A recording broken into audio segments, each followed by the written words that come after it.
Thank you all for attending the Improving Scientific Software Conference 2026, maintaining the joy of software engineering. Obviously, right now it's important time to try to maintain as much joy as we can. It's a little stressful out there. I just want to go over some quick just logistic stuff, and then we'll hear from Doug Schuster to give some opening remarks.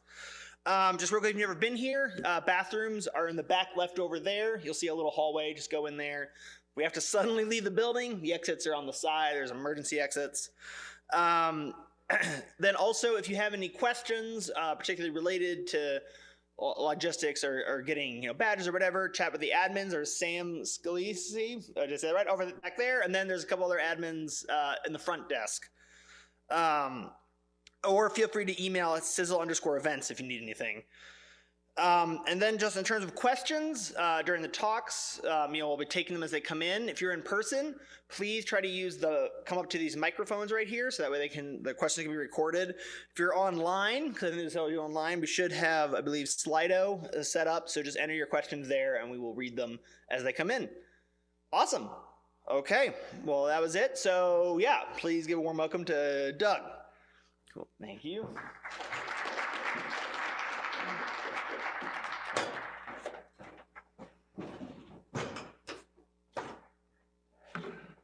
Thanks, Jesse, and I just wanted to welcome everybody here in person, online, to our 2026 Improving Scientific Software Conference. It's really great to see you all here, and I'm happy that, the theme is kind of the joy we get out of software development, partly.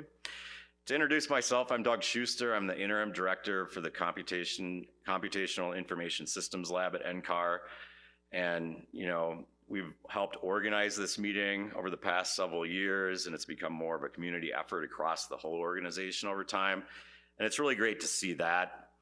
A little bit of background on what Sizzle is, if you're not familiar, many of you in the room are, but we manage the HPC systems that we have. We provide consulting services for HPC, and we also contribute heavily to the community software facility that we have working now at NCAR.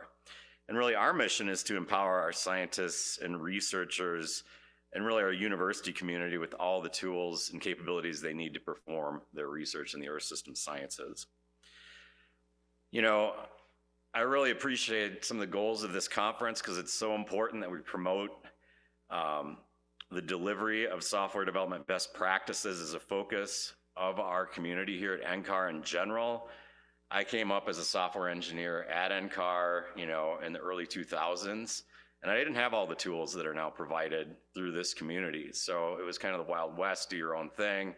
Everybody kind of did it their own way. But if we're really going to support collaborative team science, resilient software capabilities, we need to do things as a team, and following software best practices, CI/CD, some of the emerging capabilities with AI to enhance our software development, those are all really important components. And that's why this venue and a community forum like this is so important for us to get together, and share what we have going on. So with that, I want to say thanks to the workshop organizers, the media staff here we have supporting us for both in person and online, Sizzle's admin staff for really helping us out and facilitating this conference. Thanks so much. For all of your help. And with that, we have a great agenda for the week with many talks, interactive workshops, and really, I look forward to Rory's keynote here to kick us off with a little bit of history about, how Sizzle high performance computing has evolved over time and some of the needs with software in terms of supporting that computing infrastructure. So thanks again for participating in this year's ISS. And really, I wish you all a productive and engaging week. Great, thanks, Doug. All right, for the first talk to kick off our meeting, we'll have Rory Kelly, who will be kind of giving a history lesson on HPC here at NCAR. All right. Morning, everybody. Thank you. Let me level set my slide advancing first. Okay, oh, works, good. So I'm going to be talking about the history of supercomputing at NCAR, more or less as I know it. I just want to acknowledge some people right off the bat because I was not alive in the 1960s, really even the 70s. I was kind of online in the 80s, but not doing computers yet. So I leaned heavily on some documents that have been put together by various folks that were here. So Dick Valent, who's actually here at the front table, and some other folks, Paul Rotar and Tom Engel, also wrote sort of contemporary histories during their time at NCAR, talked about HPC. They've collected a lot of really valuable information. If you ever want to know about that stuff, the links here take you through some really fascinating history. Also, the Sizzle page is good just for quick summaries of sort of stuff we've done. And OpenSky has been an amazing resource too, just for finding old documents and things we were working on throughout the years. I want to disclose a couple things before I get started. So image processing, I used a tool to upscale some of these old photos. It was non-generative and didn't imagine things. It's just sort of like how your TV would upscale, you know, video to 4K for you. So shouldn't be anything goofy there. In terms of AI use, I had ChatGPT. I had bounced some ideas off it here and there, and it made a couple plots for me, and it actually made that collage from the Sizzle website for me. I didn't want to drag all those little photos into boxes myself. That's perfect use for AI. So it did make that picture for me, and it made a couple of graphs that I'll point out later, but otherwise it didn't generate any content for me. And then a couple disclaimers about myself. So I pretty much have hobbyist credentials. I'm going to be talking about history. I'm not a historian. Computer architecture comes up, but I'm not a computer engineer either. So, you know, take all that stuff with a grain of salt. And then violations of my strongly held personal beliefs, unfortunately. Yeah, so I have been doing benchmarking on HPC systems for a couple of decades now. People will ask all the time about flops and LinPack and the top 500, and I'll say, oh, that's a silly way to characterize a computer. It's not relevant to what we do. And I will be talking about HPC through the lens of the HPL benchmark in the top 500 a lot today. In fact, sometimes I'll be comparing like decimal arithmetic to floating point and pretending like that's a cool thing to do. So, all right, so before I get started, why was NCAR involved so heavily in early supercomputing at all? What is it about the weather and supercomputing?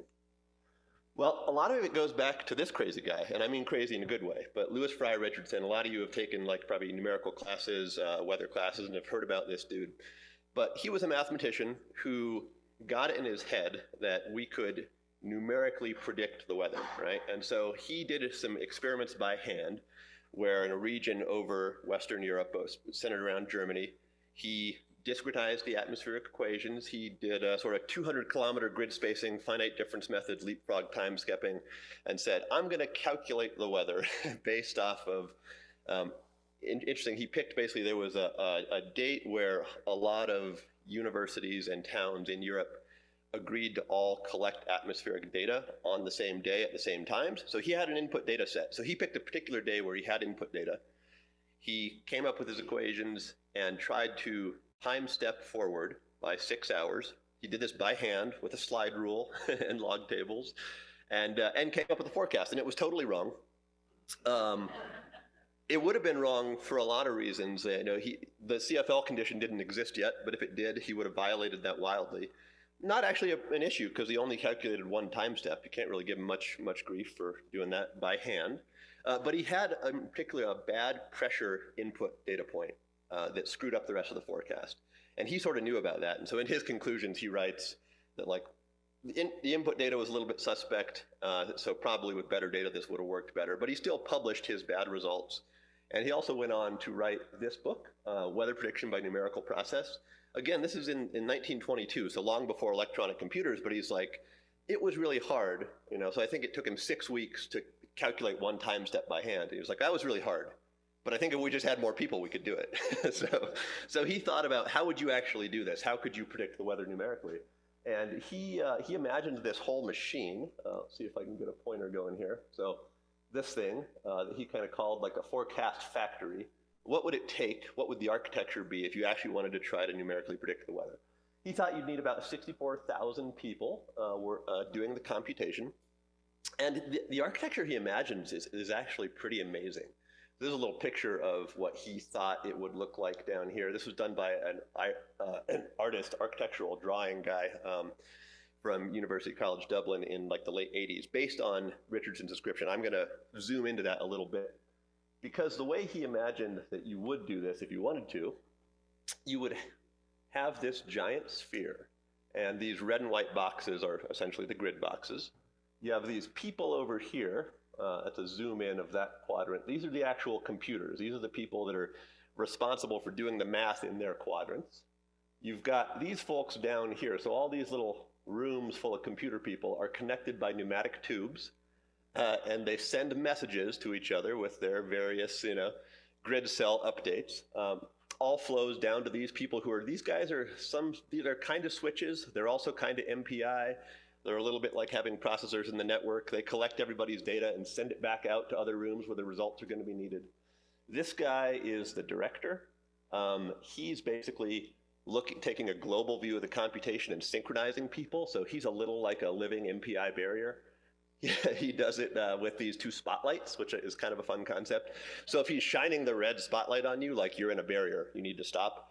The blue spotlight doesn't really have an analog in MPI, but that's like, I guess, just to make you feel bad. If he's shining that on you, that means you're going too slow and you need to speed up. So he's kind of the oversight. He's like rank 0, basically. He's doing all the coordination. Rank 0 in a poorly written program. And then down here, these little quadrants over here, this has actually got some like living space for people. This is like the 1920s idea of having on-site spares, beds and other people to sleep in. So interesting concept, right, of how you might do this in the 1920s. So 1922 is when Richardson thought about that. And then you go 28 more years, not much longer in world history time, and you actually get someone do this, right? So a team in the 1950s, Jules Charny, Agner Tortoff, and John von Neumann thought, we probably have the power to actually compute a forecast now.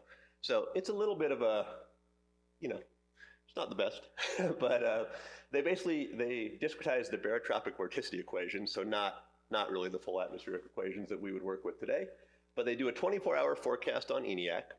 It takes about 24 hours to forecast 24 hours. A bigger grid, so 19 by 16 instead of the 5 by 5 that Richardson was doing. 700-kilometer grid spacing over North America, kind of like a CONUS, and they do this successful forecast. Down here at this is a really interesting article, this Peter Lynch, the ENIAC forecast recreation. He basically goes through and sort of redoes their forecasts in a modern time and determines if they were skillful. And he decides that, yeah, actually those forecasts did have some skill. The real point of this was, again, just kind of proving that it could be done. And this was a pretty successful experiment, I think, in the sense that, they were able to get something that was stable and produced a forecast, produced output. And they understood from that forecast that computers were going to be a really useful tool for meteorology in the future.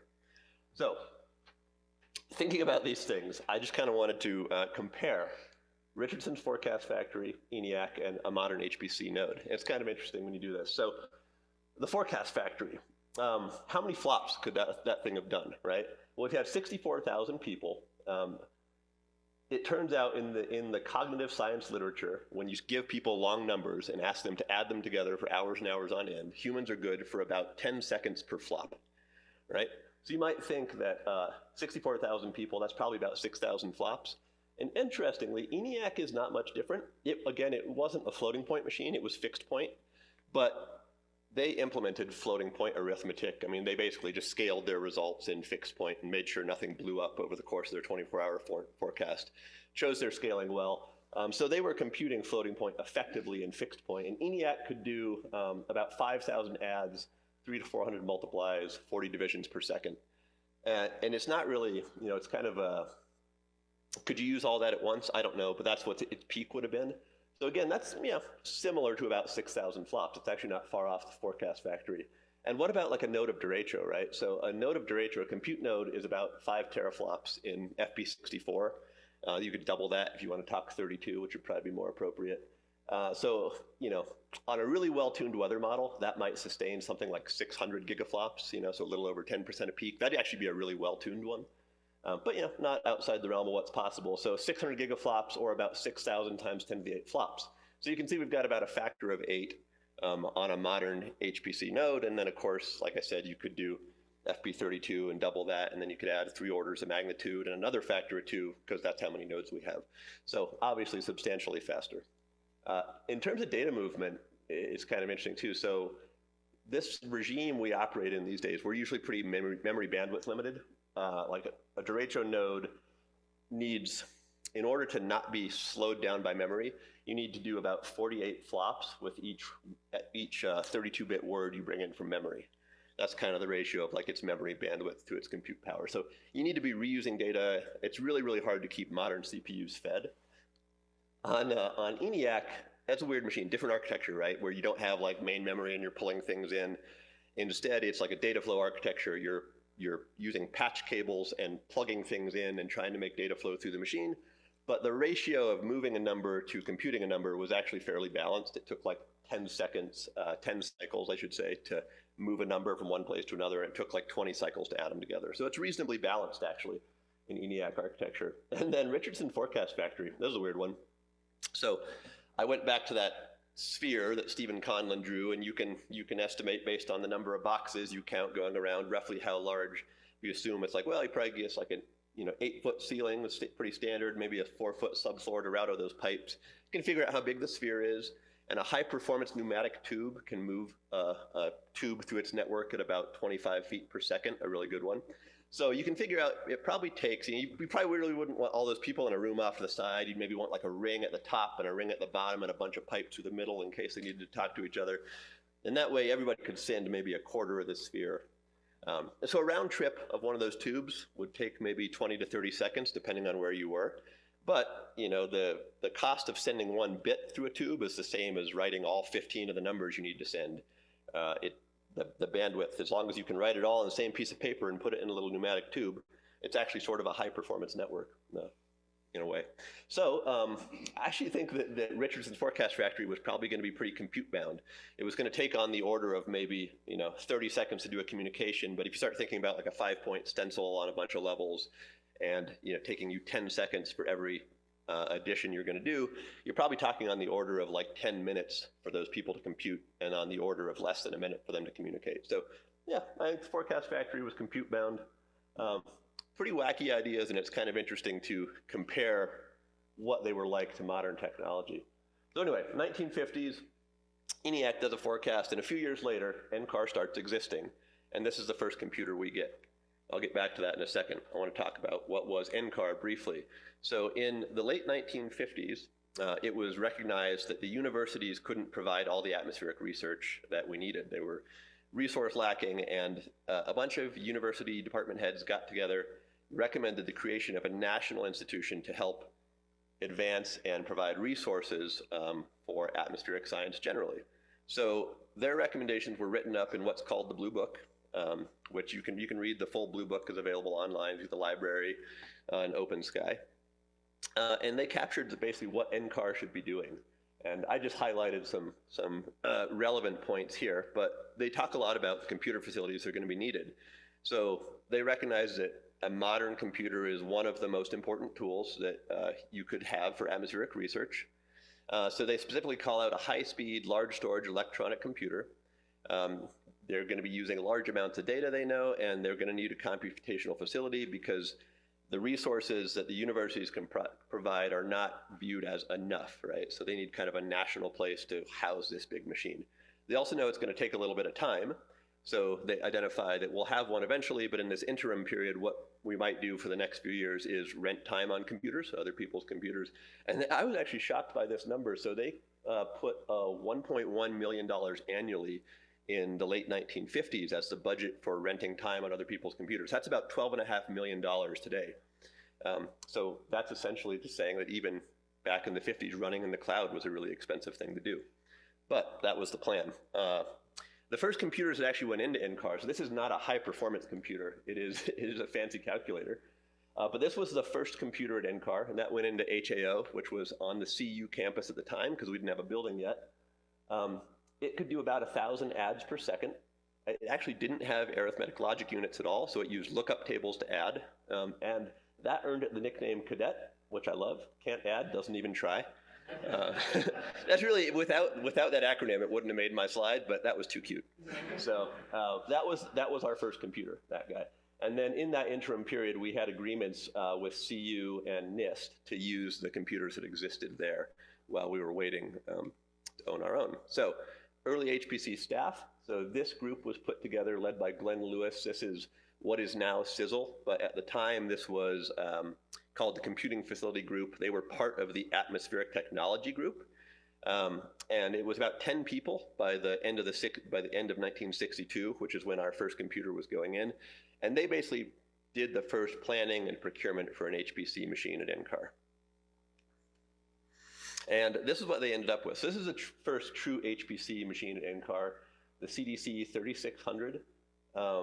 Again, we still didn't have a machine room, so this went in on the CU campus initially when it was installed over on Marine Street, which weirdly enough is the first place I worked when I was a student at CU. I did a summer internship at NOAA that was over on the Marine Street campus at the time. And that's where this computer was installed. I think the Sizzle webpage is pretty funny. It's pretty dry for the most part, but I love that we describe this computer as a beautiful computer with smoked glass panels and a solid and stunning look. That's really the only aesthetic judgment on the Sizzle website. But it is a nice looking computer. Here's another picture I pulled. This one isn't ours, this is NASA's. But you can see it's lovely. It's got a very Jetsons look, you know, Technicolor really helps. What was this machine? Okay, it had a single CPU with about a 1 megahertz clock. Had 192K of memory, magnetic tape for storage, and punched cards for input and output. Ran Fortran, which we like to see. And this one we didn't actually buy. We leased it for about $40,000 a month from Control Data.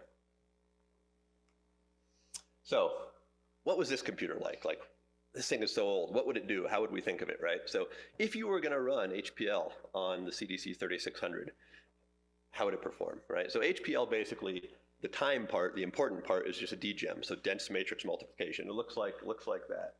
And your loop would be this thing. And you'll notice there's 2 n-cubed operations, about half of them it's adding and half of it's multiplying. How would that go on a CDC? Well, there's this lovely paper which can answer this question exactly. This is by Nancy Clark in the late 60s, and she used the CDC 3600 in her project and has helpfully recorded exactly how long it took to do arithmetic on this machine. Lovely. Probably the weirdest thing about it in terms of how we think is single precision was 48 bits and double precision was 96. So we'll just pretend 48 bits, that's more than we need for weather. How long would it take? So that's your loop. What you have to do on each iteration of your loop, you're going to need to load A, load B, multiply those together, accumulate them in some spot for use on the next iteration of the loop.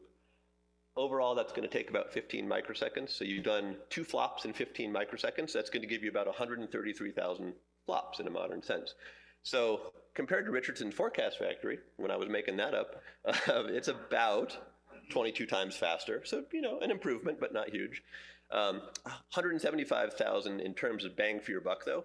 That was maybe the one thing I forgot to talk about that last row on my slide. But the Forecast Factory, the least viable part of it was paying those people would have cost about $4 billion a year to pay the 64,000 people in modern times. So you get about 175,000x speed up in terms of bang for your buck on this machine. That's actually a lot less than you would expect from Moore's Law, but you know, Moore's Law was a statement about transistors, not paying humans to do arithmetic. So, okay. After we moved on from the 3600, we got 2 more CDCs in the mid-60s and then into the early 1970s. Similar, but upgrades for sure to the machine. So the 6600 was the big leap there was a 1 megahertz processor to a 10 megahertz processor. And then also having dedicated I/O processors, so you didn't have to use your supercomputer to like read data in anymore. You had these little processors that could read input data for you. It also had a CRT console, which apparently played video games during acceptance.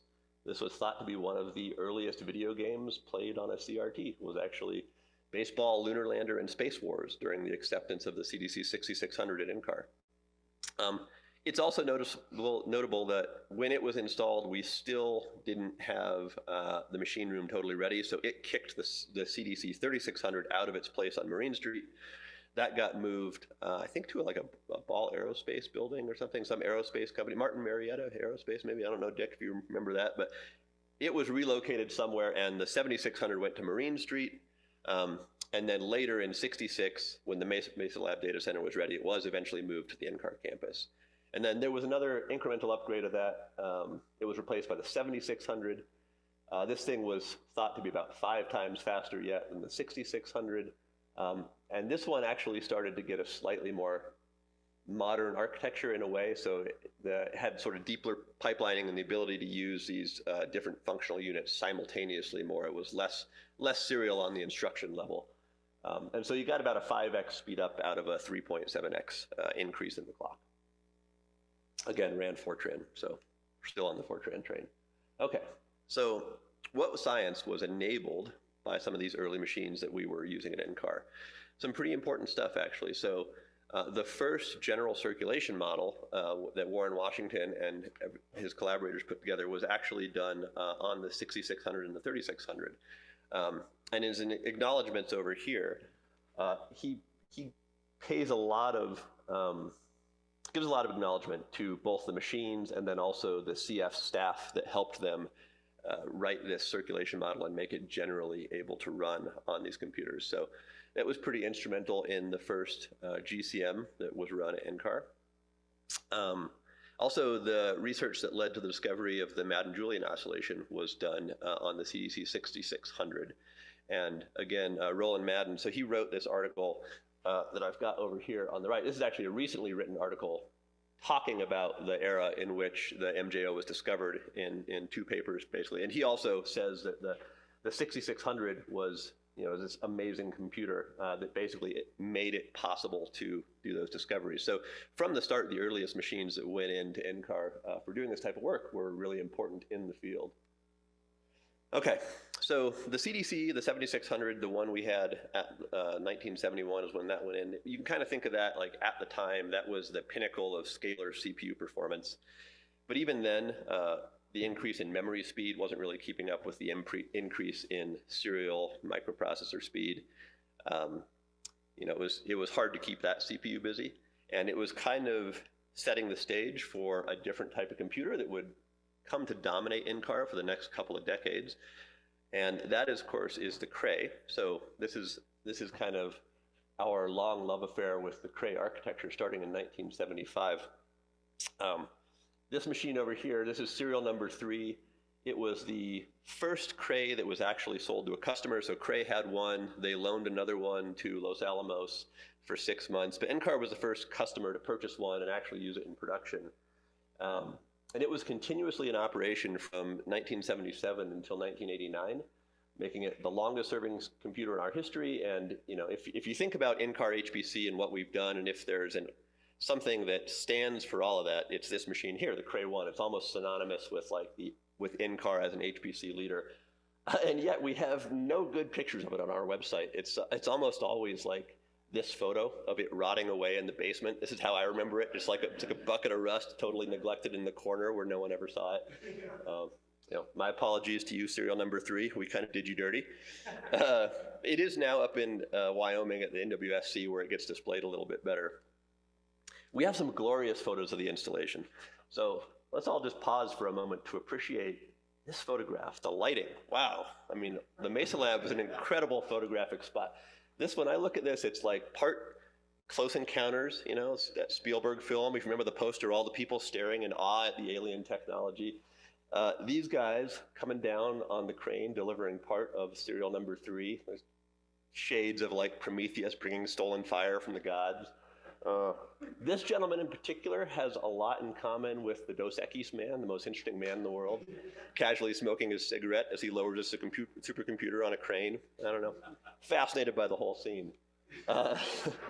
Good photos of serial number 3 do actually exist, just not on our website. So here it is actually in production on the Mesa Lab data center floor. I found that on a website that sells coffee cups. You can get that printed on a coffee cup. I don't know why we don't have it on our webpage. But a little about serial number 3. So it was the first vector computer at NCAR, had an 80 megahertz clock, but more importantly than like the faster clock, that's about twice what our last CDC was.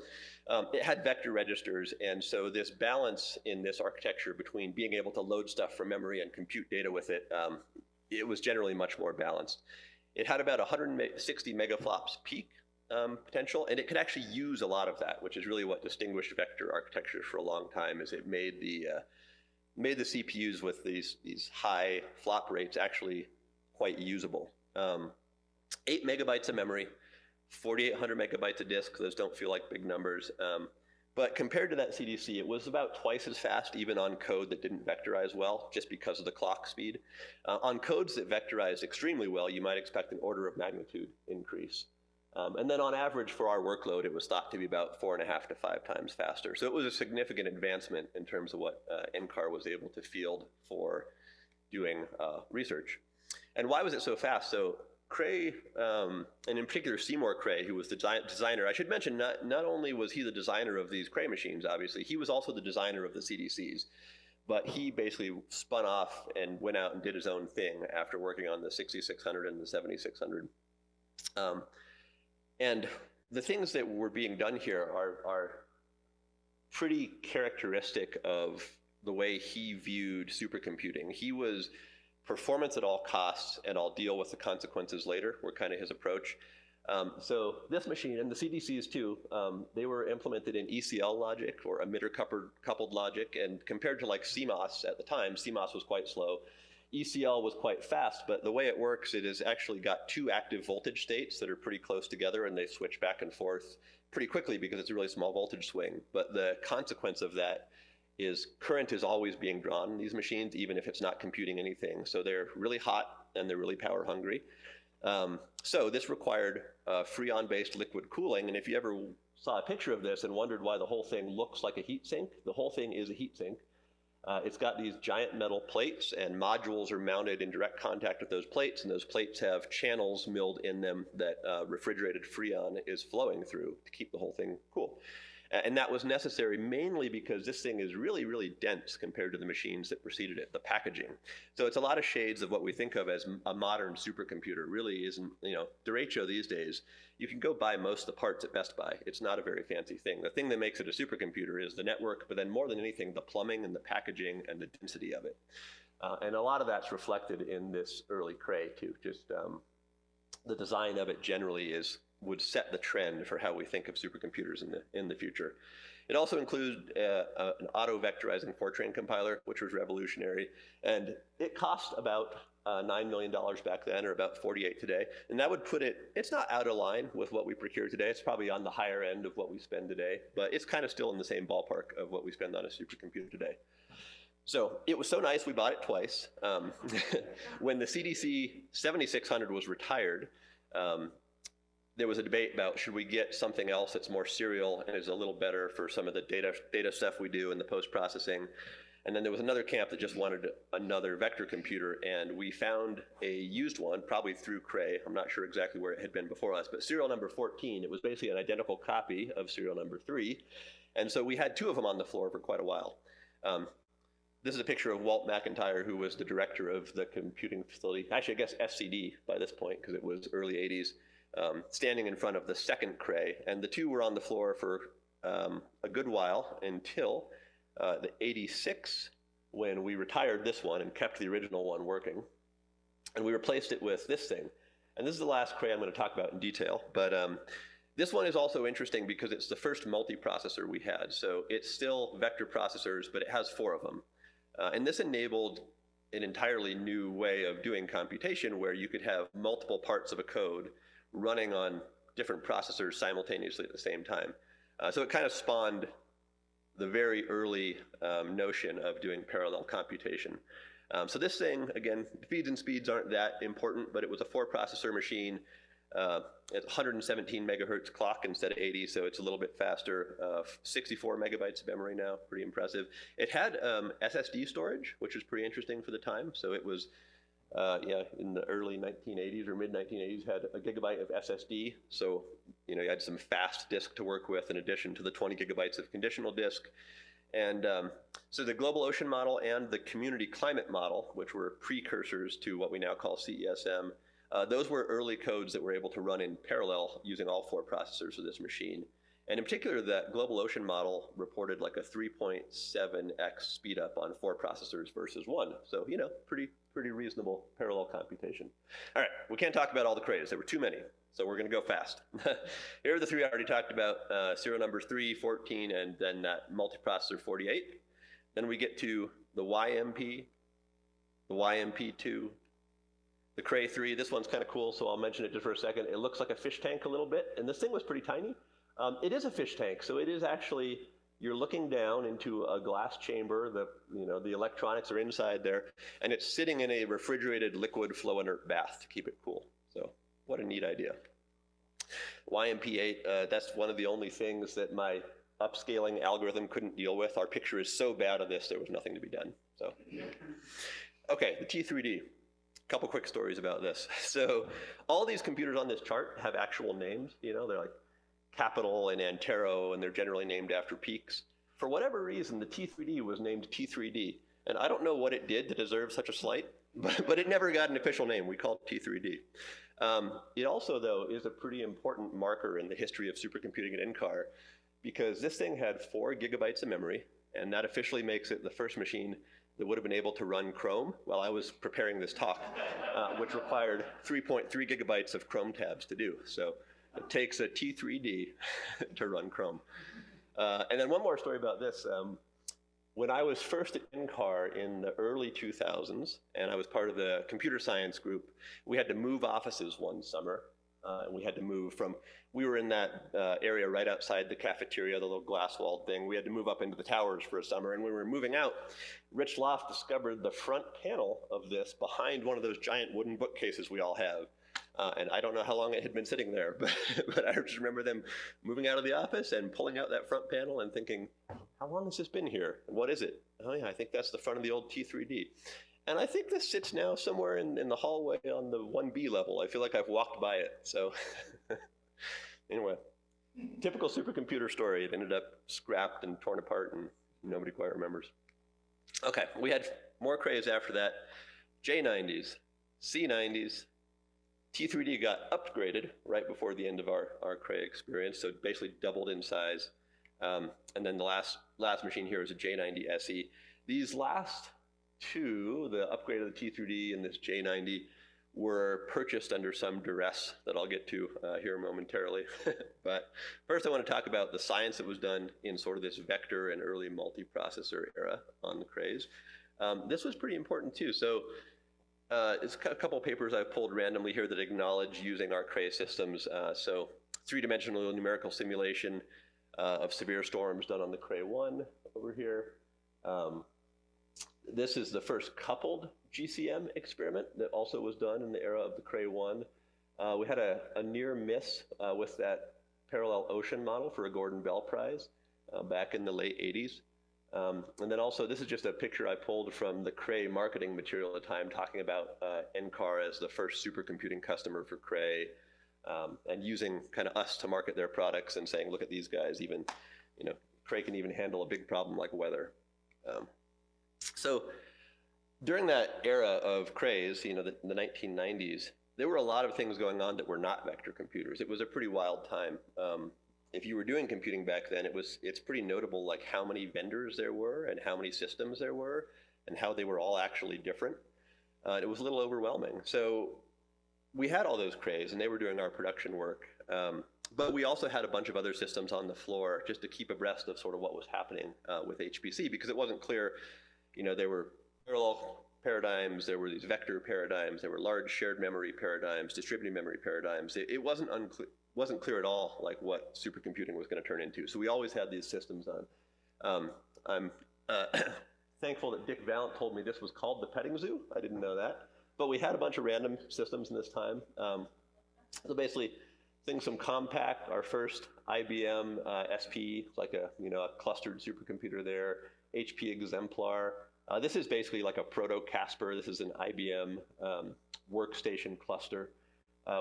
This is a Cray badged SGI. I had another SGI system down here. And then these two over here, I'm going to mention briefly. These are super cool. If I can get my pointer to behave. There we go. These are the thinking machines systems. So this is the Connection Machine 2 and the Connection Machine 5. And these, I would argue, have to be the coolest looking computers we ever had, like probably by a wide margin. These lights were inspired by the Cylons from Battlestar Galactica. I have that on the authority of Rich Loft, who, amongst the other things the Connection Machines did, they brought Rich Loft to NCAR. He originally worked for Thinking Machines and came to NCAR as an engineer for these systems. And this one, so in an era, this existed in the same era as that first Cray XMP we had that was a 4-processor machine. So in a time where our next biggest computer had 4 processors. This had 8,000 processors, which is, a completely different paradigm. This thing is almost one GPU, like how we would think of it today, because it's 8,000 processors doing this kind of big SIMD computation all locked together.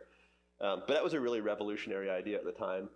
And then this is the follow-on, a CM5, and it's a little more conventional. It's like a multi-processor vector machine, but it also did have Sun Sparks inside. So like you had these Spark chips to do the I/O, so you didn't have to waste your vector units on I/O. And otherwise, it was kind of a more conventional vector multiprocessor. But so all this stuff was happening in that Cray era too.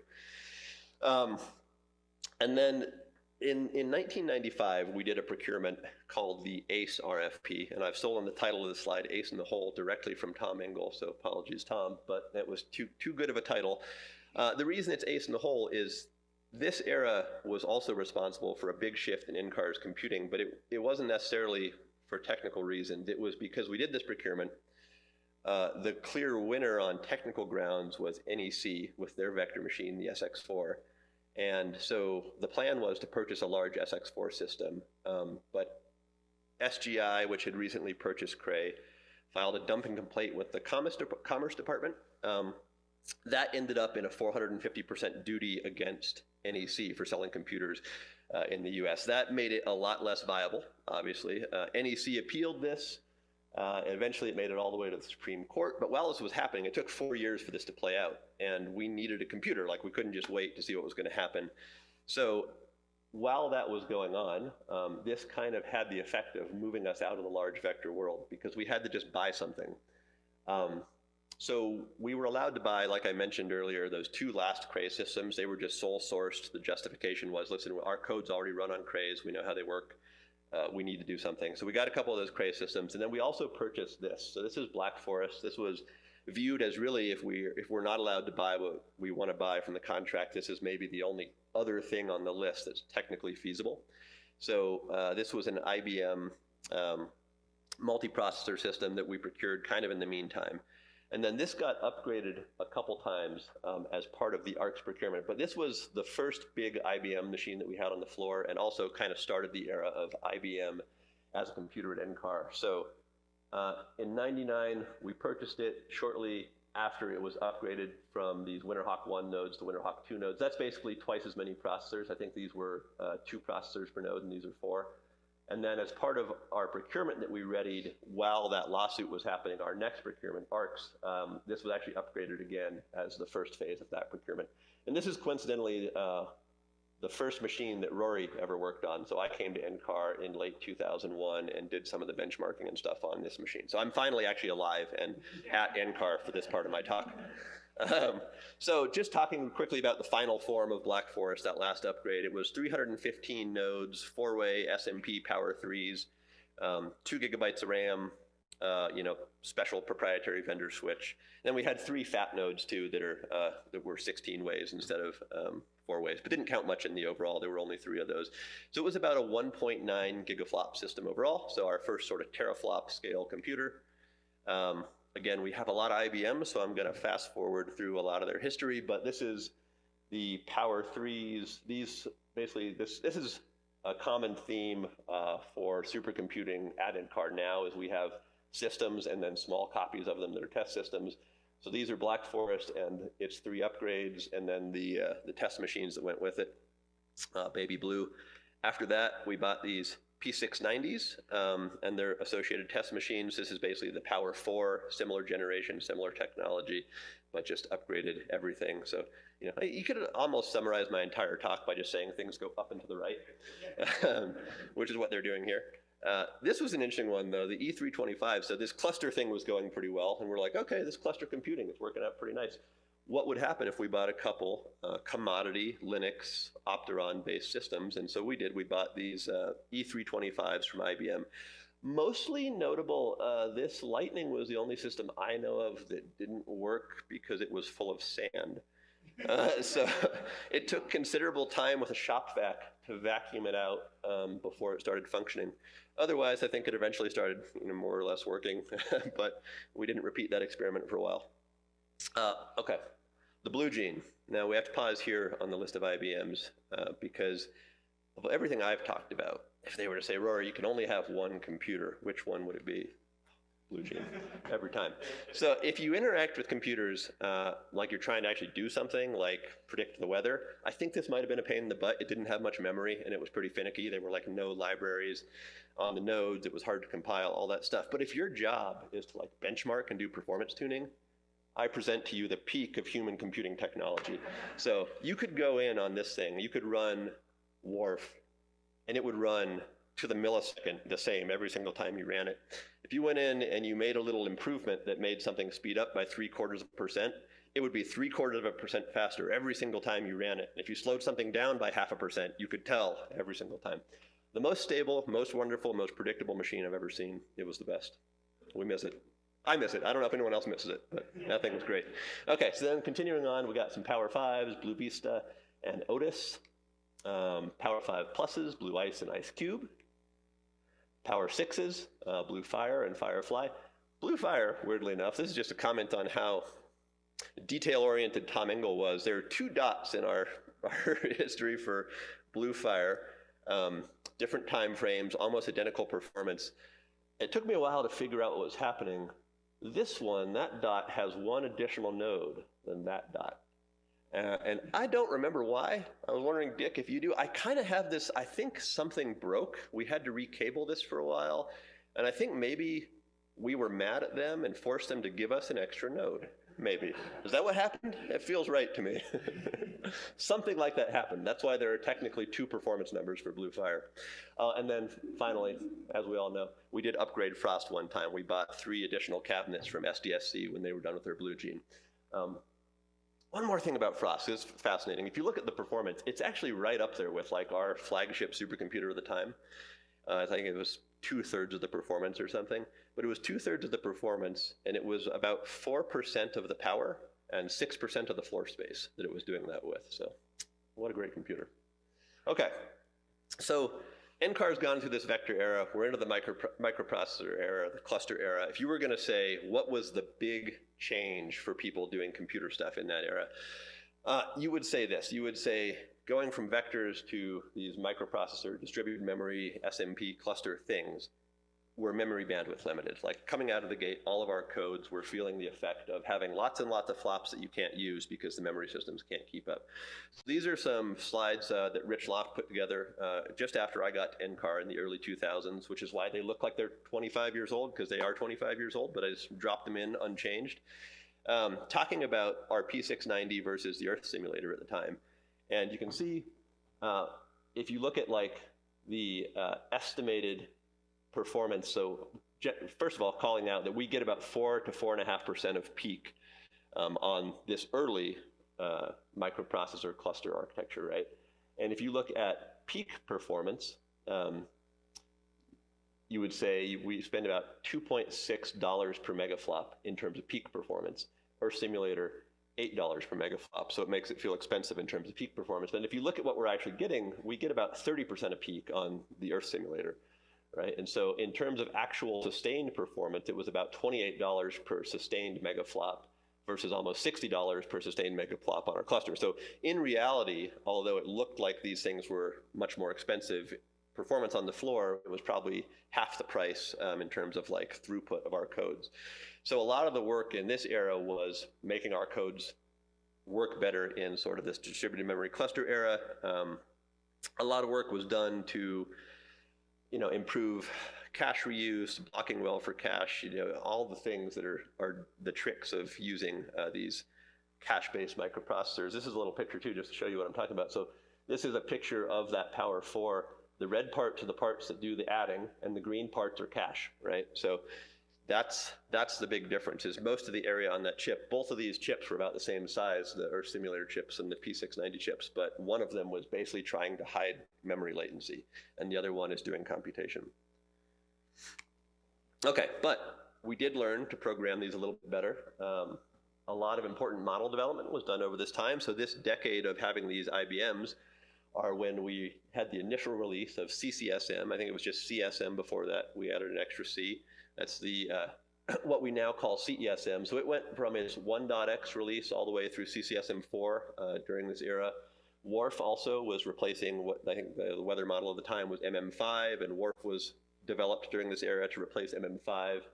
So it was a really important decade for our modeling, and also a really productive decade for science. So again, I've just kind of pulled some papers here that are acknowledging using the various IBMs here, some climate change and some ice models, hurricane models with WRF, basically thanking the FPs for existing and helping us crunch numbers. Was also the decade where the IPCC itself was given a Nobel Prize, and there were some NCAR staff, of course, involved heavily in that effort. So that was a notable piece of award that was given to our computing infrastructure. And then also this little box over here, this is another close miss. This was Rich Loff, Steve Thomas, and John Dennis had a close Gordon Bell miss, the runner-up spot basically, for what would eventually become one of the dynamical cores inside CSM. This was called SEAM, I believe, at the time, and then later became HOME and ended up being a component of the CAM atmosphere model that's now used in CESM. But yeah, they had a Gordon Bell near miss in 2001 for that code as well. So those machines, these IBM machines, did prove highly effective for us. But we started running into another problem, which was we didn't have anywhere to put our next computer. So in the early 2000s, while these IBMs were on the floor, we did start thinking a lot about, what are we going to do? Where are we going to go? These machines are getting bigger. They're getting more expensive. They're getting more power hungry. They're getting more space. So this was our estimation of what we were really limited on. Cooling capacity was probably the biggest problem. So we had about 450 tons of cooling available. A single node of the technology at the time was using, 2.5 of that. And also we had about 1.6 megawatts of cooling overhead, and it was about 8 kilowatts to cool one node also. So, and that trend was increasing rapidly. Things were getting quite hot. That's what made us look into the Blue Gene initially, right? It seemed like maybe Blue Gene was going to be a solution to a lot of this. Also, just power coming into the Mesa lab was a limitation. So we had about 1.2 megawatts. Computers were quickly outpacing that. And then actual space on the floor too. We had 14,000 square feet. So, that was a reasonably large area if we cleared everything else out, but still we were going to be limited by floor space at some point too. So we knew we were going to need somewhere to put future systems. And this lovely building is what we came up with. So this was proposed, I think, in 2003 when this started being worked on. Oh yeah, look at that, I say it. So we started planning it in 2003, and in 2010 was the groundbreaking. 2011, the facility was actually completed and powered up, and then we actually dropped our first computer there in 2012. And this is a really cool building. While we still own and operate it, if you haven't taken a tour, you should go take a tour. It's pretty cool. So a lot of the thought that went into the data center itself was to, if we're going to build a data center, let's not just build a conventional run-of-the-mill data center. Let's make something that's kind of sustainable and energy efficient and forward-thinking and consistent with the science we do at NCAR. So this data center was the first data center to be LEED Gold certified. It's basically saying it's very power efficient. Won a couple of pretty notable awards. First place in Green Enterprise IT Awards in 2013, after its first year of operation. It was also the Green Data Center of the Year for demonstrated sustainability. And it's just an impressive facility. Like the whole, if you were an old person and you ever got to see the Mesa Lab data center and the type of things that had to be done with the little drop subfloor when they were doing things like cabling and powering and cooling, and you just picked these little tiles up off the floor, and just people were crawling around down there with flashlights. This thing is like a giant warehouse where everything is very easy to access, and yeah, super impressive plumbing and electrical work if you're into plumbing and electrical work in this building. Okay, so the first system that went in here was Yellowstone. And Yellowstone was, again, this was an IBM machine, but not an IBM machine like the others we had had. This was kind of really, in a way, like that system that was full of sand. This is its logical descendant in a lot of ways. This is commodity processors, Intel inside, an FDR InfiniBand network. So again, kind of like an off-the-shelf. I mean, it's a fancy network, but it is another vendor is just selling it to you.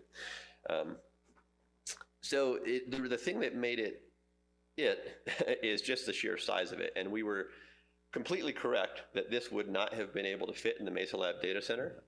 It would have exceeded all those constraints I just talked about.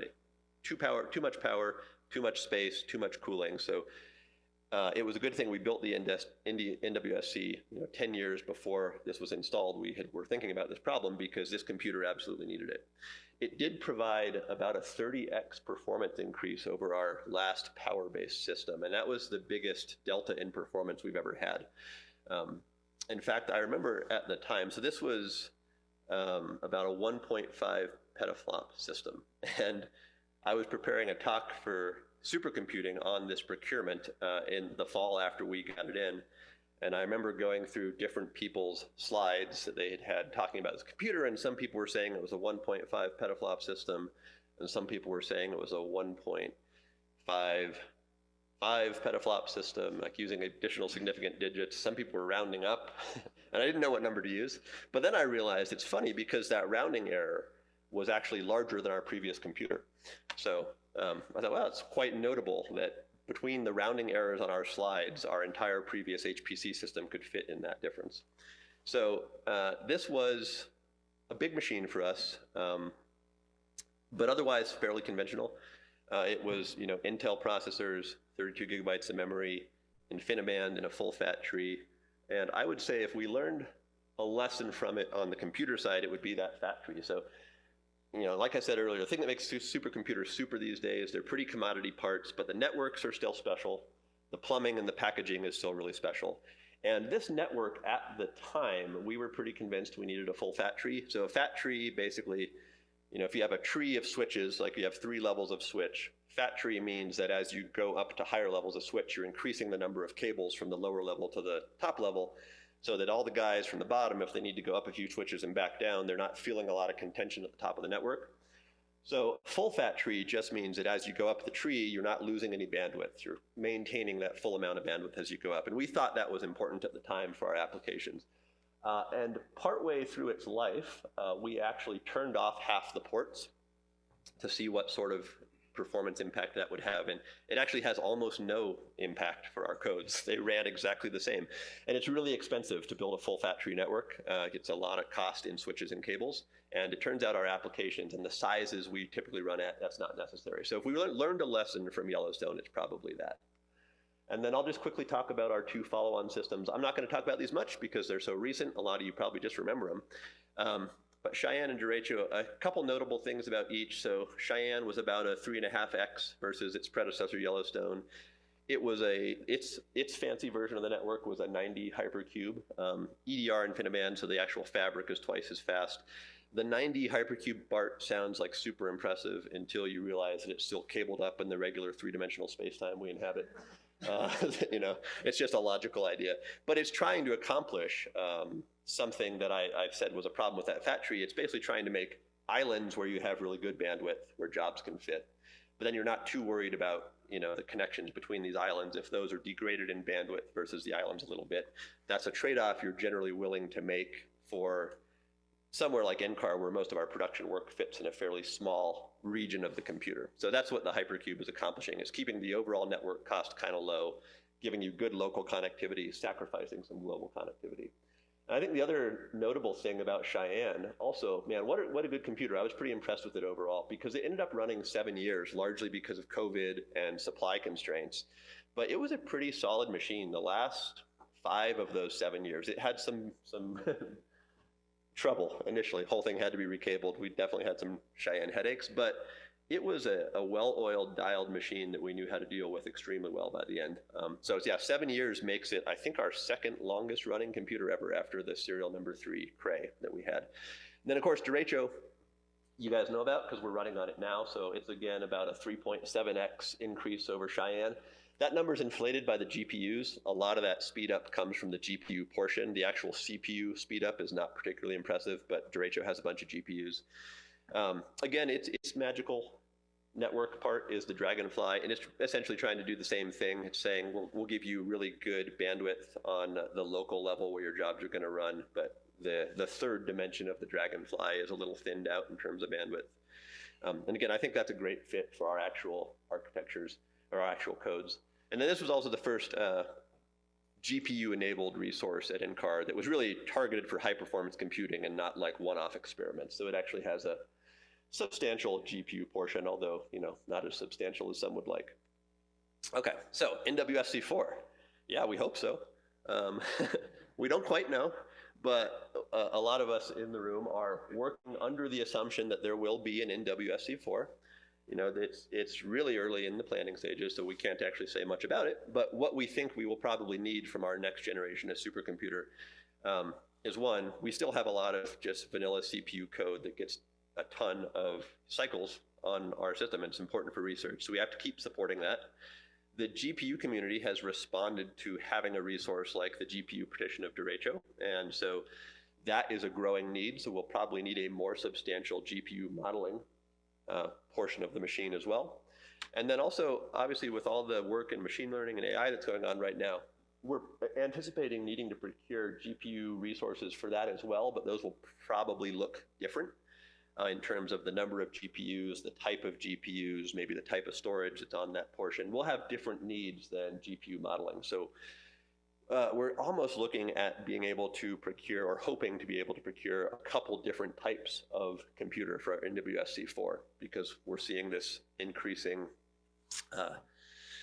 differentiation between the types of work that we're running. Okay, so what were the science impacts of kind of this third era, our NWSC era machines? Instead of putting up a couple papers on this slide, I think I'm going to just show a couple comments that were coming out of AMS and AGU as responses to the Dear Colleague letter that NSF released. I think these are pretty cool, because in a lot of ways, obviously the process and the stress we're all going through is pretty crappy, right? But a weird silver lining of it is it's kind of an interesting window to see the communities you're providing resources to, how do they think about you right now in this moment. So I'll just read this to you. This is from the AMS. They said, NCAR is the intellectual center of the American atmospheric sciences community, and its loss would undermine US leadership in an important scientific domain. I like this part. It is inconceivable that the United States could enhance its ability to provide the needed environmental information and forecasts without a well-integrated NCAR. So, cool, that's awesome. Similarly, the AGU, from their response, NSF NCAR is a national asset, the product of more than 6 decades of sustained investment in the kind of integrated interdisciplinary science that no single university, agency, or company could replicate. And I think that's really interesting too, because way back in the 50s, in that blue book, that was the whole point, is we had all these universities doing atmospheric research. They couldn't field the expertise or the computers themselves to do everything. And they wanted a national center somewhere to sort of collect this expertise. And NCAR was created for that purpose. And here we are in 2026, so a full 70 years later, and the AGU is basically saying it worked. So I found those as a good view of how the community that we're providing support for views us. And obviously they're not talking about just HPC, they're talking about everything NCAR does, but HPC is a part of that. So, and then just for me, it's been kind of nice to look back on all this old technology that we've had and see, kind of all the things NCAR HPC has helped accomplish over the last 67 years. And it's been kind of nice to realize that, yeah, there's up years and down years for funding. Different parts of the government prioritize or deprioritize different programs, and we're kind of in a depriority mode right now. But nothing about funding or, shifting political goals changes physics, right? So the problems people are working on are still going to be problems, whether they get funded or not. So we all know that this work is important, and it's going to keep being important. So I just wanted to say to everybody, this week who's going to be talking a little bit about their own work, that I'm looking forward to hearing your talks, and keep up the good work. And that's kind of all I have for you. So thank you. Again, acknowledgments to all the people I leaned on for the history.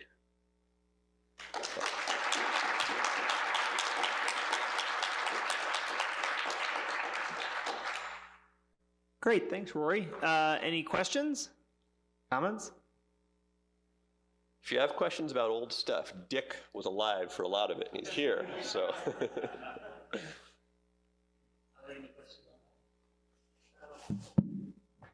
I don't believe so. Yeah, go for it. Yeah. All right, so my name's Dom. I work for the Navy here at UCAR. Okay. I very much resonate with your love for the blue jeans, and I want to tell this little story here because there's no question anyway. Yeah. So the last ever blue jean produced was the blue jean Q, and I was working on a system called Guoqing at the Research Center Jülich in Germany. It had 458,752 nodes, and every year they had this unique opportunity where you could apply for a program to scale your application across the entire machine. So they would shut off the machine for a week for the public, and then those 5 or 6 participants would come in with their codes and work on the system. And I happened to work on MPAS-A back then, so the MPAS atmospheric core version, I think it was 2015 or so. I don't know if Michael Duda is in the audience. No, he's not here, but if he's online, but he might remember those nights where we were frantically emailing back and forth. Man, this thing is not working. It takes an hour to bootstrap the code before it even starts the first computation. You can't do this on this machine. And so we were going back and forth, and it's an exciting experience. You sit there with this little GUI that they produced for the blue jeans, where you could see all 458,000 cores.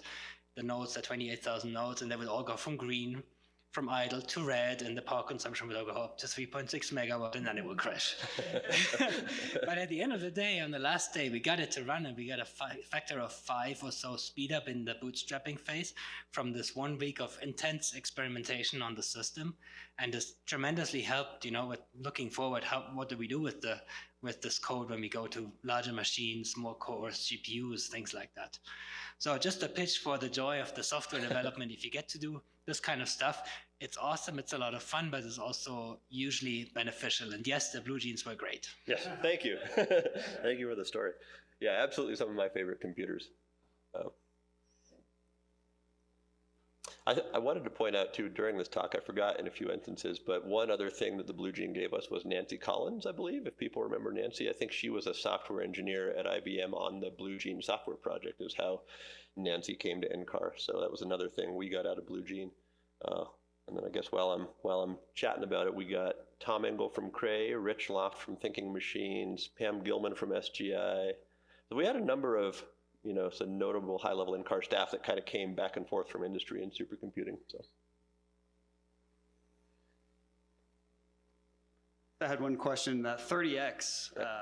Was there any insight into how the budget scaled with that too? Was it just the right place at the right time? Was that a that budget was slightly larger, but not by much, right? So I don't remember off the top of my head what the Power 6 cluster was, but I want to say it was 35-ish million, and then NWSC was a little bit more, but also a lot of that was in procuring file systems. So I would say certainly order of magnitude, they're the same, right? But probably closer than that, probably like maybe a 10 to 20% budget bump for a 30x speed up. And most of that is like going to commodity hardware and just how much more hardware we were able to get. And that also, I should say that 30x is not a peak number. That's a measured application workload 30x. So that was, we defined those benchmarks, and then we benchmark them on the new system and say how much more capability does it provide. So that was based on WRF, CESM, LES, so actual application codes saw 30x overall. And that's not like you wouldn't get 4 nodes of that were 30 times faster than 4 nodes of the previous thing. It was just the system itself was so large that in capacity it was a 30x. Yeah.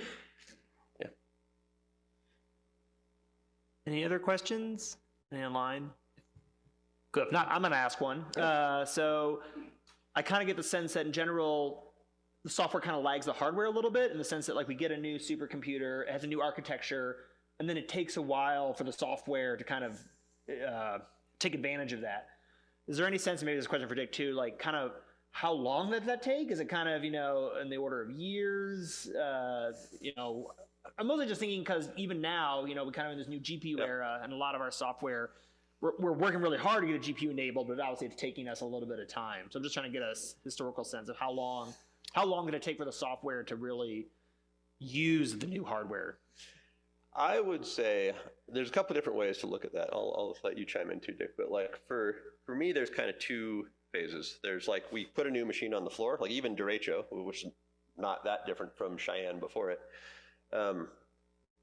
There's like this initial period of kind of like a year to 18 months maybe, where it's just like, learning how this new system works, the real small differences, but like what are the new compilers called and what are the new flags I have to use, and have gone from, 16 CPUs on a node to 128. How do I scale that difference? That's all pretty easy stuff, but still like for that knowledge to kind of like spread out to the whole code base is like order a year or a year and a half or something in my view. But in the longer view, like those three eras I talked about were kind of like decade-long eras. And I think particularly that, I wasn't here for the vector to microprocessor switch like Dick was, but what I always heard is like, it was so disruptive to the community because all the things you had done to make your code work well in a vector machine, they were meaningless now. Weirdly enough, they were not meaningless forever. A lot of that, when we started seeing vector instructions on commodity microprocessors, like 4-way and 8-way short vector things on Intel and AMD, that actually some of our codes were structured pretty well to take advantage of that, which was kind of a nice legacy of the Cray era. But those long, like decade-long things, I think that's almost 5 years or something when you're doing a major shift like that and you have to re-architect code. I do remember, like in my early time here working with the POP model and Pat Worley at Oak Ridge. Pat was obviously doing all the stuff. I was just a kid. I was like learning things still. But I remember, Pat basically talking about the work, so POP ran so well on Crays. And then now we're trying to get it to run well on the microprocessors. And I remember like that whole shift of like reordering loops and, moving things to be better blocked for cache and all that stuff. It was a lot of work. That was like, I think just the study of performance and tuning POP for this new architecture like spawned probably dozens of just computer science papers and like, look at what we have to do to make the thing work well. So it's a big project for a big shift like that. I don't know if you want to. No, I think you're about right on that. What I noticed was that you have a few leaders who come out, whether it be Fortran 90 or MPI. You have a few scientists who come out really swinging and really trying to get things going. And that might take a year or so, 2 years. But then for the general public, when I say general public, the general users catch up, it could be as much as 4 or 5 years before you saw widespread usage. That's what I saw. It's pretty humbling. I've been in the consulting office for a long time. It's very humbling to see scientists and software engineers come out and actually know more than we did at the time. So you guys are really driving us.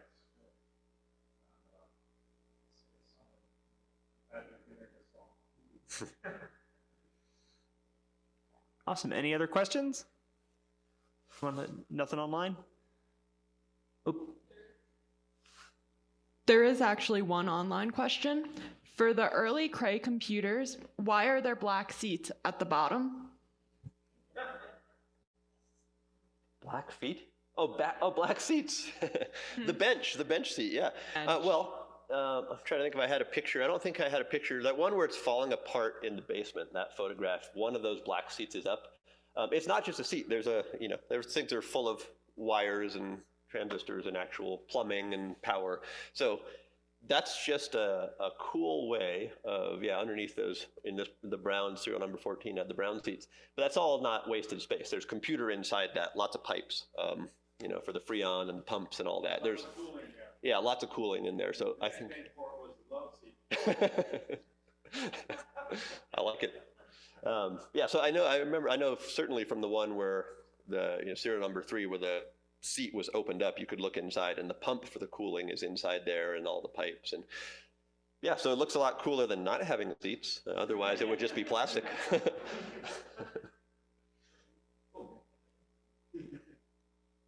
Any other questions?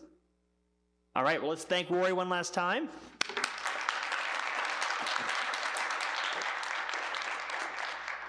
Okay, and we have a break from now until 10:20, where we'll start a new series of talks. Also, one thing I forgot to mention during the quick intro is we will have a social event this week. It's not on the agenda yet, but it will be, and that's Wednesday at 4. We'll be meeting at Rubaiat Collective, and I'll put info on where to find that and everything. All right, great, thank you, appreciate it. See you at 10:20. Hi all, welcome back. We're going to start our first session of, I guess, current talks, not historical. So please welcome Jorge Bravo, who will be presenting on visualizing MPAS data.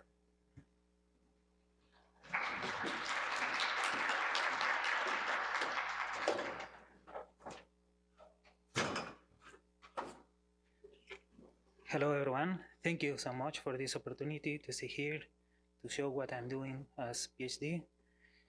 Well, my long name is Jorge Humberto Bravo Mendez, but Jorge Bravo is perfect. Also, George is fine. Could you move just a little closer to the mic? Okay, yes. So, as I mentioned, I'm a PhD student at the Stevens Institute of Technology, located in Hoboken, New Jersey. My main research is related with weather modeling. Basically, I started with WRF. Now I'm moving to MPAS, as much of you all. Well, first I will start to speak about the kind of data that we are using, because most of us, right, we are working with this like a GIS software or Python or many other packages that are really necessary to use different type of data. So the first one is vector data. Vector data we can consider like the most traditional shape file, right? Or the most newest like a GeoJSON.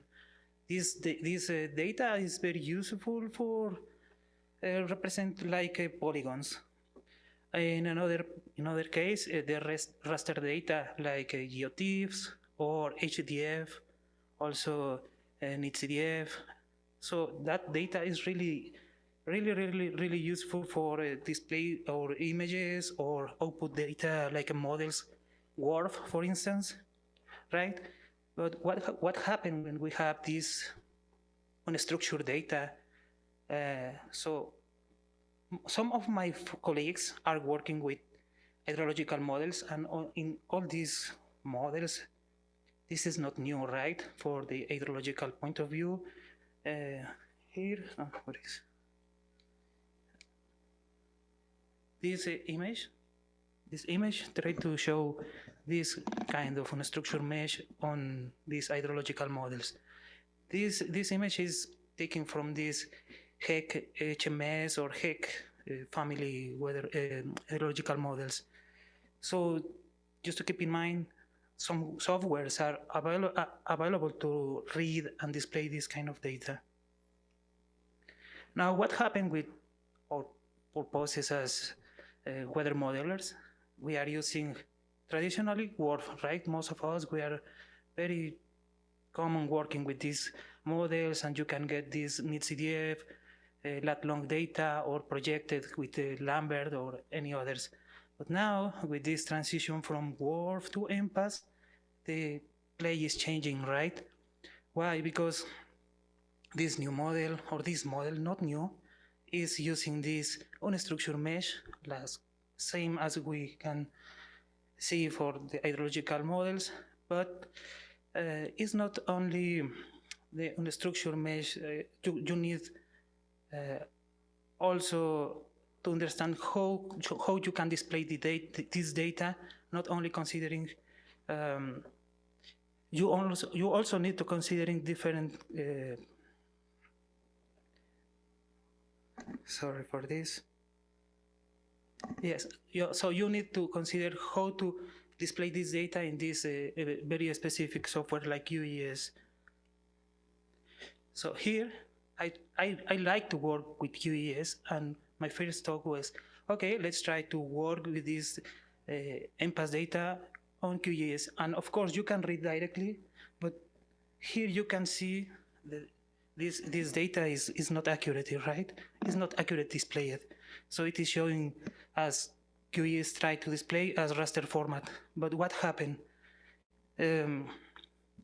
for display this MPAS atmosphere data, you need to consider the vertices, the edges, and the centroids, right? Also, I try to read this data directly with Unidata IDB, and it's not working. No matter that is need CDF file, this software say, okay, I need gridded-based data.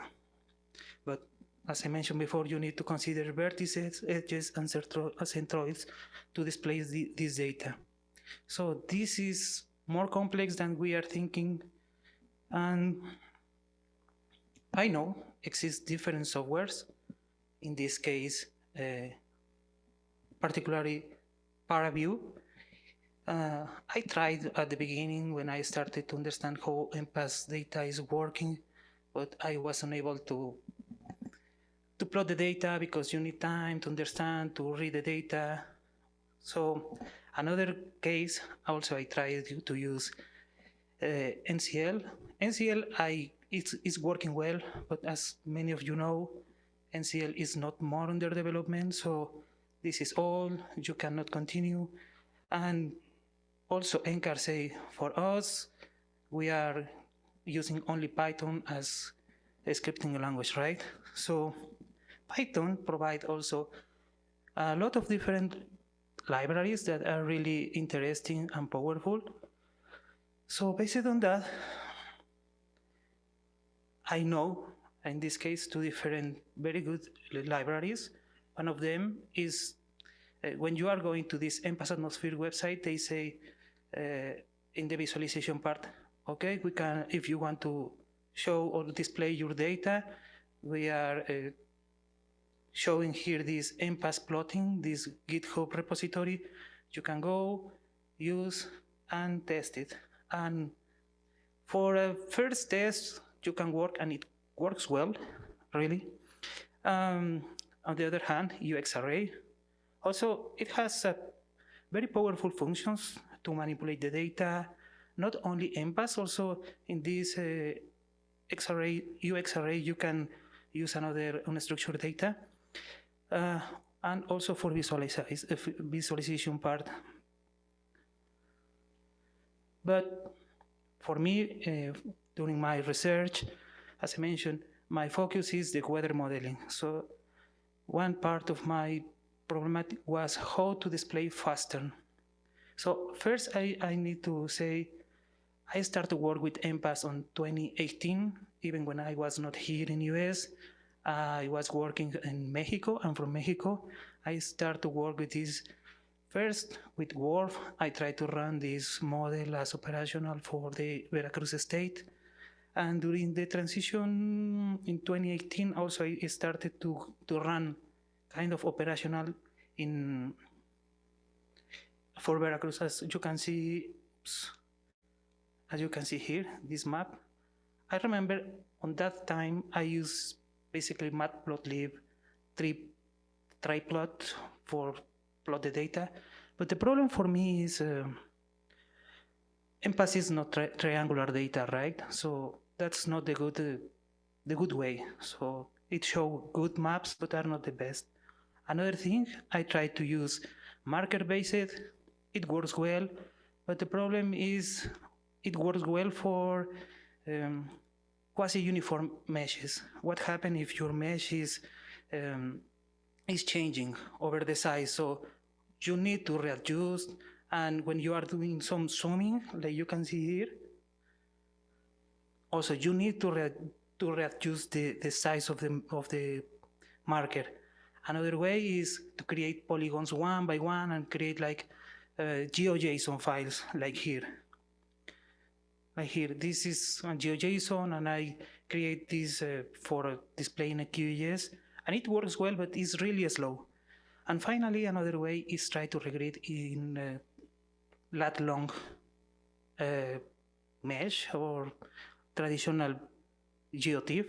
But the problem for me is it works well for a quasi-uniform mesh, but what happens if this mesh is changing the size in the same mesh? So which size you will not need to consider? the high resolution, the coarse resolution, intermediate. So it depends, also according with your own necessities, right? So what was my motivation? As I mentioned, I'm working more in this New York metropolitan area. I create my own mesh, 1 kilometer in the center of the New York metropolitan area. This is transition to 9 kilometers in the around the surroundings.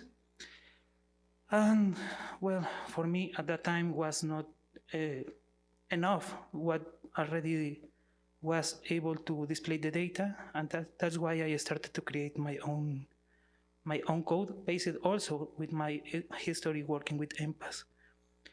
And this is a more or less basic, the idea how you can see the data with my code. MPAS-Viewer is the name. Also, because I like to show the data or look my data with the most closest color bar, I dedicate a lot of time to create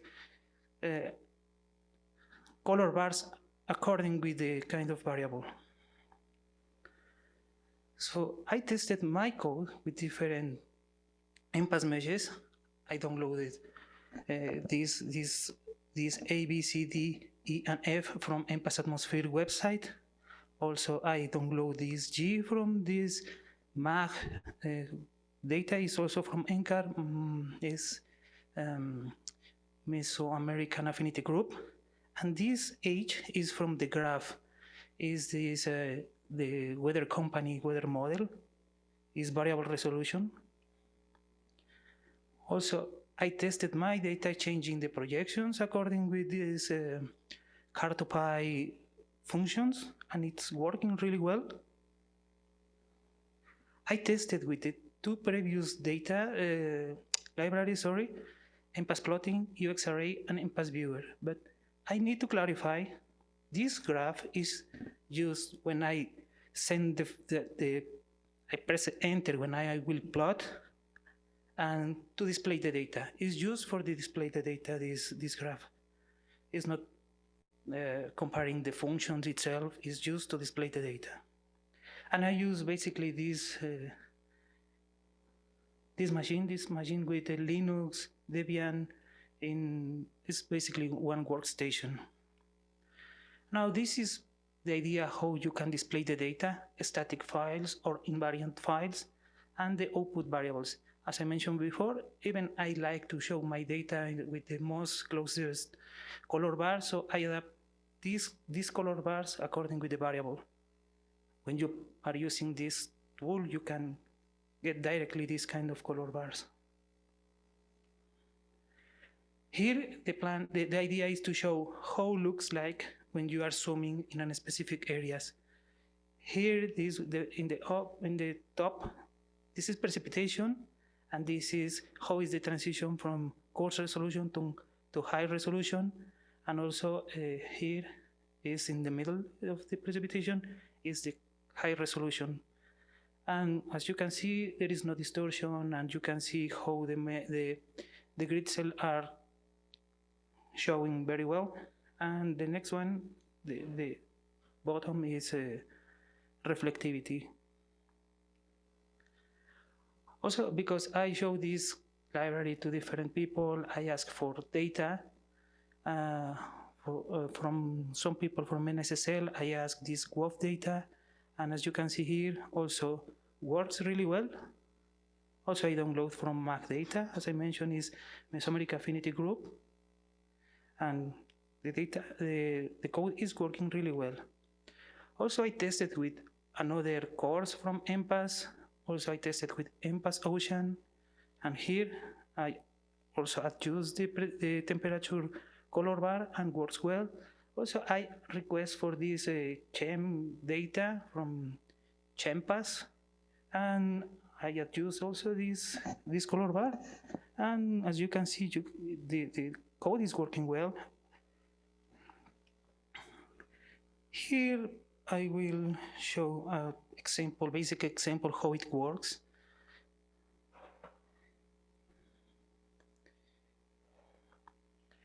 You can read only specific variables that you not need to read the entire dataset. Also, based on that lat long point, you can identify the cell ID of the mesh and extract time series. This was really useful for me because my plan or something that I'm working is validate my model with weather stations. Also, you can create these kind of profiles. I don't load this MAC data because are more or less heavy the data, but my plan is to show how you can use polygons to crop the data and not display the entire dataset because it's heavy. And this is for Maria Hurricane. And the plan is to show here how it works in this interactive web map. And you can see how it's fast, the display.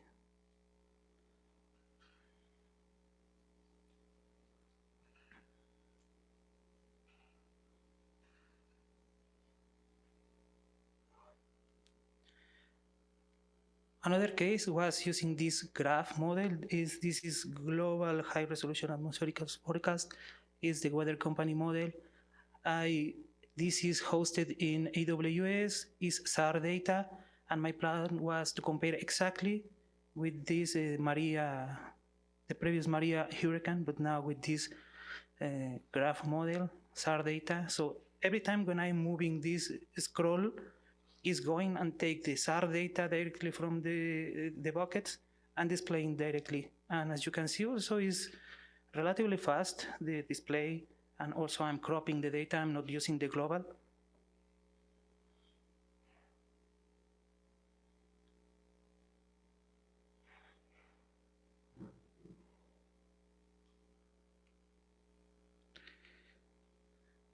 Also, my plan is try to use this Bohic data or Bohic library to display the data to show some interactive map. The problem, in my opinion, this library is based on JavaScript, so you need to keep the data in the memory RAM, so it is heavy, but in a sense works fine. You can move, and also as you can see, it's really fast, and then you can identify in the grid cells how it shows the data. Well, as conclusions, my MPAS-Viewer now is published in this Software X journal. We create an efficient code to develop to display the data. Also, based on that long point, you can get an ID and extract time series. The plot is optimized, so this is avoiding the loop iterative to create polygon by polygon. And the time you can generate these animated animations based on these widgets. And we are exploring to implement these dynamic interactive maps. And also you can go directly here in this QR code to the publication, and here is the code. And that's it. Thank you so much.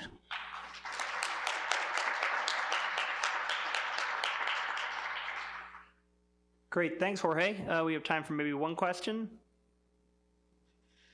Well, actually, I'm going to ask one. What kind of, and maybe you mentioned it, I missed it, but what kind of like libraries are needed under the hood? Like, I assume you're using some sort of ZAR reader, NumPy, or any of those. Yeah. So sorry, my plan for this library was to use the minimal requirements. So basically, you can use NumPy, Matplotlib, Xarray, and if you need to read the SAR data, and that's it.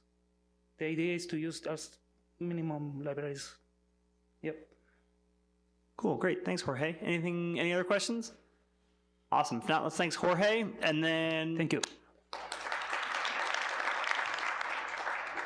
Next up is Rubaiat Islam, who's going to be talking about an MPAS diagnostics package.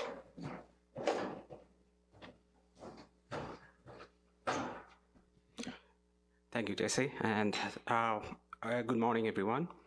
So,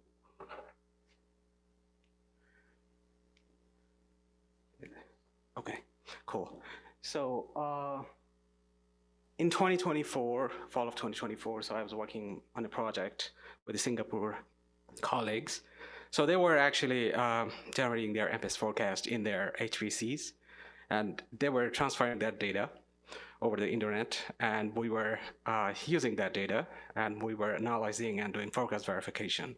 So that was the first time I encountered the problem that the workflow is actually very, very inefficient. So what my colleague does is that all of these things, and then I was waiting. So what I can do is just look through all the brunettes and redheads in the matrix feed, because that's all I can do. So this is basically the workflow that I had back in the time. So my colleagues would run MPAS, and because MPAS diagnostics and 3D variables 3D files are too big, so they would just run the convert MPAS to generate the lat-long grade MPAS output, and then they upload the data, and then that's their part of the workflow. And then I would start by downloading the data, and then scripting, and then the visualization and forecast verification. As you can see that there is lots of problems with this, is because none of the conversion process is not, so they introduce some kind of errors when you try to convert the data from the raw unstructured mesh to the lat-long. So basically, it's not just you are losing the basic characteristics of the native MPAS mesh, but you are also introducing some issues. So that was the background. And then one night, I had things in the matrix. So the big idea, what if we don't really need that conversion? What if we do the visualization directly on the MPAS mesh? So that was the big idea. So I started looking into some of the options. So some tools were there. So we had UXArray, developed by NCAR. We had XArray, that inherits a lot of things that UXArray can do. We also had some custom things from NCL and Python-based from different colleagues. But the problem was that none of these were efficient enough to have real-time applications. If you are a weather forecaster, you cannot wait 10 minutes to do all of these things. So, kept searching, following the white rabbit, and the end of it was MPASdiag. So we are very close to an official first release, so stay tuned. So these are the basic things that MPASdiag can offer you. It's open source, so you can play with it. It's modular. You can add or remove modules. It's extensible. You can add things, and you can remove things. It's powered by both UXArray and XArray. So if one of the parent reader fails, it would still be having a redundant method to read the data. It supports parallel processing with MPI and also multiprocessing. So if you are scaling it, it would scale indefinitely. It has a command line interface. So if you are planning to have a repetitive workflow, it would work that way as well. So besides all of this processing functionality, it also has an advanced plotting library. So what this plotting library is actually powered by Cartopy, Matplotlib, among others. So it can do surface and upper level maps. So these maps can be contours, field contours, or directly scatter plots using the native point data. Then you can also do wind maps with vectors. So your vectors could be wind barbs that the meteorologists very much like. It also can be arrows. And you can do vertical cross sections at any arbitrary directions. So these are really useful when you are doing transacts over a storm or a thunderstorm and things like that. We also recently implemented thermodynamic diagnostics like SKUT, log-P, and some others. So one very powerful aspect of MPASdiag is its access to the APIs. So you can not only you can use the CLIs, the command line interfaces, you can also use the API to customize your workflow or do anything that you cannot do with the command line interfaces. We also have detailed documentation and examples. So with MPASdiag, the data processing is extremely simple. So you just load these three modules in this case, if you are planning to read the 2D diagnostic field. And then you are specifying where your data directory is, and also you will need a grid file. So these grid files could be .grid.nc, .static.nc, or .init.nc. Any of these three will work. And then you will load the unstructured data with just a one-liner. So this is all that you need to load the unstructured data, and everything else is done in the background. And then for the data visualization, it's simpler than that. You just define the plotter, and then you extract the variables and extract the coordinates, define the plotter, and then you make plots. So this is a sample plot with the surface plotter. So MPASdiag has several kinds of plotters that I would be showing later on.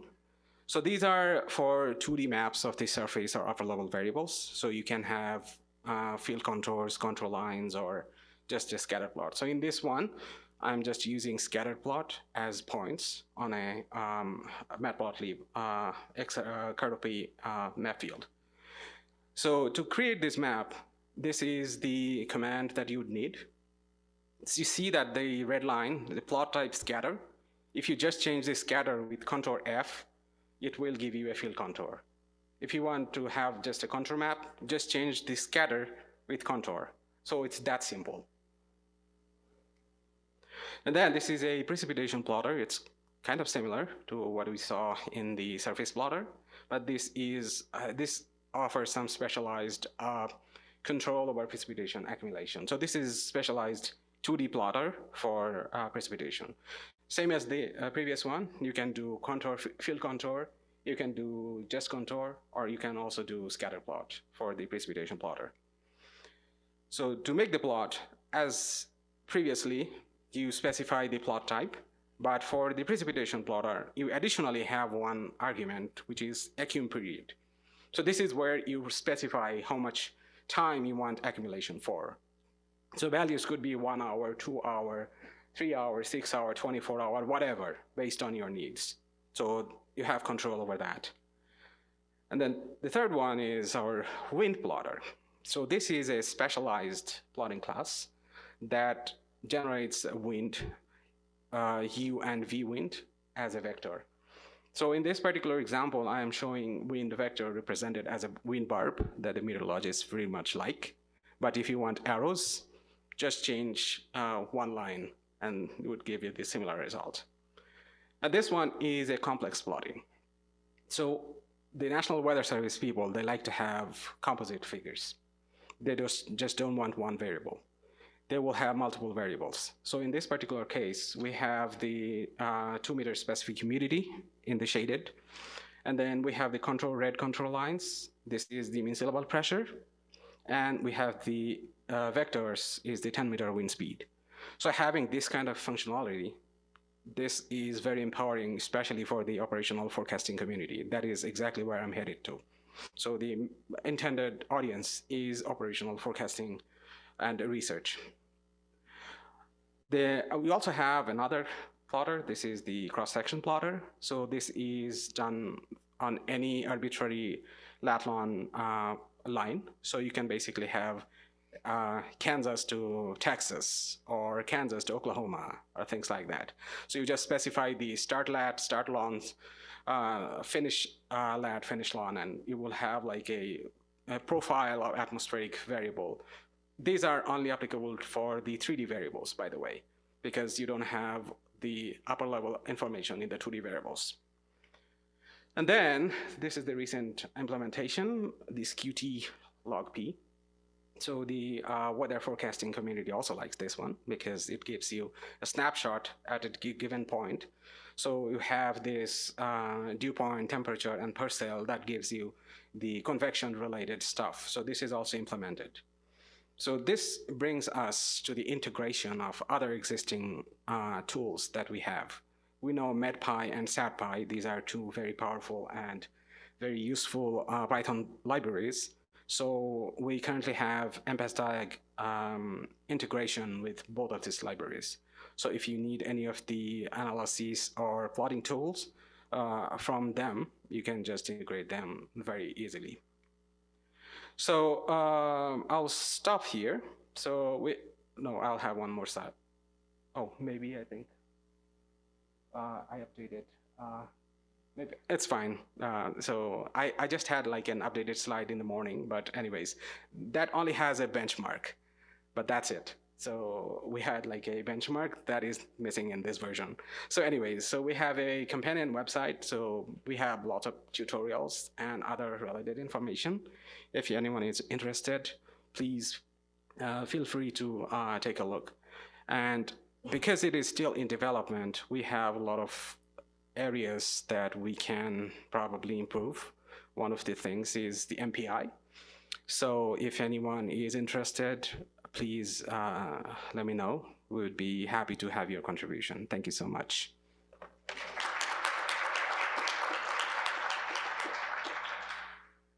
Great, thanks, Rubaiat. Any questions? Oh, yes, we're on.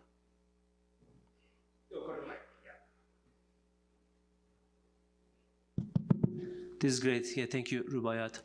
And it's also great to see a landscape of tools for different purposes for unstructured grids, and some of those unstructured grids, as in this case, MPAS. And it was also great to see the MPI aspects. So I don't know if you had any examples of that. So that is great.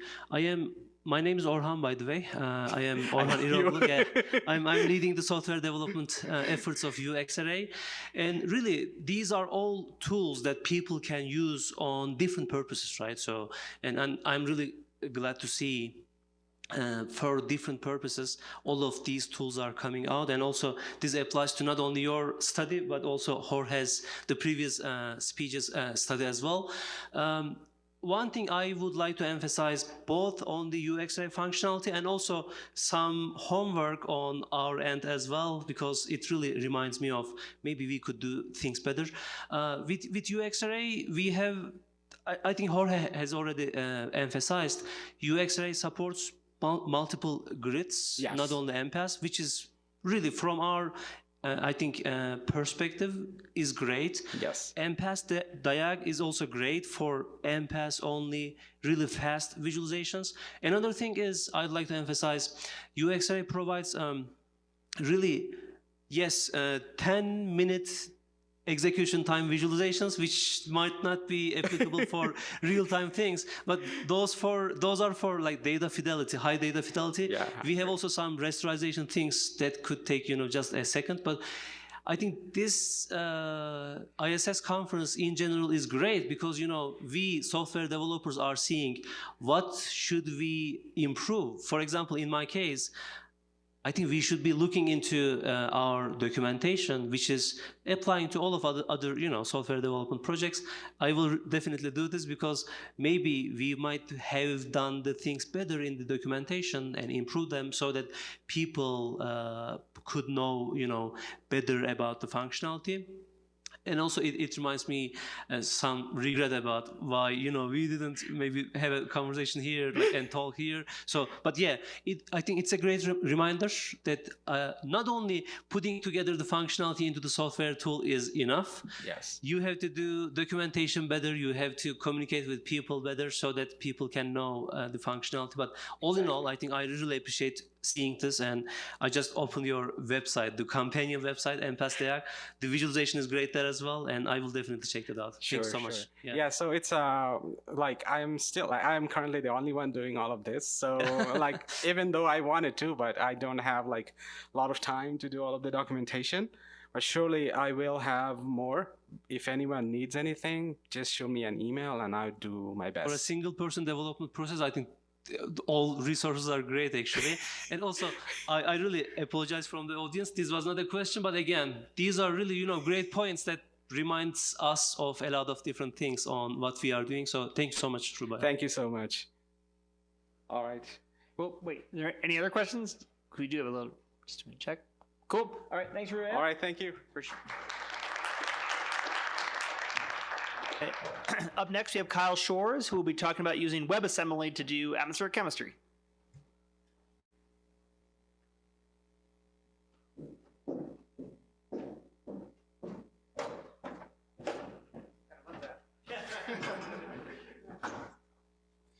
What is this, a laser pointer? Okay. Well, hello. Thank you for having me here this morning. My name is Kyle Shores. I am a software engineer in ACOM here at NCAR, and I'm the lead software developer on a project called Musica. I work with many software engineers and scientists. Some of them are listed here and a bunch of students. I'm going to talk to you today about the joy of interactive science and how we are bringing interactive atmospheric chemistry to the browser through something called WebAssembly. So first off, why would we want to do that? When I was in grad school and I took my atmospheric chemistry class, I didn't really understand everything I was doing. There wasn't a lot of like interactivity that I could use. It was mostly write this equation down, do some math. Cool, you did atmospheric chemistry or something. And so since I came to NCAR, have been on a mission to make that easier, both provide useful software for science to people do actual work, but also something that's useful for students and teachers. Okay, so I'm going to tell you this about the students that I work with. Since 2024, I've been it's called an industry representative with the Texas A&M Computer Science Capstone Project. So I show up and I give them a list of ACOM software that they could be interested in working on. And they choose something and they do something for the full semester. I've been doing this since 2024, as I said, and I've had 24 students. And the work I'm going to talk to you about today was the first time I'd ever really seen them interact with some of the science that we have here in ACOM. Before I get to that, I have to tell you what Musica is. It's an acronym, of course, that stands for the Multi-Scale Infrastructure for Chemistry and Aerosols. This is our Musica ecosystem diagram, so it shows all of our chemistry components at the bottom, and at the top are all the models that we are directly integrated with or being integrated with. And the green boxes over there on the right, those are the layers that the students have mostly interacted in. So I'm going to talk to you about those two and the box in the top right called Music Box Interactive. All right, so how did we get to the point where we have a JavaScript layer and a Python layer? Well, back in 2022, we had finished our ODE gas phase solver called MICM, and we were ready to put it into CamSima. So we made the Musica library, put it on GitHub, and then made a C interface to it. We use that C interface to call into it from Fortran to ChemPass and all the other Fortran models. And then in 2024, when I started working with the students, I thought, well, why don't y'all just try to make a Python interface for it, just see what happens and see how well it goes. And it worked out pretty good. They were able to rewrite our, at that time, Fortran-based box modeling framework called MusicBox into Python. And we use that now to power our online box model called MusicBox Interactive. That got me thinking, well, how close could we get to running our chemistry software directly in the browser so that we don't need a server component? So in 2025, I asked the students to make something called a Node.js add-on. It worked. They did a great job, but I didn't know that that only runs in the server because I just didn't know. So then this past December, I thought, okay, what are the options? And I found out about WebAssembly.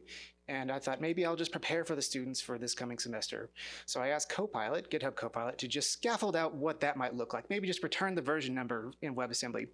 And it one-shotted the thing. Unfortunately, it's good enough to do that, sadly. And so back in December and early January, we had something that was running our chemistry in the browser through WebAssembly. So I've said that word. Let me tell you what it is. It is a stack-based runtime with a binary format.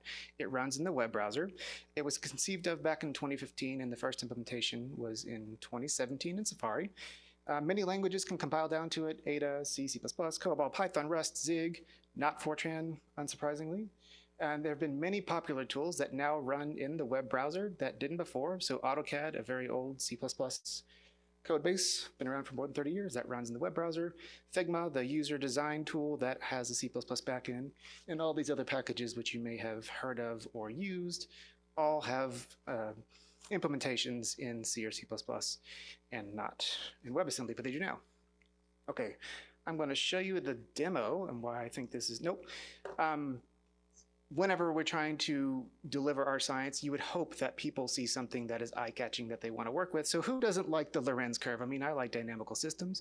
And since I came to NCAR, I always thought it should be possible to take the Lorenz system and model it as a set of chemical mechanisms, or a chemical mechanism. I didn't know how to do that, but there was this neat little paper that came out just last November that showed how to do that. And so what you're seeing right there is the demo that I'm about to show you. And this is what the students engaged with. This is there a way to put the demo on the screen somehow? You can scan that with your phone. It's best on a desktop. If not, I don't know, is there a way? There's not a way? Okay, I was told there would be. That's fine. Then I will go back one. You're going to see that graph, but you'll also see some sliders on the left side. It's got the concentrations of the X, Y, and Z species. It has the solver type that you can choose from. It has the grid cells. And when I showed this to the students back in January, just to show them the software that they could work on, they started messing with it. And so on that website, it's showing you a box model that's running 5,000 time steps forward. And every time you drag a slider, it is running our software in the browser. And it's doing that nearly instantaneously. And as I said, since 2024, this was the first time I'd really seen students just engage with the software. It gave me a little bit of joy. I think they had the tiniest smidgen of joy playing with whatever our science is.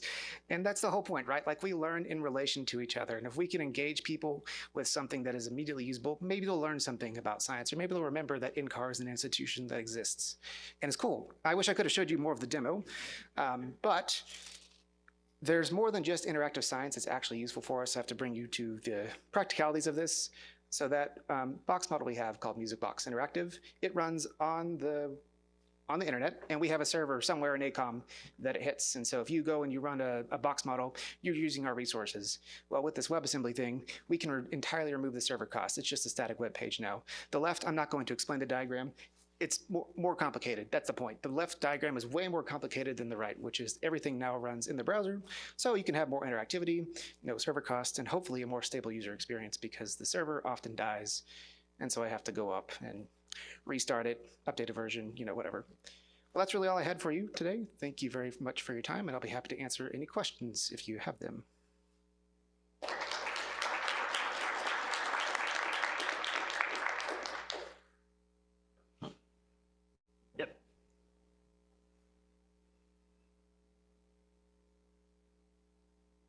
Hello, this is Primus.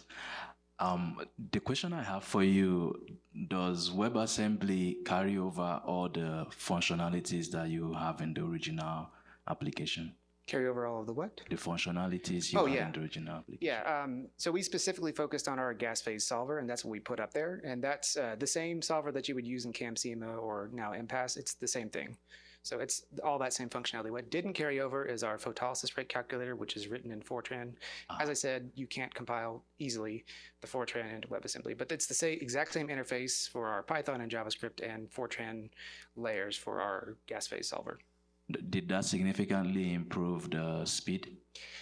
At the speed of getting data back to the user to see it. It's the exact same code base. I don't know that it's any fast. It should be a little slower actually, because for the JavaScript layer, there's more data copies, whereas in the Python or the Fortran, you're putting it directly into place. And so but I mean, if you play around with the website. But it's minimal, like the user wouldn't notice. Yeah, no, there's no usable, I mean, it's still the results come back faster. So like if you poke the run button on the website now, it takes, I don't know, 10 seconds, 30 seconds, because it's got to go out to the server, run the thing, and bring it back. Mm-hmm. It just happens instantaneously, nearly instantaneously in the browser now. Okay, that's cool.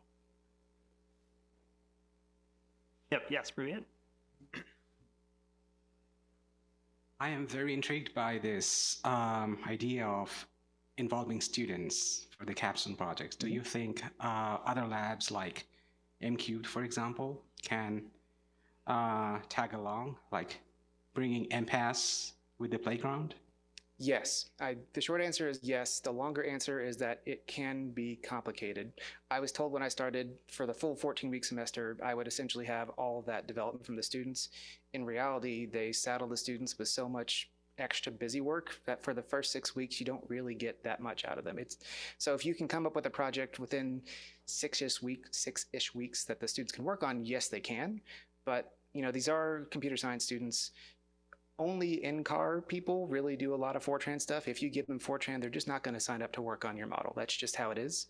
And so, I mean, if you're doing something like your project where it's taking the output and doing something cool with it, sure. But if it's going into the model, first off, getting time on the supercomputer for the students would be, a bit of a problem, just because it takes time and you've got a limited amount of time. So yes, the answer is that, but you've got to make sure you choose the right project, which since I started working with them, I didn't know the size and scope, and I've had to learn very hard lessons about the correct scope to give the students. Sure. I'll be in touch. Okay.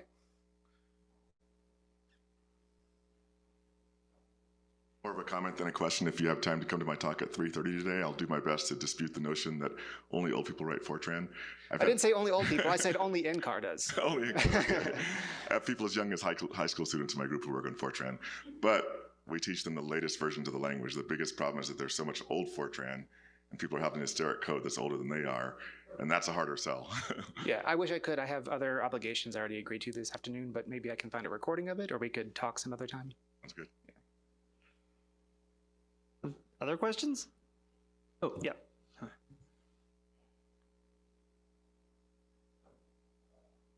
So I don't know much about chemistry, but I'll ask about tools when it comes to how the tools interact and call each other, like deterministic output from one portion to another portion. Is there any plan in the roadmap? Like right now, we see things like MCPs, agentic workflows. Do you think this might be a chance where like things like NumPy, all these packages can be bundled in a way that you have tools like MCPs that can build deterministic workflows that can call different tools and then just run like the whole workflow in one portion and stuff like that? So the question is, can the chemistry layers that we've added here be used for agentic workflows with MCP servers? Is that the question? Yeah, yes, I think they can. We didn't explicitly design them for that. I did try to take some lessons from big tech. Amazon's whole ethos is make all of your data available through an API. And so that's what we've done. We've tried to make a small API that gives you a whole lot of depth of information that comes out. Our promise is you give us a mechanism and the initial conditions, and we will evolve chemistry forward in time for as much as you want. And so that's what we have. And we have a lot of documentation. Since LLMs are fantastic at reading documentation, apparently, probably you could. We didn't design it for that specific purpose, but because we have API layers with documentation and test, it is probably easy to integrate this with the agentic workflows. Other questions? Actually, I have one. Sorry, just to prevent you from leaving. Have you done any experiments how big of a chemical mechanism you can kind of get away with in WebAssembly, or is that future work, or do you have any sense? I did not. The students last semester did. They ran, oh, I forgot. So we have this thing called TS1. It's a mechanism name. It stands for tropospheric, stratospheric something. And it's got 500 something reactions and 200 something species. And you can have, with our software, just a single state that represents a single grid cell, or you can say, I'm going to have 10,000 grid cells. And so each grid cell represents the same chemistry just 10,000 times with different concentrations. And I think they got all the way up to 100,000 and it didn't die, which I wonder if that's true. I didn't actually see what they did because there's a hard limit with WebAssembly that we haven't hit, or at least I haven't seen us hit, where it's got like, I think it's 2 gigabytes or 4 gigabytes of a stack limit that you're not allowed to go above. You can, but you have to set different compile options, and I don't know. We haven't played with it because this is really for interactive science. Just, hey, I'm a student, I want to learn something real fast, and typically you want smaller, easier to understand examples than this is 100,000 grid cells, you know. Cool, awesome. Thanks, Kyle. Let's thank him one more time. Thank you very much. Okay, up next we have Guoqing Ji, who will be presenting on a YAML parser. Okay, great. Can you hear me? Yes, but yes. Okay, that's good. Let me share my screen. Let me find it.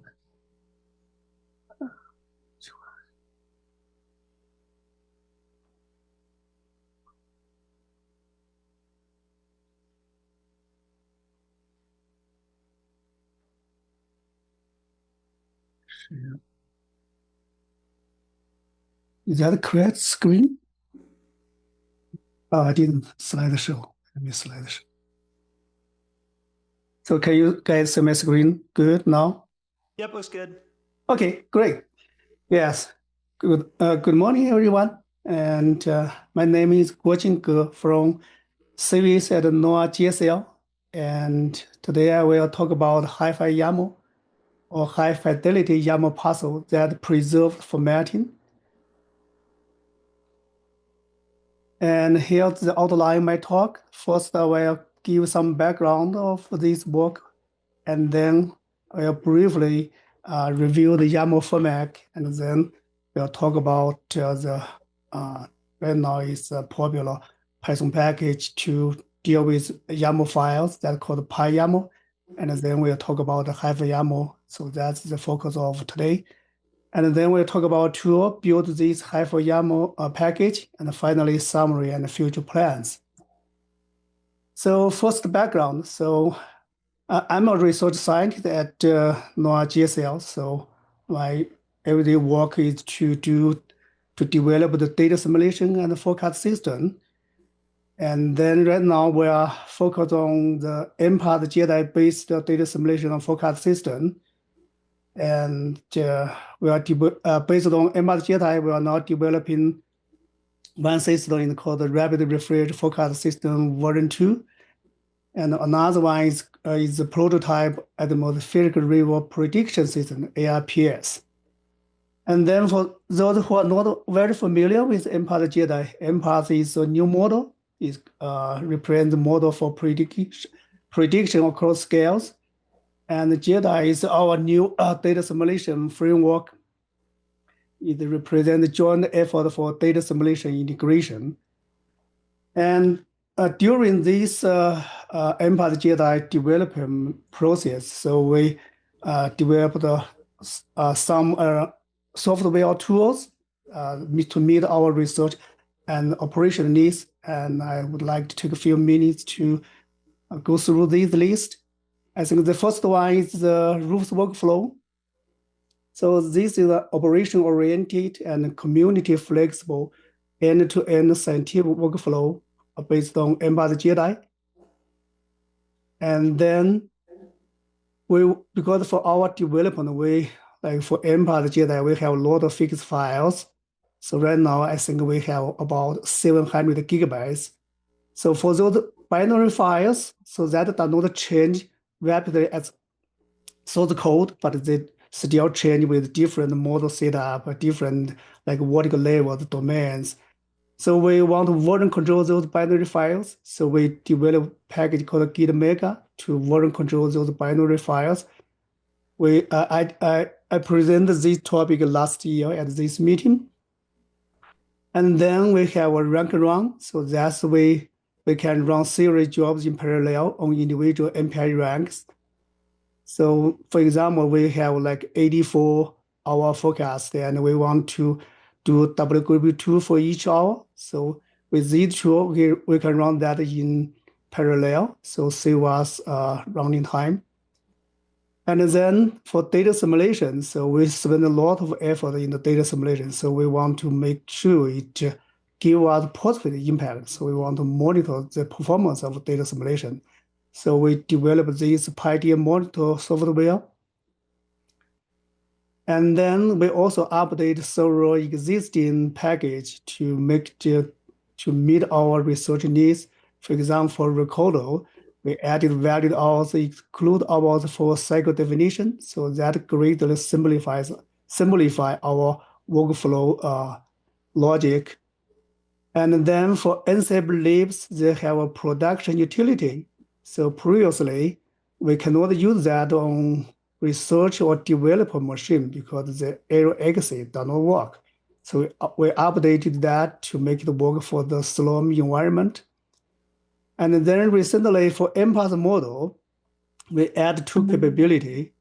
One is we can output as flexible time levels. For example, we can output every 15 minutes in the first hour, and then every 1 hour in the first 6 hours, and then every 3 hours in the next few days.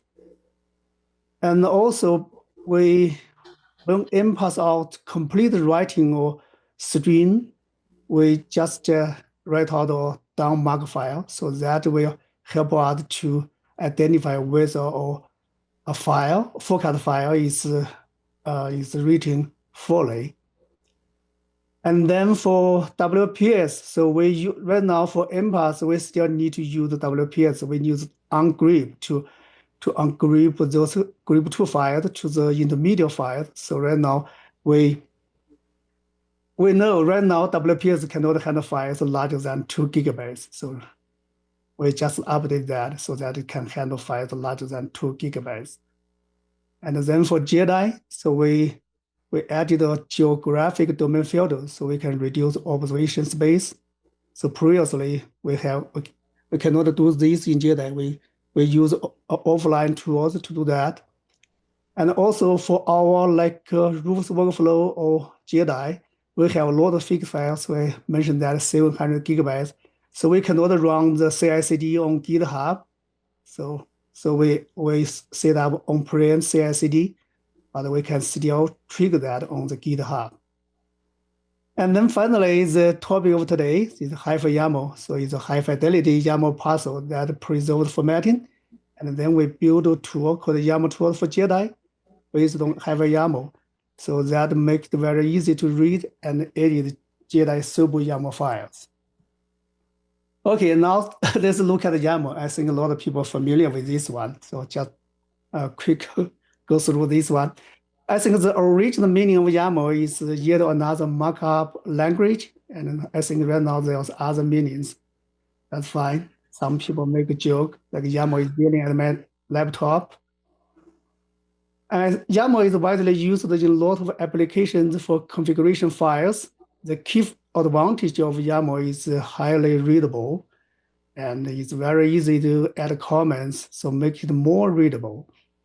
But we know the YAML also have drawbacks. So the most, the first one is indentation sensitive. So it's very easy to make errors if you don't get the indentation right. And it has ambiguous type of interpretation. And for very large files and deeply nested structure, and then it will get very visually messy. So the general situation is that it is easy to edit a few hundred lines of YAML files manually. But when YAML files grow to tens of thousand lines, so that's in our rules workflow. We have more than 30,000 lines of YAML files. And then for those situations, we need tools. So right now, widely used Python package for YAML is called PyYAML. And it can easily load YAML files into Python data structure, like dictionary, lists, or scalars. And then you can use Python code to modify YAML contents. And then you can dump Python data structure back to a YAML file. So it's a great tool if we only focus on reading YAML data into memory. So I here show one example. You can see that's a very simple YAML. And then you can import PyYAML and open this test YAML file, use YAML.saveload, load that data, and then you can print that data. You can see on the right side, that's just a dictionary. And then we want to change this YAML representation from yelling at my laptop to yet another markup language. So we can go through the dictionary key and demo configuration detail and first element of this list and the meaning and then list and then why, and then you change that. And then you just dump these results and then you get this one. So it looks like perfect, right? But when you go to the real case, you'll get a lot of surprise. So this I showed a very simple JEDI YAML from our rules development. So I make a lot of simplifications so we can squeeze that into one page. So now what I did is that I open this file, load that, and then dump that, just read and dump without any modifications. And then we have original file and a new file. We just do vim div. So that's the result. You can see a lot of unexpected change. I make no modification, still a lot of change. So formatting drastically changed. You can see all comments are lost in the right side. And for this anchor alias changed and someone are removed, like analysis date, that's removed by PyYAML. And for this list, it changed that from flow style to block style. And sometimes we want to add some backup or like this for observation filter. We add a backup here. So sometimes we want to turn that on. So you can see that also be removed. And also for some actual empty space also cleaned. So, and we will see more change if we use more YAML feature like override for the pipe. So from this case, we can see it is impossible to div change or read the dumped files further if we use PyYAML. So that's my conclusion. YAML is not suitable if we want to further read, review, div, or debug YAML files, especially for files with tens of thousands of lines. And in this situation, PyYAML lost the key YAML advantage, that's readability and comments. We no longer have comment there. So that's why a lot of developers get frustrated with this situation. And I think the good thing is that we have HiFiYAML that comes to the rescue. So for this package, it's very easy. You can just pip install, you get that. So right now, I just give one example. So we can do similar thing. So we load that the similar JEDI demo YAML, and then we want to change this state variable from 6 variable to 2 variable. And then that's one line change. And we also want to change this YAML block from left side to right side. So we can do is we just load this YAML file, hy.load, and then hy.modify. And then this part is modify this block. And then you do div, you can see all changes are expected, no unexpected changes. And the formatting is strictly preserved. So that's great, that's good. So now I will talk about some core parts of HiFiYAML. So for this package, there are 2 important concepts. One is called the YAML block. So we define a series of lines at the same indentation level. So we call that YAML block. For example, the purple box, and also you can do this one. That's also another block. And for each line is also a block. So that's YAML block. And then we use a query string. So that's the path to reach your target YAML block. For example, in this example, you start from variational key, and then you go to iterations, and then you go to the first element, you get this purple box. So that's the concept. And then this HiFiYAML provide 4 basic methods. So load is load the YAML file to the memory. Dump is dump the content of YAML block in the memory to a file. So you can specify which block to dump. You can dump the whole YAML file or just a small part of this big file. And then drop, you can drop a YAML block that's remove some part from the memory. And then for the modify, you can modify YAML block with a new block. But we also provide some help functions that get start position. So if you specify a query string, it will find the first position, and then you can find the next position. That's the next at the same indentation level or less indentation level. And then I show some examples. So here we build the YAML tool for JEDI based on the HiFiYAML. So these tools help users easily read and edit giant JEDI YAML files. And the benefit is that we focus on small YAML blocks one by one, so making the process less error prone. And this tool you can use as command line or using in Python scripts. So here shows some examples. So again, YAML tools, this is your YAML file, and then you dump, use a query string. You can dump to standard output or redirect that to a file.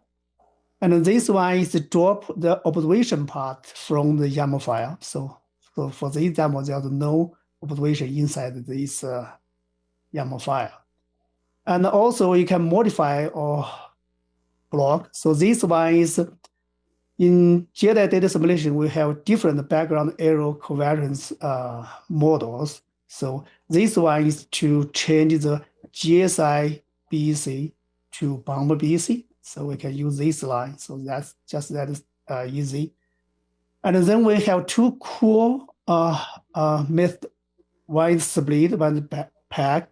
So we can split a giant YAML file into smaller blocks based on the observation types and observation filters used. And then we can make some modification in each individual small files. And then we can use this command to pack the whole directory into a super YAML again. So that's why we can see we can make edits on small blocks one by one, and then we can pack them together to a super YAML file. So here shows the example, the split and pack results. So this one is I pushed that to the GitHub for easy view. We can also see that in the terminal. So this shows all the observations in this super YAML file. And under each directory, for each observation, we have a different observation filter that mostly do some quality control. And you can see for different observations, you have different filters. So this one for aircraft temperature, this one for satellite. So usually we have more filters for satellite. And then these three blocks show the actual content of each filter. You can see they are very small, easy to handle. So that you can see that's so easy to view and edit when we just focus on a small block. Okay, finally, summary and future plans. And so we mainly talk about HiFiYAML today. So that provides an alternate YAML parser. It preserves the original YAML structure and formatting, including comments, anchors, alias, and keyword, and it enables users to programmatically modify very large YAML files easily with confidence that the original formatting will be retained. And by reducing errors and improving readability and usability, HiFiYAML can significantly accelerate scientific workflows. And we also have a YAML tool for JEDI built on HiFiYAML that help users easily read and edit giant JEDI YAML files. And for future plan, because for our work is mostly related to operation and real-time runs, so we'll make things work first, and we don't have enough time to add detailed documentation and C-test, but we have some regression tests. And I think the plan is to add more detailed documentation and C-test. And I think a few days ago, I learned from some people that we can use AI to do this one. So I may try that. I think that's all from me. Thank you.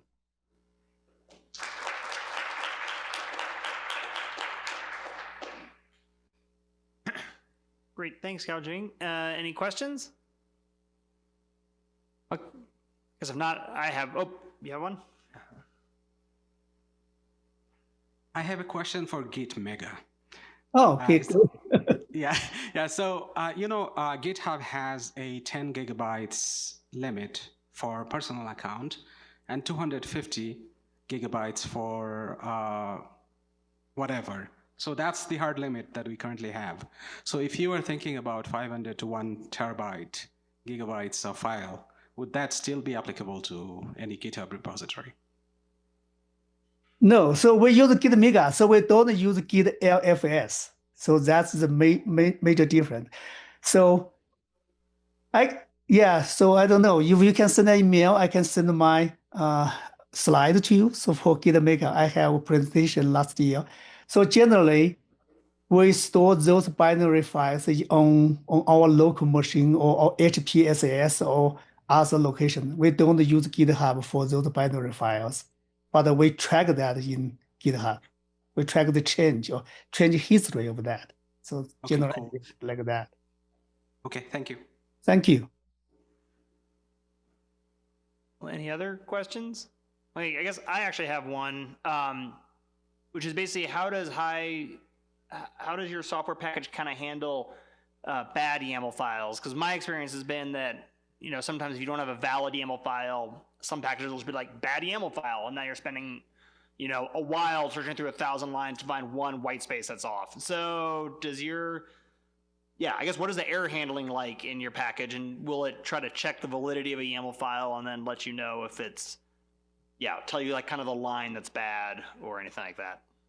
Yeah, that's a good question. So, so I tell you, so HiFiYAML is mostly for modifying, so for further for downstream use. So for your question, we just use PyYAML to read that, check that whether PyYAML can read that. If we can read that, that's great. If not, that means there's some error in the format. Awesome, thanks. Anything else? Cool. Well, let's thank him. Let's thank Guoqing one more time. Thank you. Let me stop sharing. Great. And then let's welcome the last speaker for this session, Haiying, who will be talking about exploring memory tracking in large scientific simulations.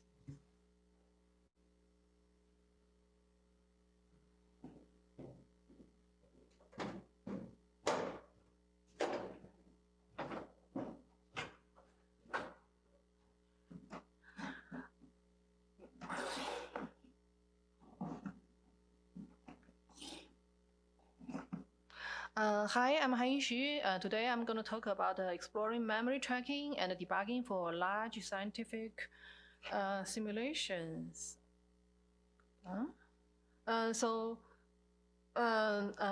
John, Dennis, my colleague, we work together on this project. I'm from the NCAR CISO ACS group. Okay, so I would like to acknowledge the support from the community software facility, and also like to acknowledge high-performance computing support from the Rachel system provided by NCAR. Why do we investigate memory tracking? Several projects are. Why it's not the latest one? Can we have the latest one? I can try to re-download your slides. I did download the slides. Yeah. I put the latest one in the drive already. So I'm downloading your latest. Yeah, can you up? Yeah, download the latest from that drive, right? Okay. So why do we investigate the memory tracking? Earthwork projects was blocked from 3-4 months due to a memory leak caused by a language standard violation.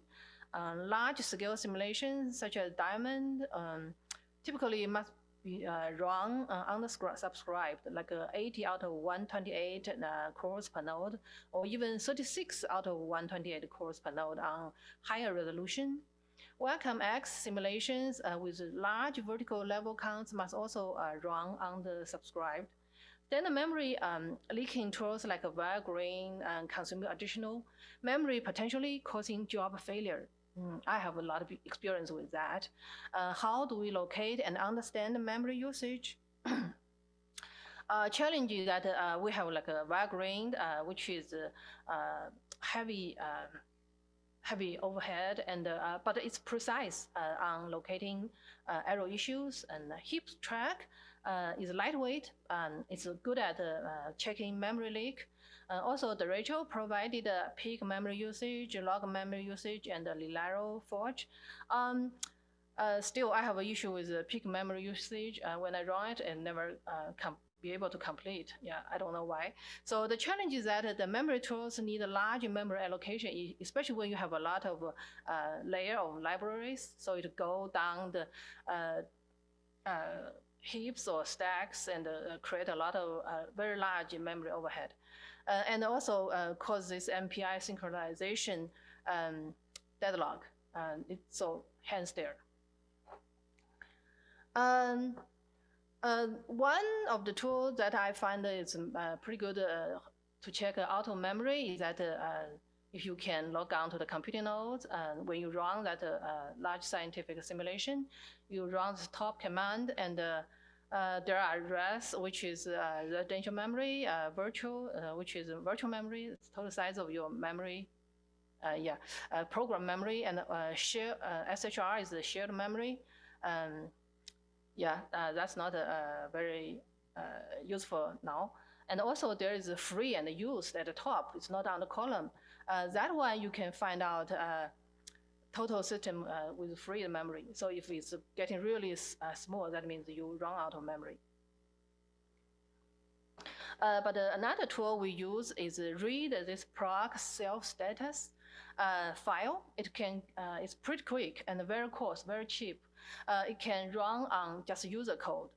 It will not go deep down to the library, anything. It can give you virtual size and virtual RSS, virtual data, and virtual PTE. PTE is the size of page table entries. So let's review what is virtual memory system on Linux.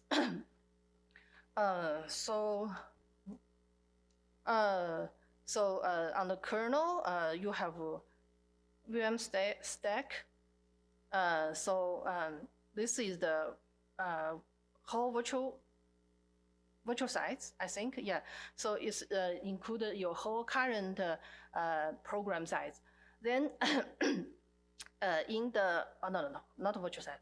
So there is a stack which we call the virtual VM STK. Then there is a heap and your tags and data bundled together called VM data.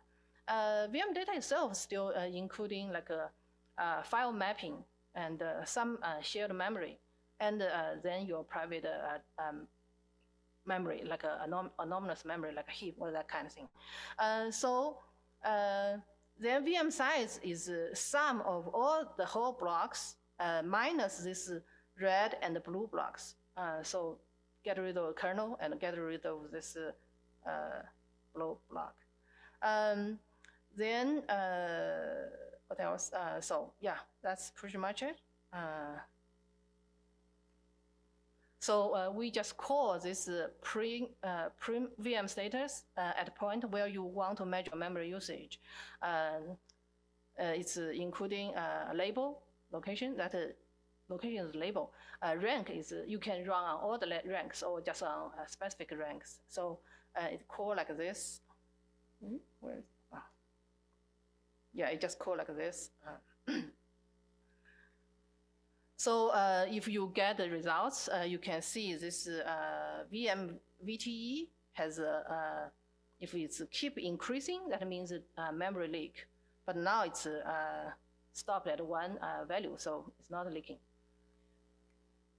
Then we recorded the VM ISS MPAS model with parallel IO, which is the IO library, and plot out over IO steps. There's 1 to 41 IO steps. So this key message from this plot is that memory usage is stabilized quickly after first few IO steps with a consistent and persistent gap between nodes. So these 4 lines represent each node, 1, 2, 3, 4 nodes. This simulation just run on 4 nodes, used all the cores on each node. Then this x-axis is I/O steps, just like there is 41 output time. Y-axis is the VM RSS in gigabyte, ranging from 49.5 to 57 gigabyte. So memory spikes sharply at the startup, like a step 1 to 3, then stabilize. Nodes settle into distinct bands. Node 1 is 57 gigabyte, down to node 4 is 51 gigabyte. 5 gigabyte spread across nodes indicate uneven data participation. Slightly upward drift over 40 steps. That means minor memory accumulations. Also, this sawtooth pattern means small oscillations at each IO step are visible across all nodes, consistent with per step buffer allocation and deallocation cycles. So takeaway is that memory is stable but unevenly distributed across nodes. So we have this several IO libraries running with the model. So which IO library is most memory efficient? We want to find out. Also, peak memory is measured at the load level. So we aggregate per rank usage with each node and report the maximum across nodes. We further evaluate memory scaling as the model resolution increases. So here is another plot. So we run on several different IOs, which is IDEOs. PIO is parallel IO, then PIO with 1 megabyte buffer size, and the Scorpio. And the Scorpio is one library wrapped with PIO. Then SMIL, that's developed by MPAS. So this one key insight is SMIL used the least memory across all resolutions. SMIL, like on 15 kilometers, is used 45 gigabyte, and Scorpio is the next slowest one, is 56 kilobyte. On 30 kilometer resolutions, Scorpio used 45 gigabyte, and Scorpio used 56 gigabyte. On 60 kilometer resolution, SMIL used 30 gigabyte, and PIO and the PIO 1 megabyte used 39 gigabyte. On 120 kilometer, SMIL used 8 gigabyte, PIO used 10 gigabyte. So SMIL saves 10 to 25% memory versus the next best methods, and up to 30% versus PIO IDEOs at a fine resolution. The advantage holds across all mesh size and grows more pronounced at a higher resolution. Takeaway is SMIL is the most memory efficient IO methods tested, make it attractive for high resolution MPAS runs where memory is a limiting factor. Then for this plot, we have the performance coming out, which is output time. IDEOs is the fastest writer. SMIL is the slowest at 5 resolution.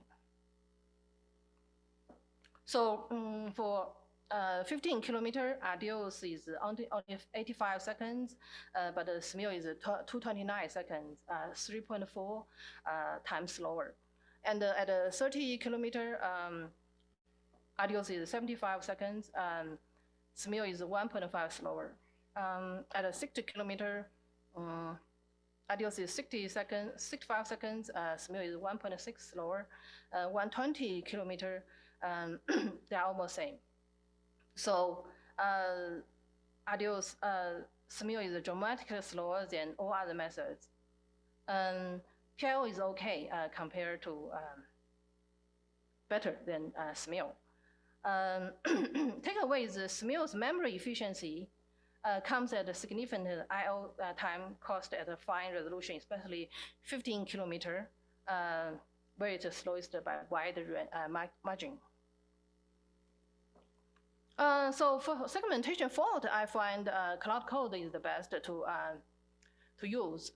Like I have a project with the Muron, and I can run 3 time steps successfully, but fail on the 4th time step, and I have no way to find out where is the segmentation fault come from. So I use Cloud Code to analyze the output log and the error log and the source file. I find the dimension size changing. So if you can, you know where, but you cannot deep down in, and you output all the logs, error logs, like as many as you can, then you can use Cloud Code to find the segmentation fault much faster, maybe like 10 minutes. So summary is that large scientific simulation run in parallel make it difficult to use Vagrant, HipTrack directly.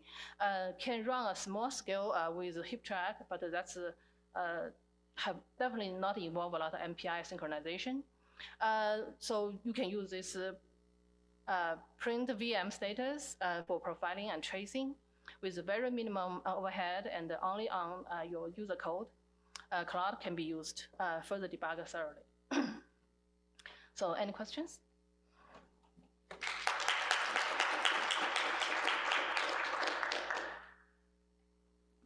Yeah, so I have a question about the Adios and PIO library. So it seems like Adios is quite good in higher resolution MPAS models. So does the MPAS dev team know about this?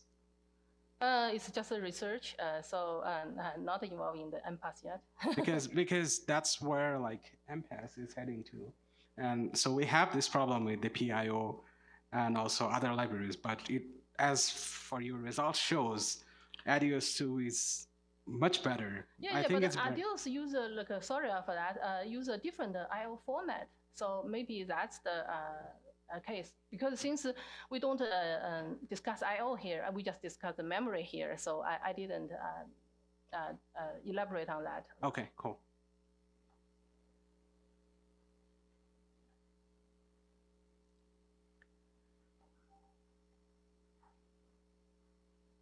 I was wondering if you had experimented with the address sanitizer libraries, linking those into the executable. You mean sanitize? Address sanitizer. Yeah, I did. I tried, but that doesn't work for me too. Yeah, it's just like especially for MPAS and the Muram, they handle. Yeah. Or didn't give me enough information because they go deep down. I just want user code. Okay. So user code is most important part. Yeah. Okay, so you'd have to exclude the libraries. Yeah, there are too many. Because especially for I/O, there are so many libraries. Yeah. So.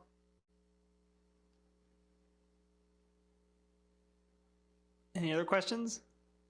I guess I had one, which I noticed in the one plot about the buffer size, the function of resolution. This one? Yes. Well, it just seems like there's a really big jump between 120 to 60, like almost a 4x increase in buffer size. And then after that, it kind of peters off. Do you have any sense of why there's such a huge jump from 120 to 60? Because we use the maximum sum. So, yeah, I thought maybe because the balance is different, so maybe the maximum nodes shows the most jump, but if we compare other nodes, it should be maybe better. Yeah, I'm not sure. Yeah, that's a good question. I definitely should investigate more. Yeah. Any other questions? Okay, well, let's thank Haiying, and let's thank all of our speakers one last time for the session.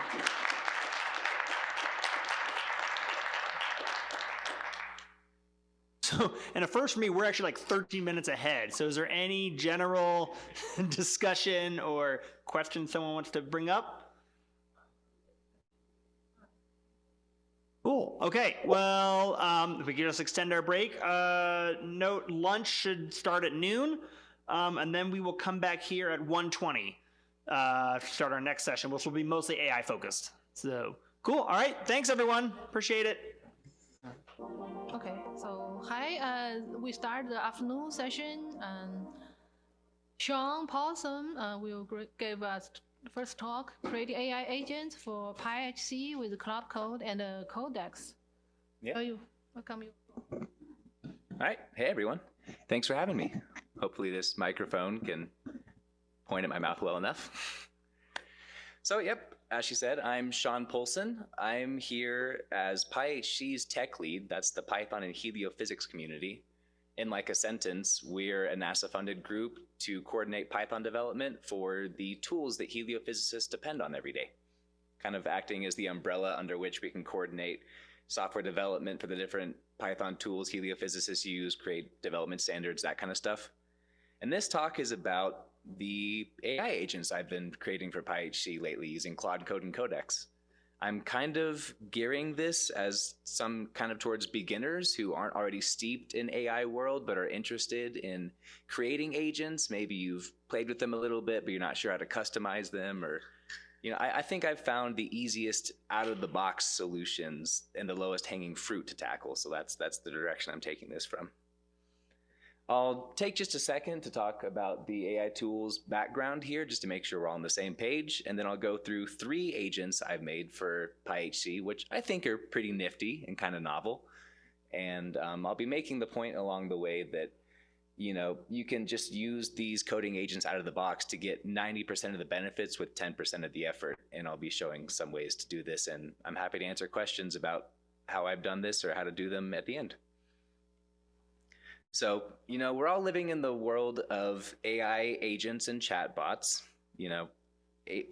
Agents were the big development of last year, particularly the terminal coding agents. I'm showing Codex, Claude Code, and Gemini on the screen there.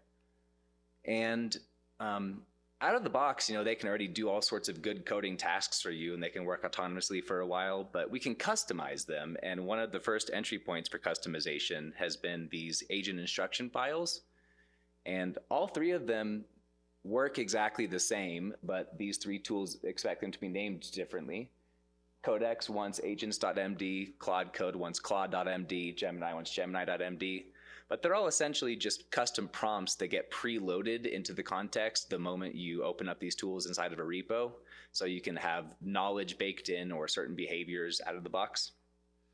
And I want to pause here for a second just to get a feel for my audience. Who here has already used one of these three coding agent tools just to write code or do some things?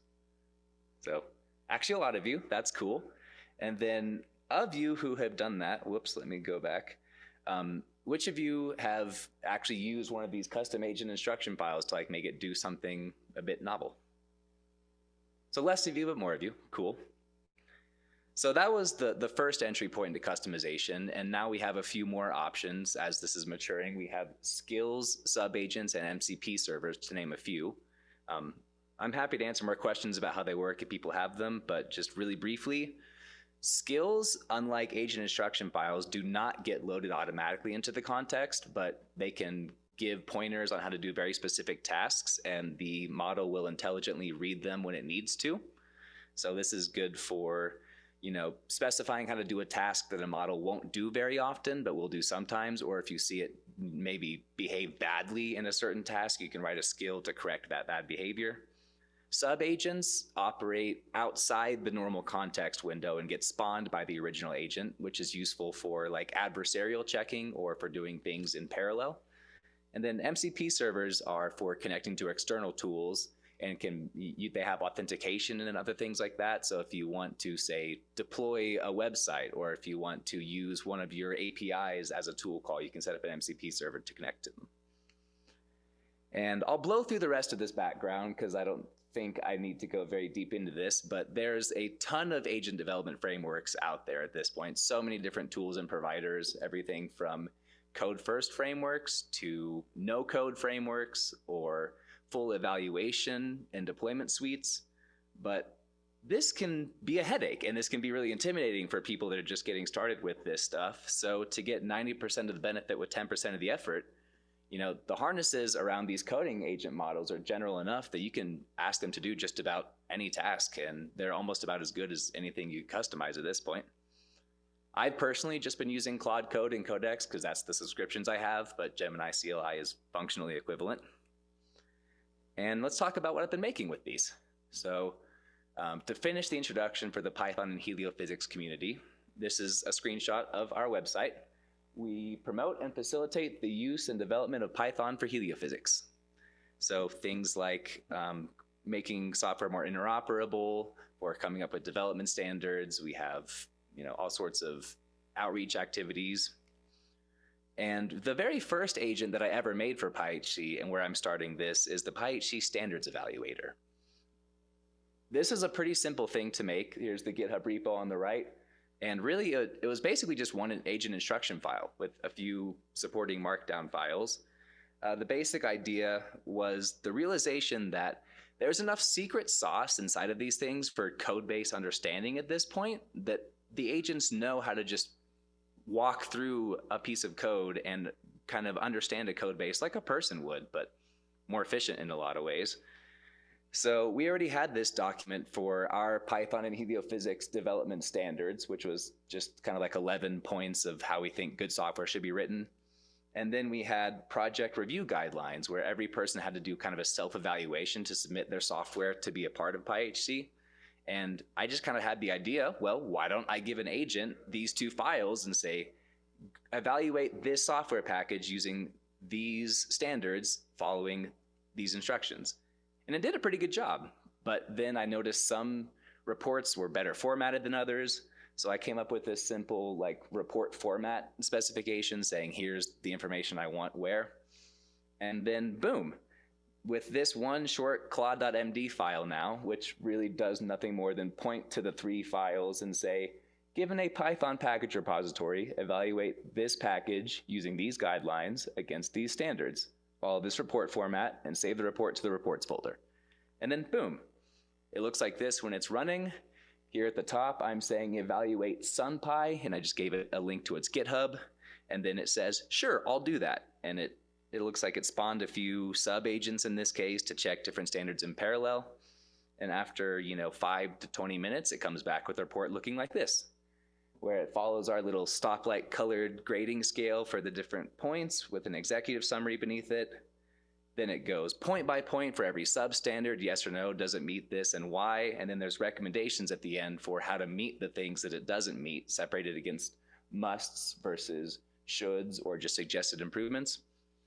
And this is really slick. And the point here is that anyone who already has their own development standards or, coding guidelines that you want people to follow, you could make this kind of agent in an afternoon, just like I did. And they're really good at this point. So there's the first one. The second one here is the HSI Metadata Orchestrator. The HSSI is the Heliophysics Software Search Interface. This is a website my group is building just to help heliophysicists find the software they would need to do the kind of work they want. We catalog the software, and then we offer filter fields on the left. So by functionality, you could find software that, say, does coordinate transforms or data visualization. We also separate it out by like programming language or regions of space or data sources, that kind of thing. And as you'd imagine, you need a lot of metadata about a piece of software to be able to filter it on that kind of level. So our first idea, and what we still have on the website now, is this really big, long 33-field resource submission form where we're asking humans to come along and tell us everything there is to know about their software. But as you might imagine, it's onerous. It can take over an hour to fill out this one form. And because no one wants to do that, we ended up getting lots of submissions where none of the optional fields were filled out. People were shortchanging their functionalities and all these other problems. So it wasn't really scaling the way we were hoping. And then, in comes AI. I made this little metadata orchestrator, which is a collection of agents using instruction files, skills, and sub-agents. We have an extractor, which goes through and extracts all the information from a repo to fill out that form, basically. Then we have a validator that double checks everything that was extracted was actually correct and can be verified with sources. Then we have a submitter, which will submit that information to the website. And then an updater that I can run on the background every once in a while to just, as the software gets new version updates or things like that, go back and keep the resources up to date. And I'll focus just on the extractor and the submitter because those are kind of the important bits. And the extractor really is, again, just leveraging this kind of secret sauce for code base understanding to just say, hey, given this markdown file that has all the form fields, can you just find me the answers to all these different questions? And I used a few different custom skills to get this to work. I noticed right off the bat, it kind of struggled doing the software functionalities because you have to look through like 100% of the code base to get a full picture to make sure you don't miss any of the functionalities, and you want to make sure it's not hallucinating features that it doesn't have. And so I've got different skills for doing that correctly, and then I've got this validator sub-agent that it spawns with a skeptical and adversarial personality, so it assumes everything that comes out of the first agent is wrong, and then it will just try to prove that it's correct, and it'll give corrections if it finds something that isn't, until we have a file that looks correct.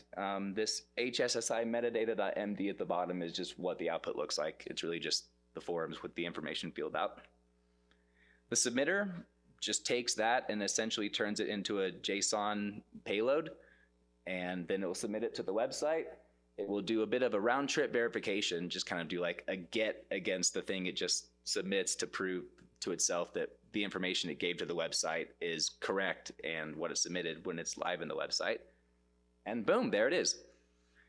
So here's a blown up version of that diagram I showed earlier. It goes from the extractor to the HSSI metadata.md into the validator, submits it. I'm showing all of my shared skills at the bottom there. And just to give a sense of the impact, you know, we had maybe 20 pieces of software on the website before, and as I mentioned, the submissions weren't super great. But now I've got us up to over 90 just by kind of running this in the background and doing it on my own. And the submissions that are done by my AI tool are frankly a lot better than the ones humans are doing, which is entertaining for me. And I'm scaling this up. It still makes mistakes maybe 5% of the time. You know, I'm getting pretty used to seeing 100% flawless runs after the newest batches of models came out, like Opus 4.6. But it's still at a place where I keep myself in the loop just to kind of sanity check things.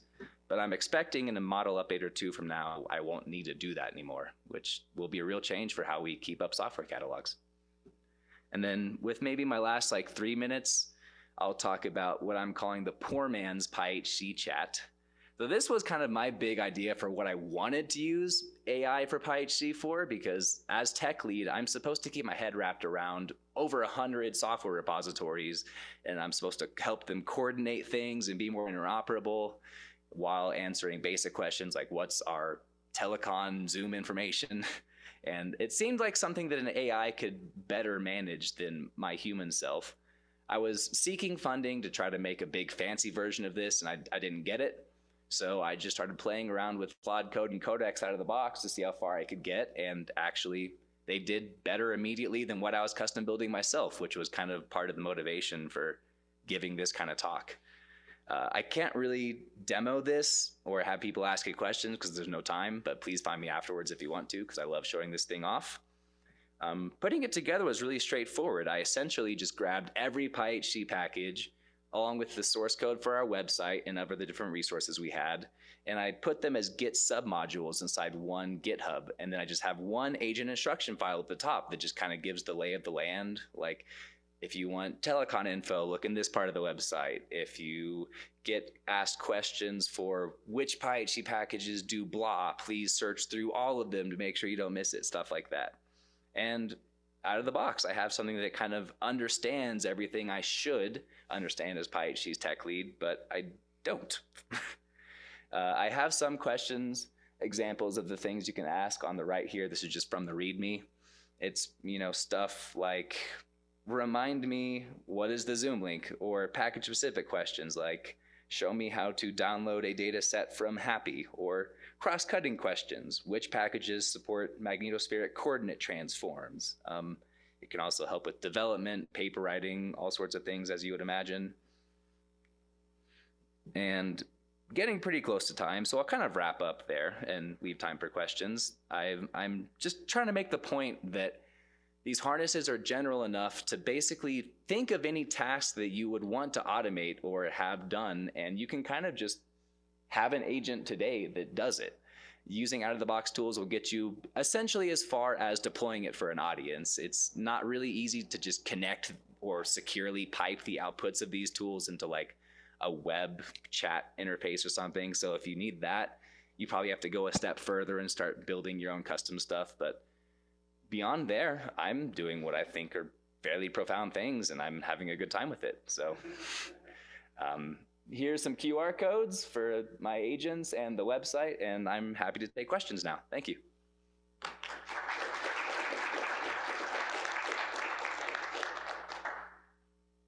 Please.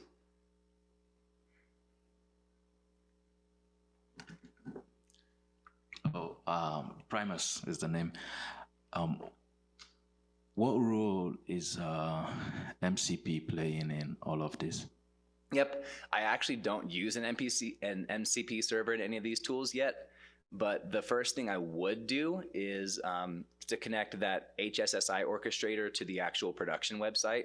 Like we have an SSH key that needs to stay hidden, for example, and I can securely set up an MCP server if I want to let the agent go talk to there and actually like redeploy the website or update changes in production. I'm only doing this locally for now and just going through our normal deploy process, but that's the first place I would use an MCP server. Okay, that's great. Thank you. You're welcome. Any more questions?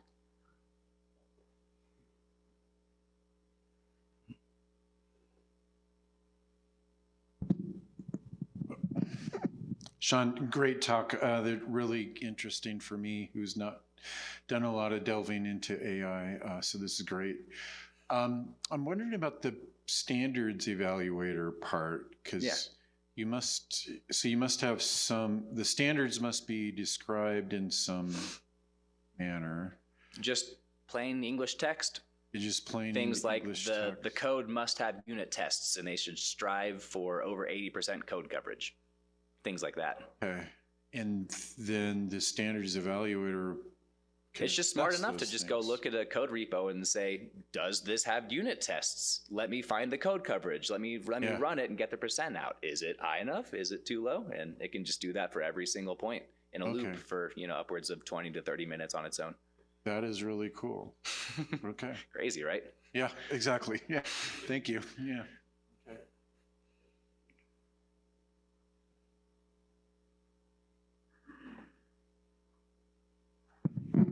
Okay, so I have a quick one. So I use a lot of agents and also MCPs and stuff like that. Sorry, can you speak up a little bit? I use a lot of agents and MCPs in my workflows. And one thing I notice about agents, if you don't monitor them, like they do a lot of shitty stuff in the background.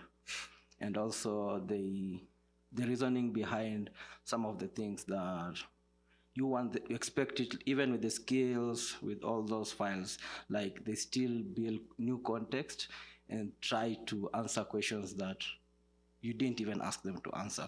Or try to respond to things that they are not supposed to respond to.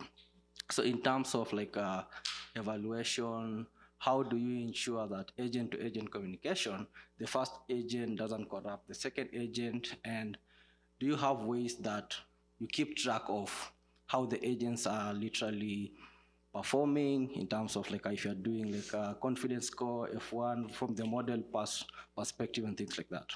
Totally.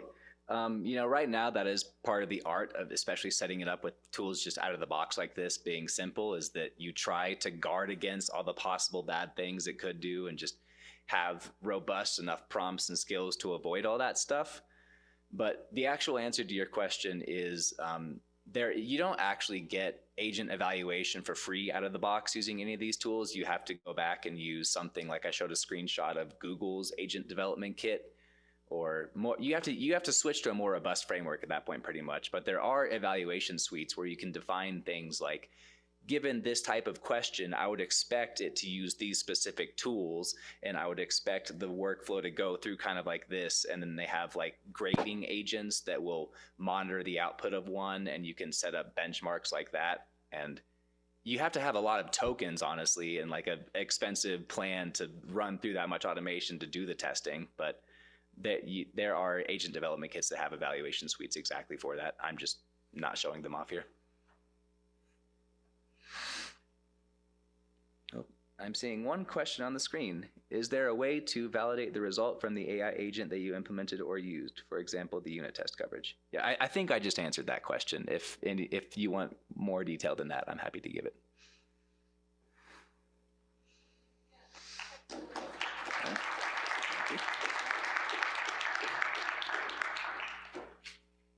Next, Sandra Gesing will give us talk about the IS in the age of AI, professional roles, responsibilities, and change. Thank you very much. And let me share my screen. And I hope it works out like it worked, in the test. So, yeah. Yep, Okay. your slides. Very good. Very good. Yeah, thank you very much for having me. So I'm talking about research software engineers in the age of AI. And I'm the executive director of the US Research Software Engineer Association and a senior researcher at San Diego Supercomputer Center. And here I'm focusing on the role as executive director US RSE. So if you look at the age of AI, and you have heard already quite a few things about AI today, so it's an interruptive force. You just have seen you can, generate the code, you can workflow automation, and there are challenges, but it gets better. But some of the challenges are really reproducibility, because it's not a Turing machine. It's also not when it's an agent. So the transparency is not always giving, and there's an ethical question, of course, also.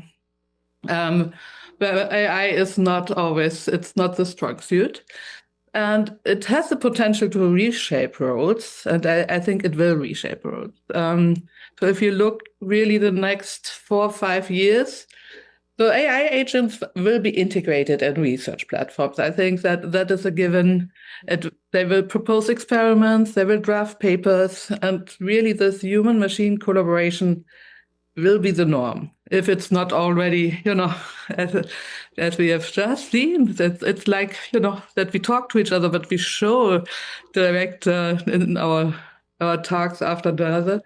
So if really as a profession, the research software engineers and everyone who does create software, whether you call yourself an engineer or you're more on the researcher side, if that part of the work, if that would only survive, that would be very passive and fragmented and sidelined.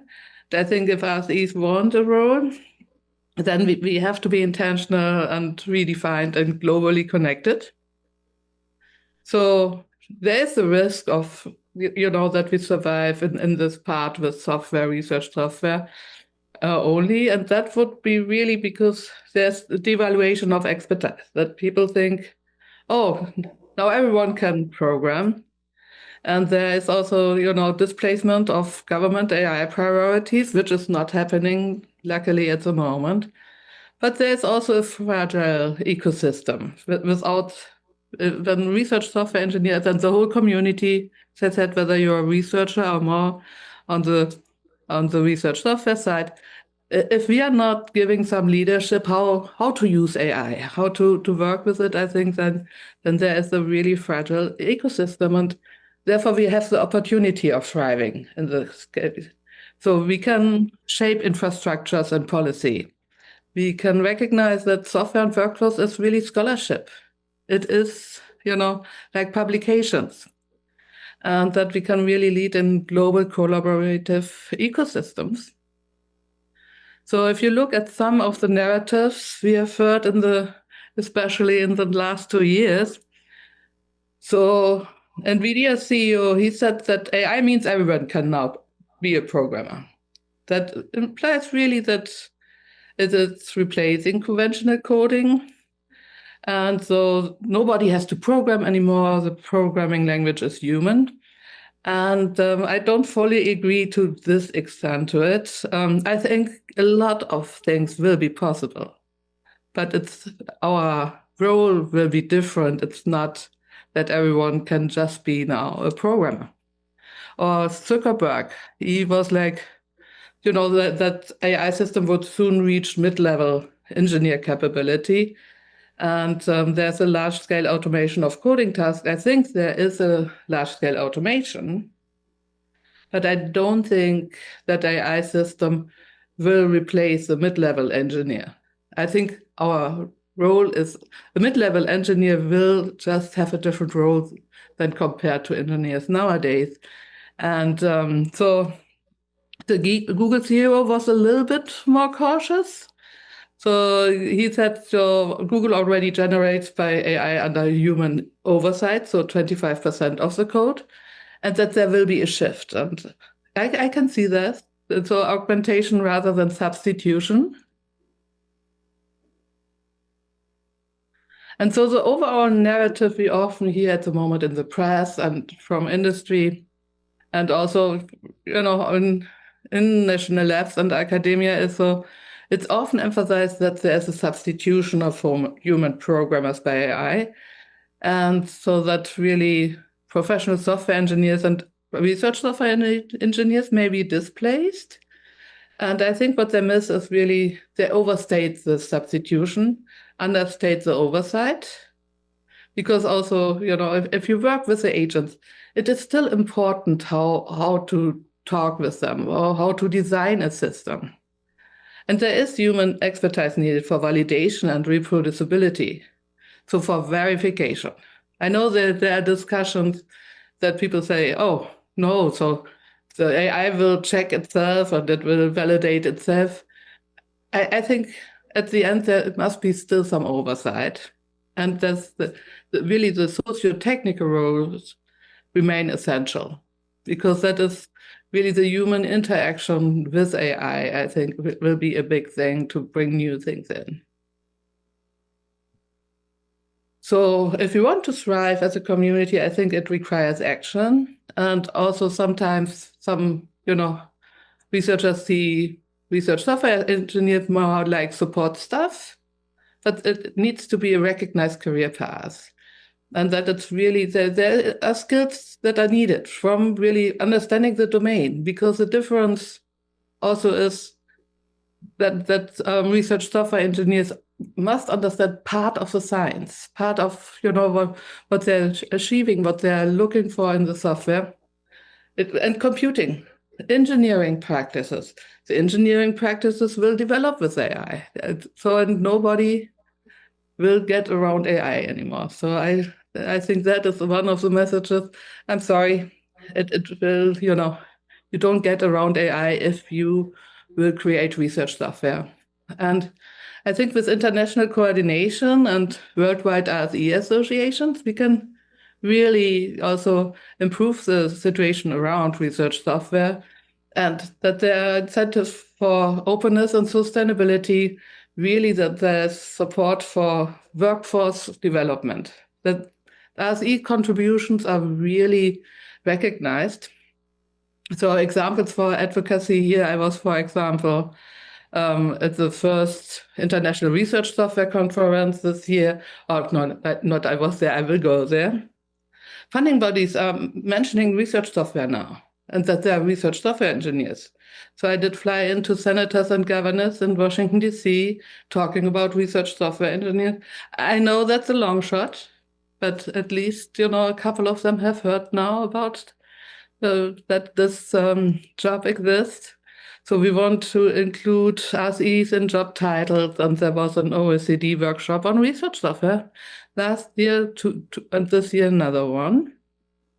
So if you look at, what worldwide really also happened. So in 2013, this movement started in the UK, which is now the Research Software Engineer Society. And if you look at nowadays, this is 2026, from Canada to the US to Chile, to Europe, many countries, to Africa, to Australia, New Zealand. There are Research Software Engineers Association, which is really exciting. The Nordic countries. So it's a worldwide movement. I think that goes really in the right direction here. Also the RSE. So if we look at the role at the moment of people who are creating research software, and as I said, between IT support, researchers, research software engineers, it's really kind of hidden, the role. And the UK has an interesting research excellence framework, how they measure really the contribution to research. And they want hidden contributors and the hidden roles that they are also acknowledged. And these are research software engineers that is on their list. And so we had some funding from Schmidt Sciences, and we worked together with the Alliance for Data Science and AI on a small project, and really saying, okay, AI won't go away. So what do we need to do as community to set the stage for our workplace? So and we started with one question that everyone could, also vent a little bit. When you hear AI in research software engineering, what is your gut reaction? And we got all the different answers from excited to overhyped And, most of the people said curious but cautious. And 3 people first said that they're neutral. And I couldn't help myself and ask them, okay, this is impressive. How do you keep neutral? And the third person was then, oh, I think I go to frustrated and and annoyed instead of staying at neutral. So yeah, this is the landscape, and we did it at several conferences, and it always looked this way, a kind of that it was really distributed, but in the middle it was more like really curious and cautious, and I think that is a good outcome, because really there is optimism. So across the 3 events we had, there was excited and curious but cautious. So really the dominant reactions. Neutral responses formed the middle block, and then but meaningful groups expressed frustration, annoyance, or saw really, that AI is overhyped. But the overall trend seems to be also in the discussions that participants really accept that AI is growing, and that there are problems, challenges we need to address, like reliability and transparency and ethics. So yeah, here are some more examples. So I let ChatGPT put all the answers together in word clouds. So you can see here, yeah, people are overwhelmed and frustrated. Think, also big group is overhyped, but it's, annoyed, but it's really also curious, excited, realistic, optimistic. So we have all the different emotions here. And then really understanding the AI impact also around, okay, what can we do? What is, for example, really the chance of AI? And there was like productivity. We just heard it in the talk before. Fast prototyping, also tutoring. Some challenges are reproducibility. So what is really, also with accuracy, but creativity, empowerment was a big topic, and research and collaboration and workflows in general.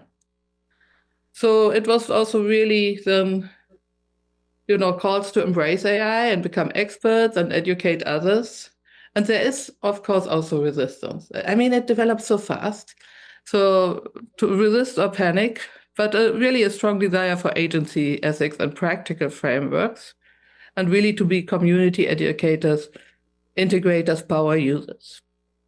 So really the opportunities are around faster prototyping and to increase productivity. I definitely have increased my productivity with AI, even though it has challenges also. It can democratize software development and has novel user interfaces. But there are risks also, of course. Misleading results, poor code quality. I mean, if you just take all the lines of code, you cannot do, you have to check really the quality still. It's a little bit around job de-skilling and loss of junior opportunities. Even so, I also think I think the junior jobs are just different now. The role is different. They have to train differently. And of course, environmental cost and security. But I think really, if we want to thrive with AI, we need associations across countries and a globally established profession. And that AI is reshaping the research software work is clear. But the role is not obsolete to be in research software, whether you are a researcher or you are more on the other side of software engineer. So survival versus thriving depends really on intentional action, and I think we need to do that. And how can this community influence the outcome? So that is a question to you. And with that, many thanks. And we have the unicorn is our mascot. If you want to order a unicorn, you can find this on the websites there I gave. Thank you.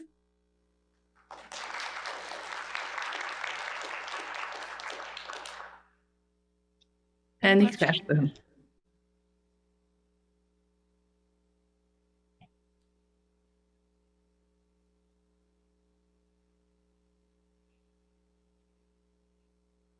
Okay, if I don't. Thank you. Yep. I'll ask a question here.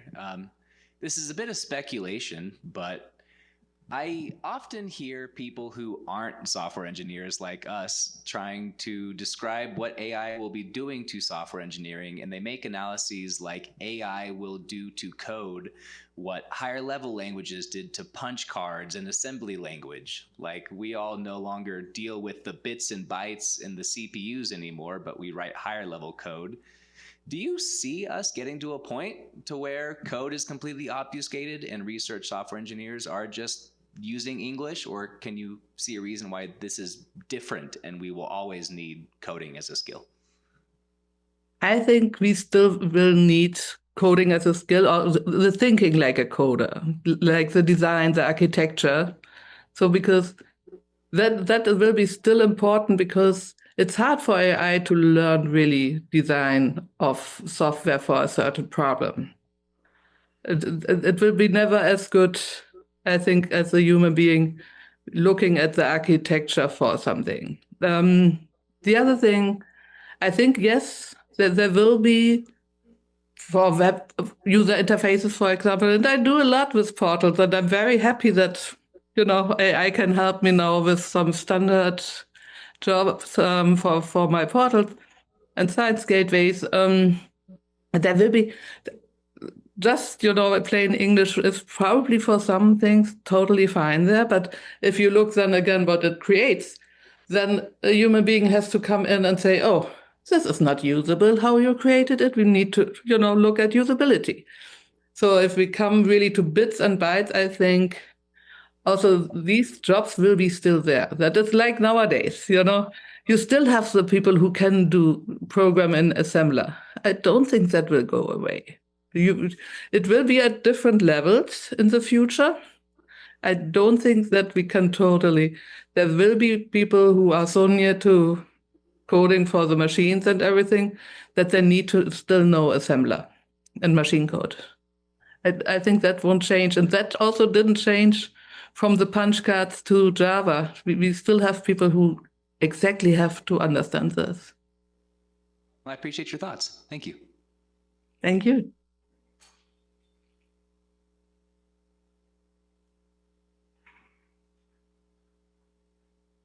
That was very nice. Thank you.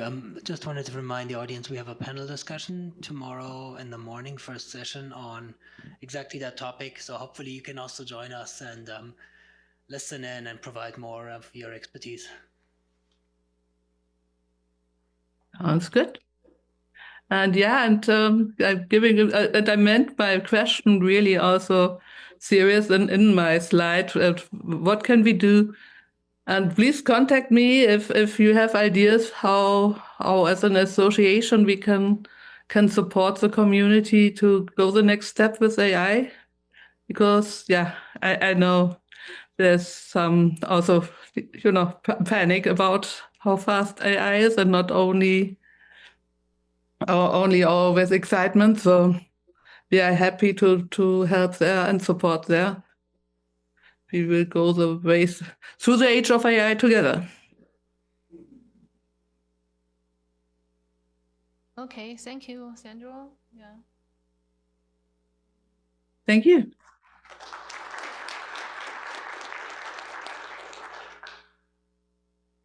Next talk will be Anissa Zacharias.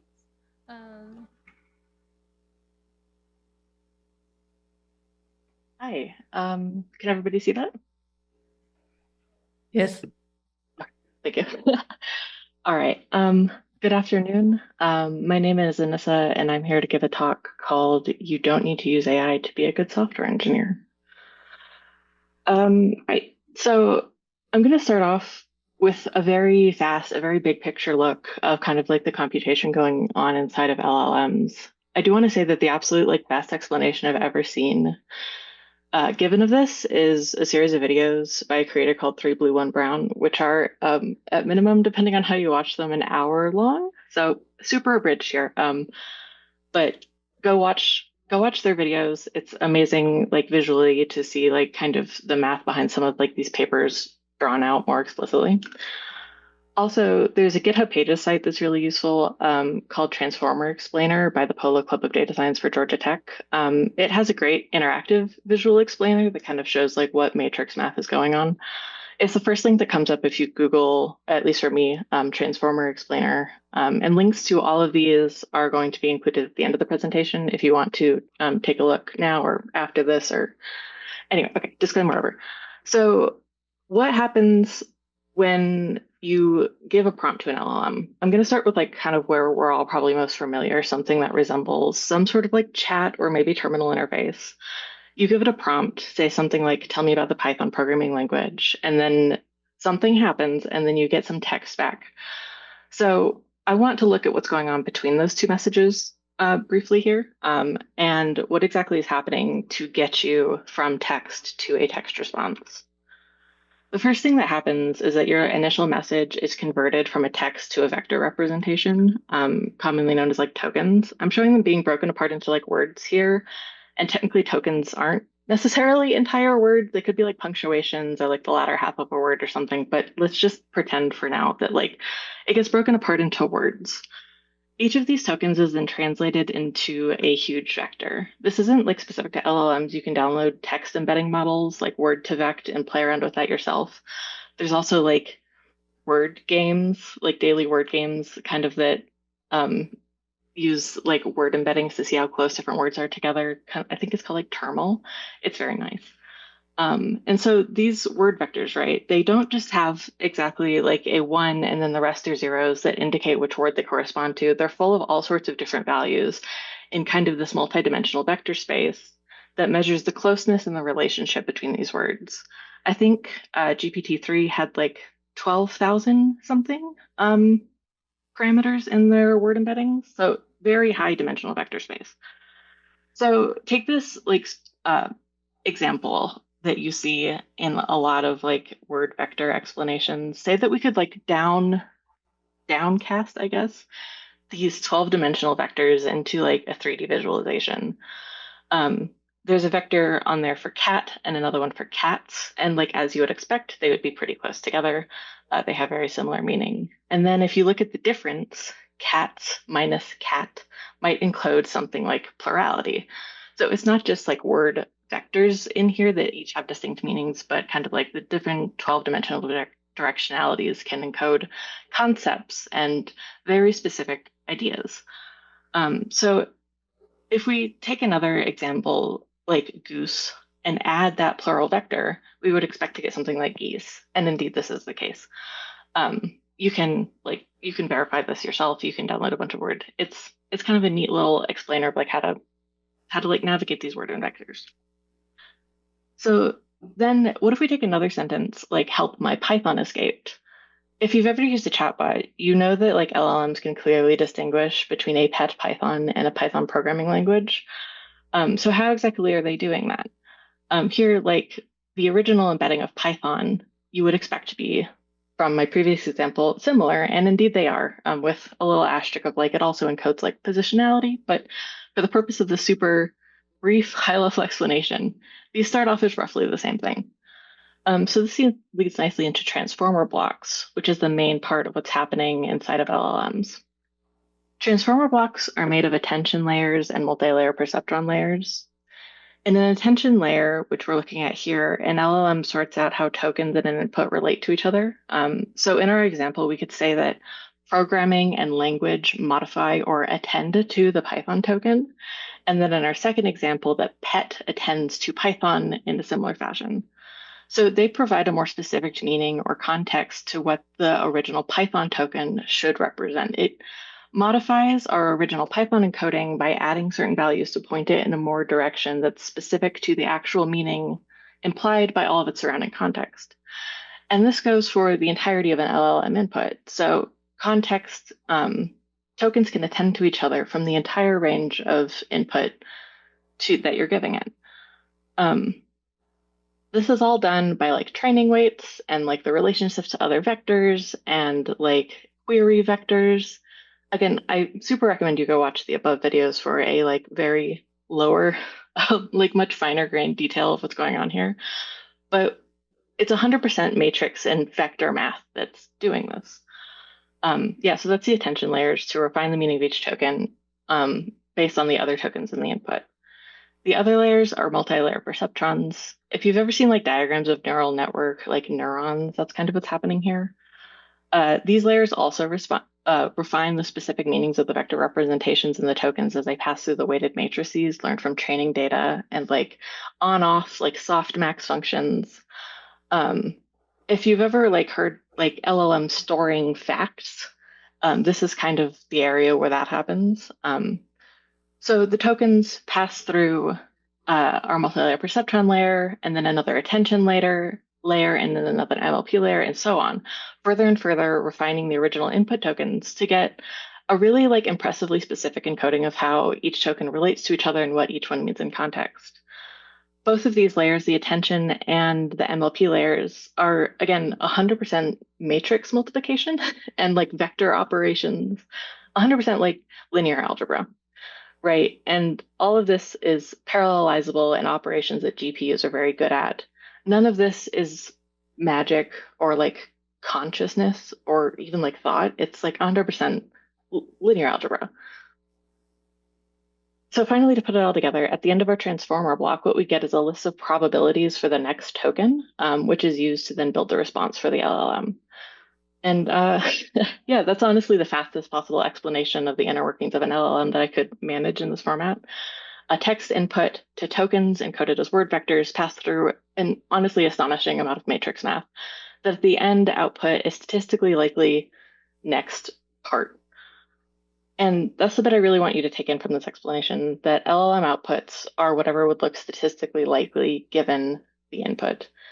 And like from a computer science perspective, that is kind of impressive that a huge pile of like matrix math and like linear functions, not like that, all of that at the end could end up outputting that is kind of like comprehensible and recognizable as human language and even sometimes sort of makes sense. But like what the output isn't is like comprehensive, intelligent, or necessarily even correct, but essentially just statistically likely. So from this understanding, I think a lot of the inherent limitations of LLMs can be inferred and understood. Perhaps the most obvious is that LLMs will encode and reproduce incorrect and even harmful concepts. Like, I know that they won't tell you to put glue on your pizza anymore, but if you understand the underlying technology, you can kind of see how we got there.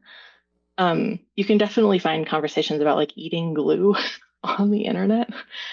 And so eventually the LLM determined it was statistically likely that eating glue would come after the series of words, and it regurgitated it. There's no way to entirely stop this. There's not like a distinct eat glue dial that can be turned down. There's also not like distinct racism or sexism or bigotry dials that can be turned off, or even like as much as we would want a good code dial to turn up. You can use human-in-the-loop training to punish responses that have characteristics that you don't want coming out the other end and reward those you do, but you absolutely cannot completely eliminate incorrectness or harmful concepts from LLMs. Additionally, I'm not ever sure if you've ever looked at LLM-generated code, but from my experience, what I've learned is that it's much harder to tell when something is subtly wrong than when it's blatantly wrong. And it takes much more energy to check if every line of code is doing exactly what it says it's doing, as opposed to check whether it's doing something completely different. And finally, if you are using these tools to generate code, is statistically average code written by a tool that does not hold an internal understanding of your project really the code that you as a developer want to sign your name to?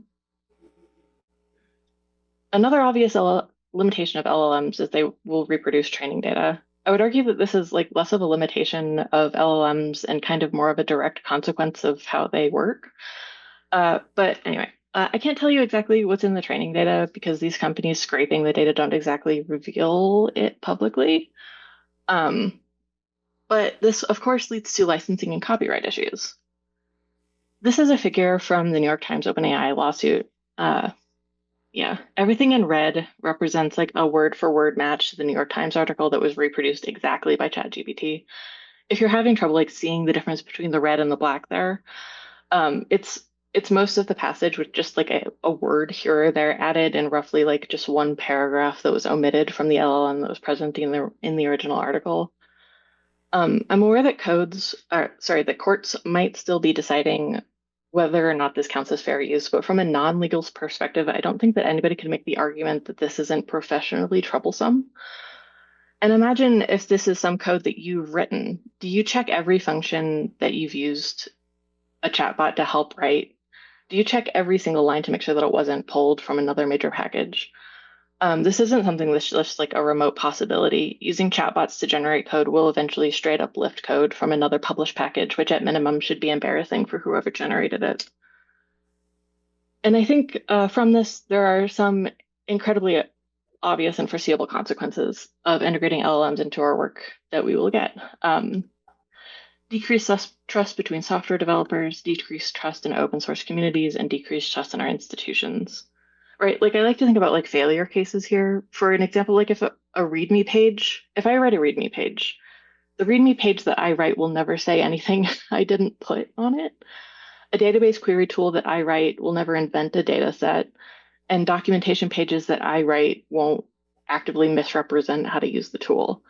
And integrating LLMs into these makes these failures not a possibility, but an inevitability. And with that, AI does not have to be inevitable. Considers who it serves to not imagine a different future where these products aren't integrated into every aspect of our jobs and lives. Messaging about you're going to be left behind, I think, is a marketing tool more than reflective of reality.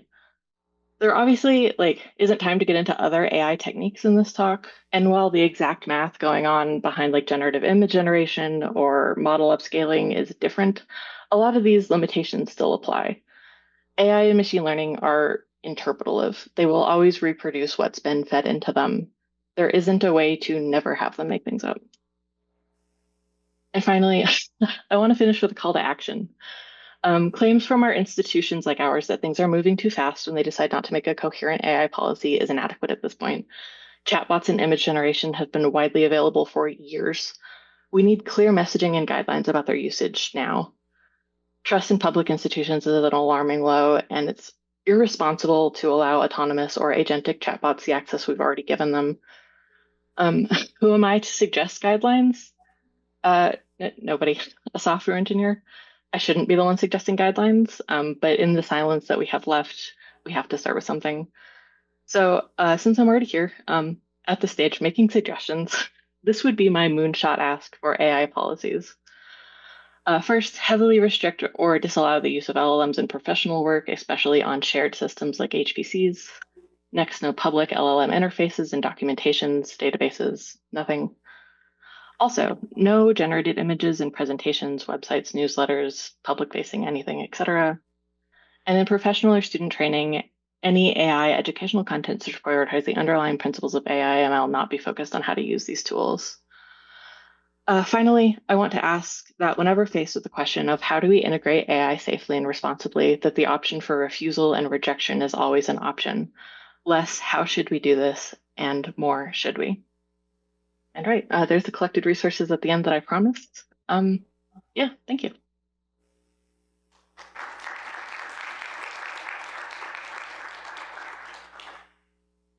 Any question?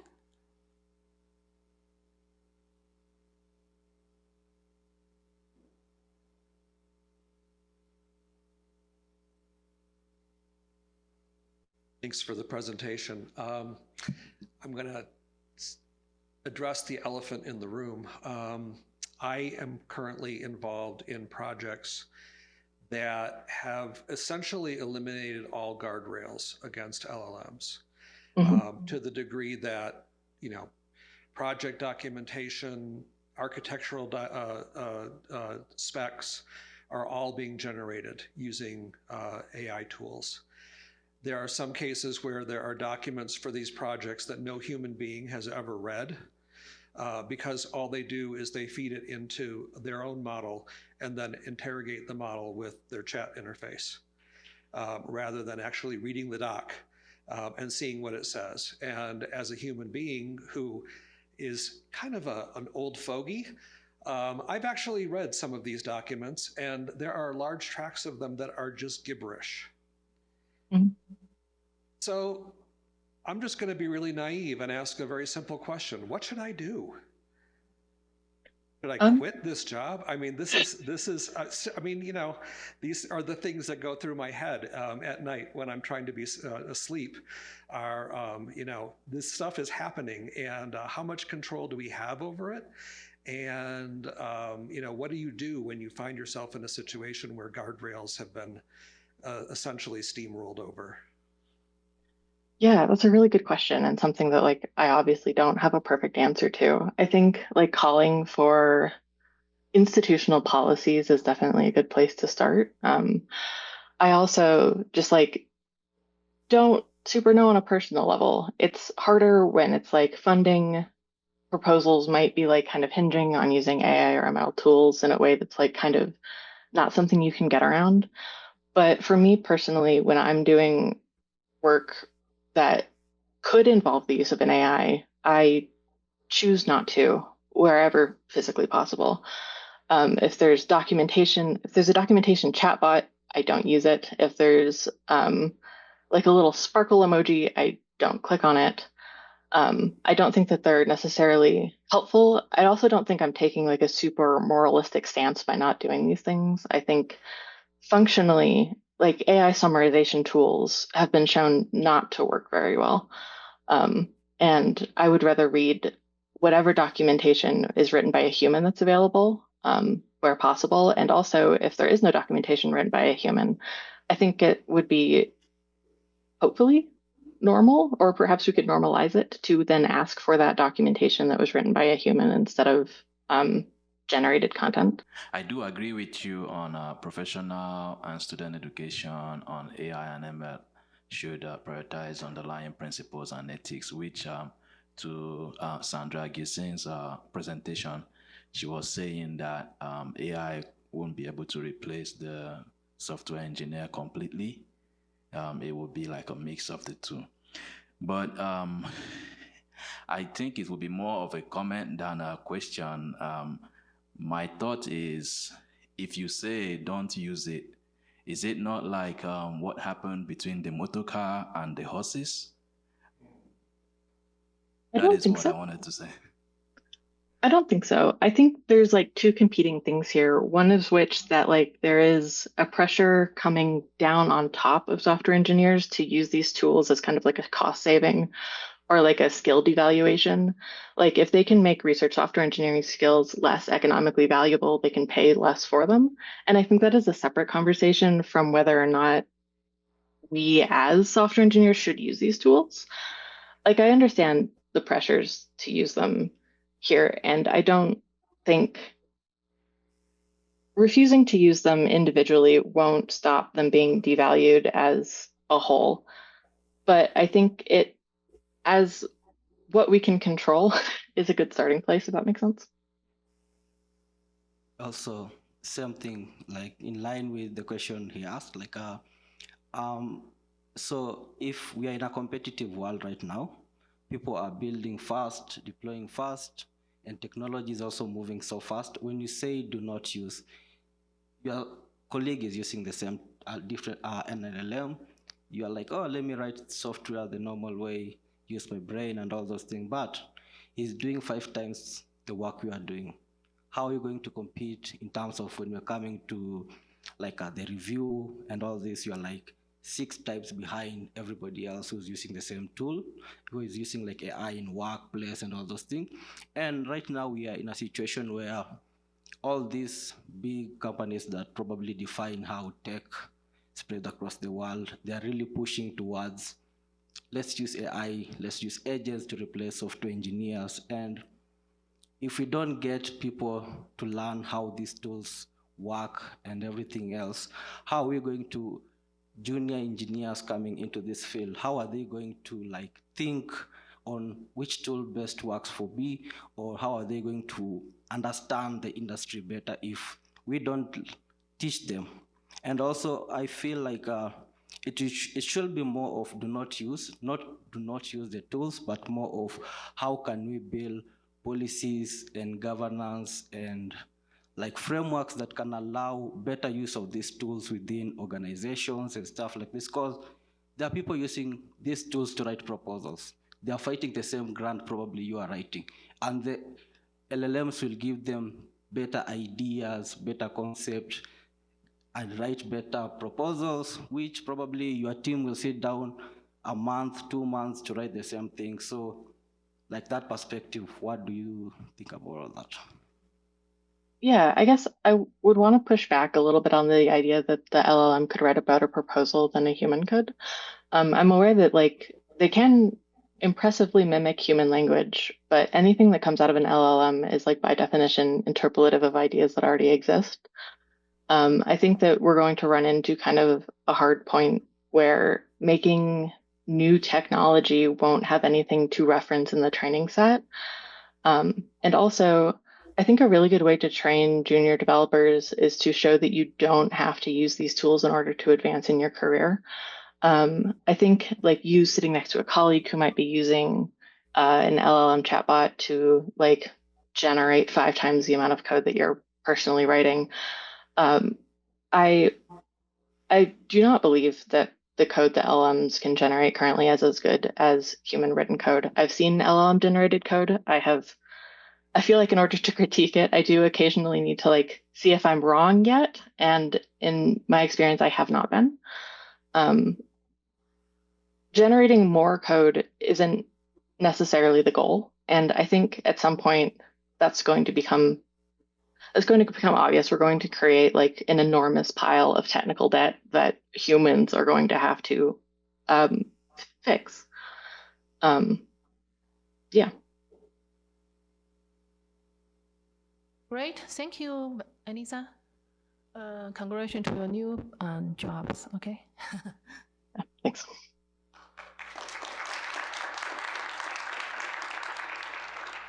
So we have a snack break. So you will come back at 2:50. So we'll start. Almost 2:50, and welcome Li Laiming from Globus to talk about the Globus Auth, Federated Identity and Access Management for Scientific AI Systems. Thank you.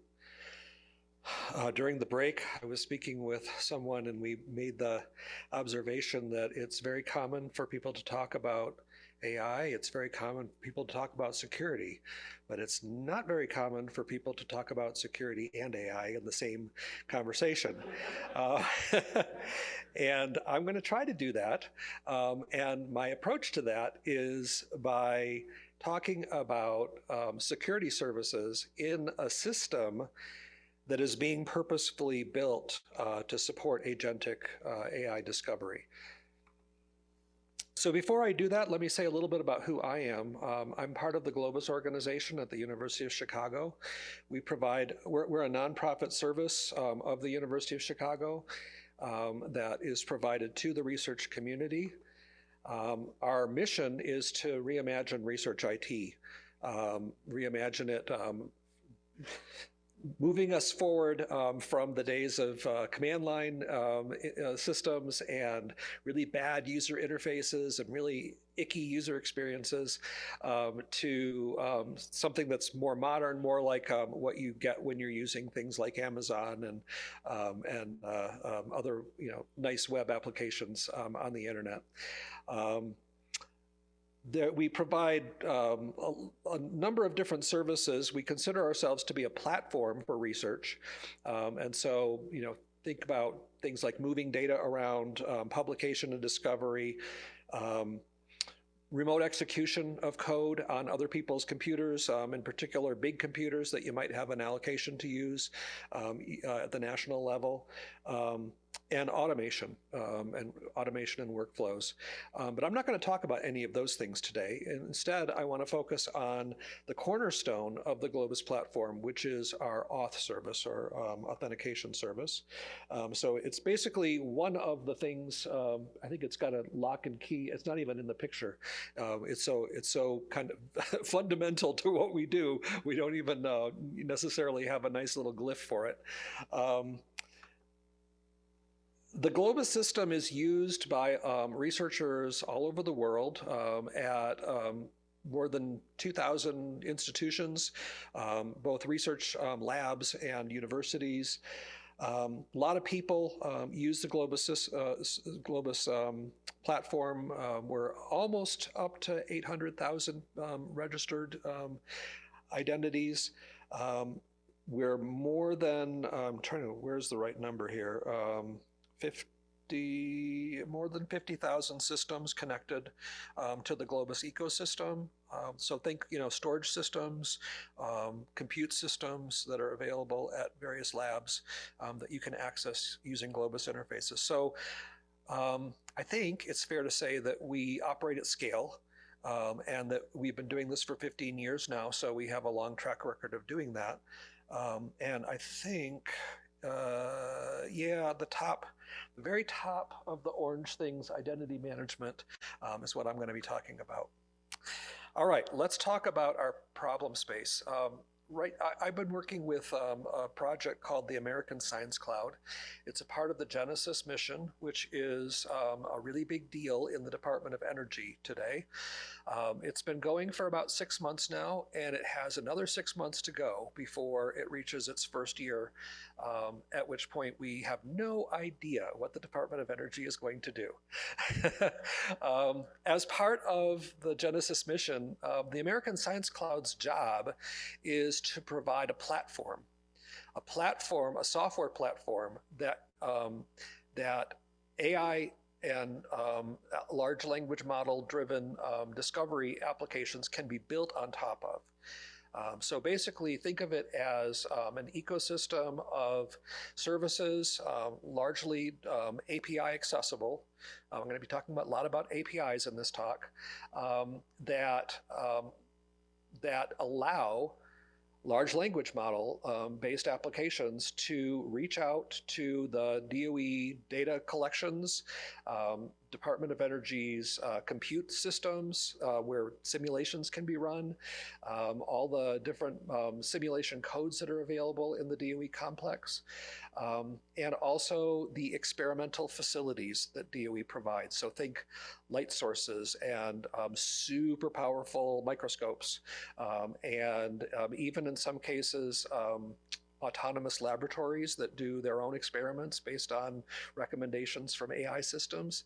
So all those things that are happening in DOE land, we want researchers to be able to develop applications, probably ML-based applications, to reach out and touch and interact with and do things with.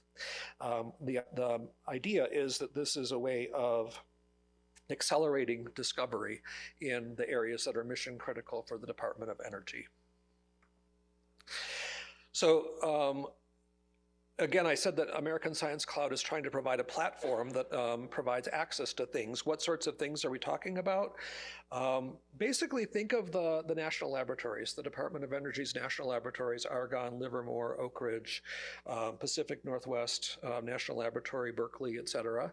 And think of the facilities that they have at those labs. So a lot of them are compute, a lot of them are data collections and data repositories, but there are also all those crazy experimental facilities that there's nothing else like anywhere in the world. We are building on a track record. We haven't just been working for 6 months building things from the ground up. Before there was American Science Cloud and the Genesis mission, there was something called IRI, or the Integrated Research Infrastructure. What IRI did is what's represented in the lower part of this diagram here. Each of these stacks here is a facility in the Department of Energy's portfolio. And at the top of it, you'll notice that there's something called a facility API, or a facility IRA API. What the IRI initiative did was it defined a generic or general purpose API that could be used to interact with any facility. So, if you're thinking, ooh, that's pretty general, you're right, it is. But it's things like run a simulation, access data from a data collection, move data from one facility to another so you can do something somewhere else with it. That's the sort of thing that was done in IRI. American Science Cloud is building the upper area, which are general purpose APIs, more APIs, it's all APIs from the top down, that will do things like orchestrate workflows, or describe what's in a data repository, or provide a catalog of models that are available that can be used in your research, and how to access them. And these APIs oops, sorry, I hit the wrong button. These APIs up here call these facility APIs down here to reach out and do things in the real world. Okay, in the world of Argonne's leadership class facility computing, or the advanced photon source at Argonne, or things like that. Okay, so one thing I want to point out about these things down here, these are really expensive facilities. We don't let just anybody go out and do things with these facilities. So one of the things you should be understanding when I talk about APIs and a platform, we cannot rely on making things just accessible to anybody. We can't say, oh, it's all publicly accessible. You can come in anonymously and you can use our API and do things. No. These things down here need to know who the people way up here who are writing applications are. You need to log into those applications and probably provide some pretty sophisticated security credentials, probably have been vetted and made sure that, I don't know, you have to be a US citizen, for example, in order to touch things down here at this level. And so we need to know that sort of stuff. And that information has to go all the way from up here at the application level, where you log in and say who you are and put in your ID and password and all that stuff, all the way through these APIs and all the way down to these APIs. Okay. Another thing to know is that the APIs in the American Science Cloud are being written and developed and operated by completely different people than the facility APIs down here. These facility APIs are being provided by laboratories and national facilities, and these up here are being provided by the American Science Cloud organization, and they don't trust each other. Okay, when I talk about information going all the way from the top down to the bottom, we're talking about going through layers that don't even trust each other.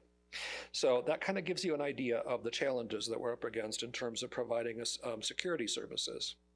So now let me take a slight detour and tell you a little bit about Globus Auth.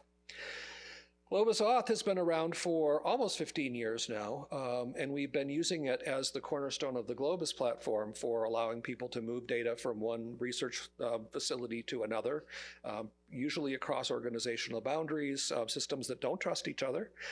And it basically brokers interactions between people, applications, that is, the software that you use to do your research, the APIs that software calls, and any sort of automated systems, any kind of workflow systems or workflow engines or agents in the age of agentic discovery that orchestrate all of that stuff. It's based on some standards that have been around for a very long time, OAuth and OIDC, or OpenID Connect.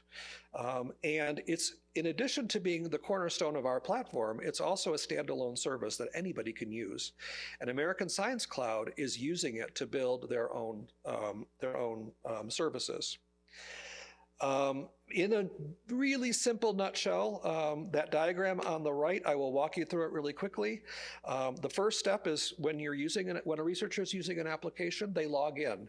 And they log in using Globus.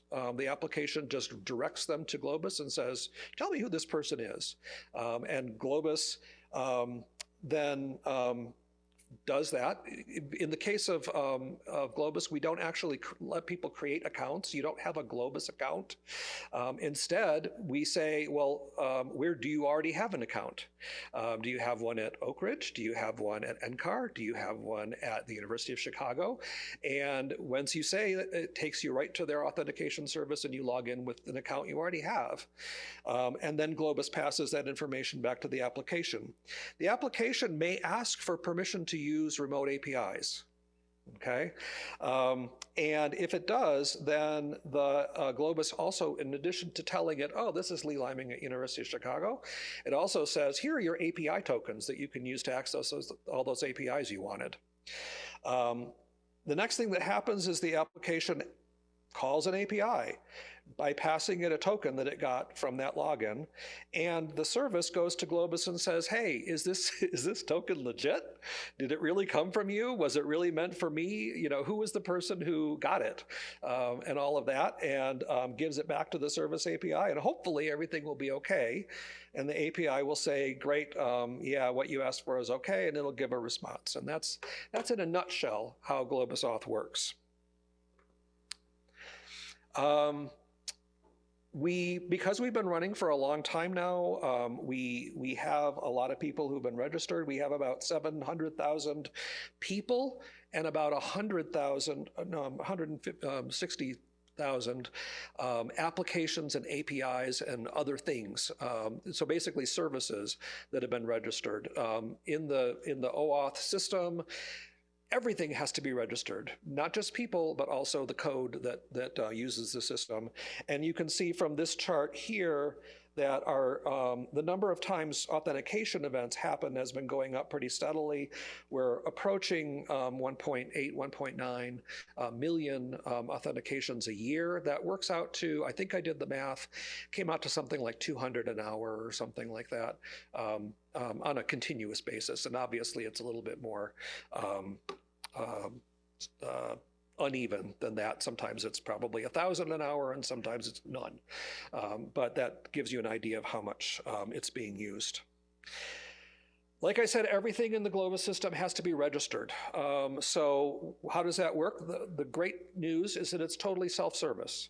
So you don't have to talk to a human being or anything. You just go to our web app, app.globus.org, the URL's at the bottom, and say, I want to register a new piece of code. I want to register something and let people log into my application. And you can do that by going to the settings of the developers tab and picking any of the options depending on what kind of application you have. And it'll let you register it, and that thing will get an identity. Importantly, you can also customize things. You can say, you know, I need, when people log into my application, I need it to be only from certain organizations, or I need to know, you know, more about that person than than normally would. And you can specify all of those customizations in the registration process as well. What you'll get back is a nasty looking identity. It's a very long string of gobbledygook, but then it always has at clients.auth.globus.org on the end. And that tells you, oh, okay, this is an application identity or an API or something. The cool thing about those identities, though, is that in the Globus platform, they can be used, you can give permissions to applications.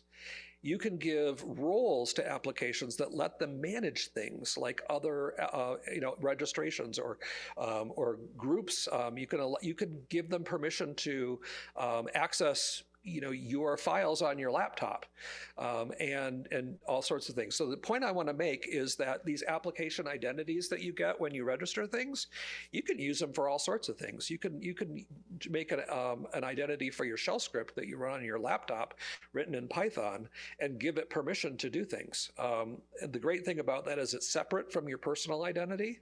So it doesn't have all your permissions. You only give it the permissions that it needs. And and also, oh yeah, and the best thing that everybody loves about application identities is this part right here. It can authenticate non-interactively. Every human being who uses this system has to go through a web browser to authenticate. There's no way for it, you just you know, write a piece of code and have it do it for you automatically. You can only do that with application identities. You can't do it with your human identity. Those are always interactive. And so the great thing is if you're doing automations, make yourself some application identities and you'll be golden. I'm going to skip over this slide. All right, let's talk about APIs because that's what American Science Cloud needs to be doing. They're writing applications, but most of their work is writing APIs. Same thing. You'd register an API the same way you register an application. You just pick a different option, register a service API that'll use Globus for authentication. And once you do that, you get back that same kind of ID. And now applications can ask for a token to use your API. Okay, now that it's been registered with Globus, Globus knows about it, and your application can say, hey, I need to call Lee's API. And it'll say, okay, great, here's your token that you can use for that. The way that works is that you register a scope. Okay, a scope is basically any API can register any number of scopes. You have to have at least one. And that scope basically says, what feature do I want? Did I write it down here? Fine-grained user consents. Yeah, I had better text earlier in a different version of this slide. Basically, it is when the person who's using your application logs in, it says, do you want this application to be able to do this, to like call this API, or manage your groups, or look at your permissions or whatever. And each of those things is a scope. Okay. And again, when an application asks for a scope, it results in your application getting a token after the person logs in. And that token says not only, you can call the API, but also I'm going to tell the API everything I know about that person who logged in. Okay. Okay. In addition to scopes, you can also register policies needed by that API. And I'll talk about that in just a minute. All right. Scopes, again, this is all self-service. Once you go through the developer interface and you say you have an API, it'll say, oh, do you want to register scopes? And you'll say, sure. And it'll say, tell me about the scope. It doesn't actually, you're not coding here. You're just basically creating a namespace that says, here are the things that my API can do, and that, an application can ask permission to do on behalf of its user. And then one feature that is really important, particularly for American Science Cloud, where I told you about APIs, calling APIs, and passing information down, is this concept of dependent scopes or token exchange. In American Science Cloud, for whatever reason, they've decided to call it token exchange, even though in Globus we've been calling it dependent scopes for 15 years. That's engineers, what can you do? They always have to come up with new names for things. So basically what this is when you register your API and you register your scopes, you can also say, in addition to the scopes that applications can ask for, when I get a token, I'm going to need to have tokens for these other APIs. So in other words, when an application calls me and gives me a token, I need to be able to exchange that and get additional tokens for other APIs that are still tied back to that original person. Okay, so it's not like I just get a random token and it doesn't say who it's from or anything like that. It actually is tied back to whoever logged into that application in the first place. And so so when an application requests the API scope, the scope to access Lee's API, if I've already registered dependent scopes, Globus knows that. And so when the application goes to log me in, Globus will say, okay, I see you're using Lee's API, but in addition for it to work, you're also going to have to give permission for Lee's API to do these other things. Is that okay? Because that's kind of fundamental to the Auth system, is asking people for permission to do things. And so as long as the person logging in says yes, then the application will get a Lee's API token, and when Lee's API gets that token, it'll exchange it and get all the other tokens that it needs to do all those other things. Okay? All right. Let's see how much time I have left. None.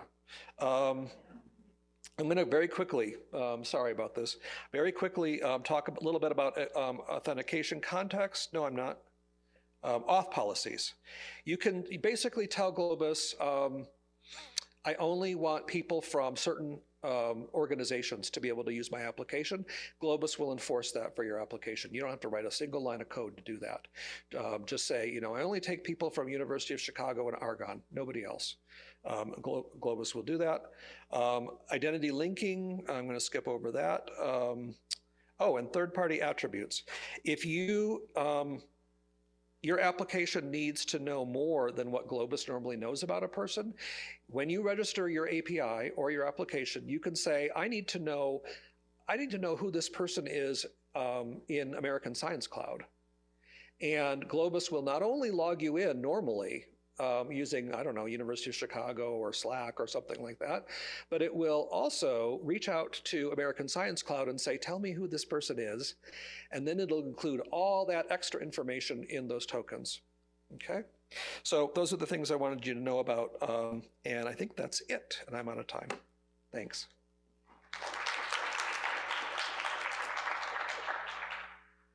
Any question?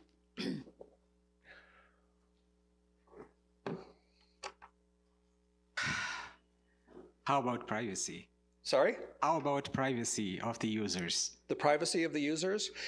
That's why consent is so important in this Auth system. And it's not Globus that does this. It's the OAuth and OIDC specifications that we follow. Because we follow those specifications and because they are kind of privacy forward, Globus will always ask your permission to share information about yourself or to give an application that you're using permission to do something on your behalf with some other application or API. So basically, all I can really give you is that Globus will ask your permission. It'll never like secretly or under the table share something. But honestly, if you want to use an application, you pretty much have to say yes. Otherwise, it'll just say, well, okay, I guess you won't be using my application. So that's about it. And I guess the last thing is regarding that third party, you know, like if I, you know, who is this person in American Science Cloud? That is something where you can basically say no, and the authentication will succeed. It just won't have that extra information. And if the application needs that for some reason, then something might not work for you. But you don't have to say yes, and you don't have to, you know, share. I mean, I did say, you know, that citizenship and stuff like that might be a requirement in some cases. Well, you can say no, I don't want to share that information. It can't guarantee that the application will then run for you, but at least, you know, we've given you the power to say no. Anything else? Can I ask you a question? Thanks for letting me go over. It's not completely related with, but I just want to know, for those private data, do they ever train with AI at all? How do they use AI? That's a question for American Science Cloud, not for me, the engineer who's helping them with security. But I can say that the whole point of having security in the system is to avoid that happening without permission. So a lot of the data that is available in data repositories in the DOE complex is regulated. One of the reasons why they're using Globus to do this rather than just some other random security service is because we can make sure that they comply with the regulations. Some of them might be things like you have to,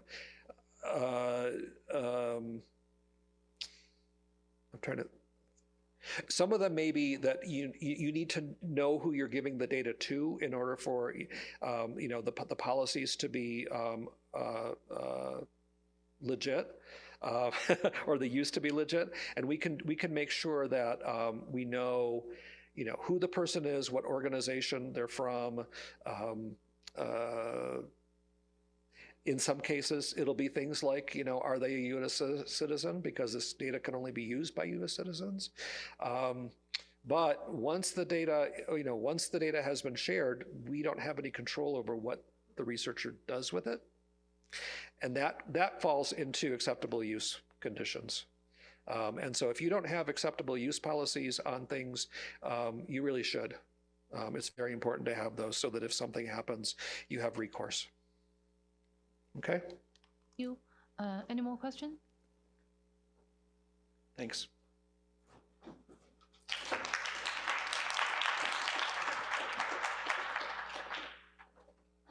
Next, we're gonna have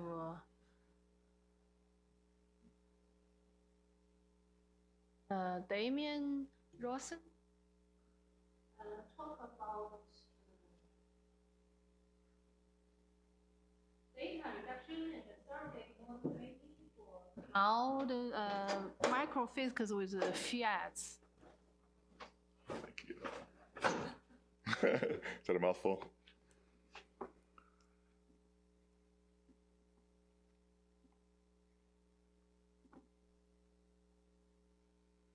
Okay. Thanks for the introduction. I guess the data reduction part of this talk will be a work in progress. Since this is the Improving Scientific Software Conference, I'm going to focus on a lot of the software aspects of what we're doing and sort of show where we are with data reduction towards the end of the talk. In my group, we like to put our acknowledgements right up front. These are a lot of people that I work with on various open source software packages that will play a role in this talk. And in many cases, there are a lot more people, like with the LLVM Flang compiler, there are hundreds, if not thousands of developers. But I'm showing here the people with whom I've worked with most closely. And Berkeley Lab is a DOE lab, so our work is sponsored by US Department of Energy. And start with have sort of the traditional outline of a talk here: introduction, methodology, results, conclusions, and future work. So I'll start with the introduction, a little bit of background, and then some objectives. And for background, this is the cover of the first Fortran manual, or at least the oldest one that I think people still have an image of. And it's actually displayed on the Wikipedia page if you look up the Wikipedia page for Fortran. And I showed that cover when I gave a talk here last year. At the time, that's all that I had seen. Since then, I dug a little deeper and actually found the full manual. You can find it online. One of the things I find the most interesting in this manual is that on the very first page of the very first chapter, they talk about do loops, okay? So you'll hear a lot of statements that people make implicitly and explicitly that make Fortran sound like it's behind the times, it's a legacy language, and you know, it's old. Well, it is old, but it's also very new. And I like to point out that programming languages in many ways are diverging. It's not that any one is wholly ahead of another, it's that each is ahead of the others depending on what features you choose to look at. And this is a great example of, in almost any programming language you write, you tend to write a lot of loops. It's a bread and butter thing to do, right? We don't need to do that very much in Fortran anymore. And I'll show you some examples of what I mean. So anytime someone's giving you a hard time about not writing C++ or Python, ask them when was the last time they wrote a loop.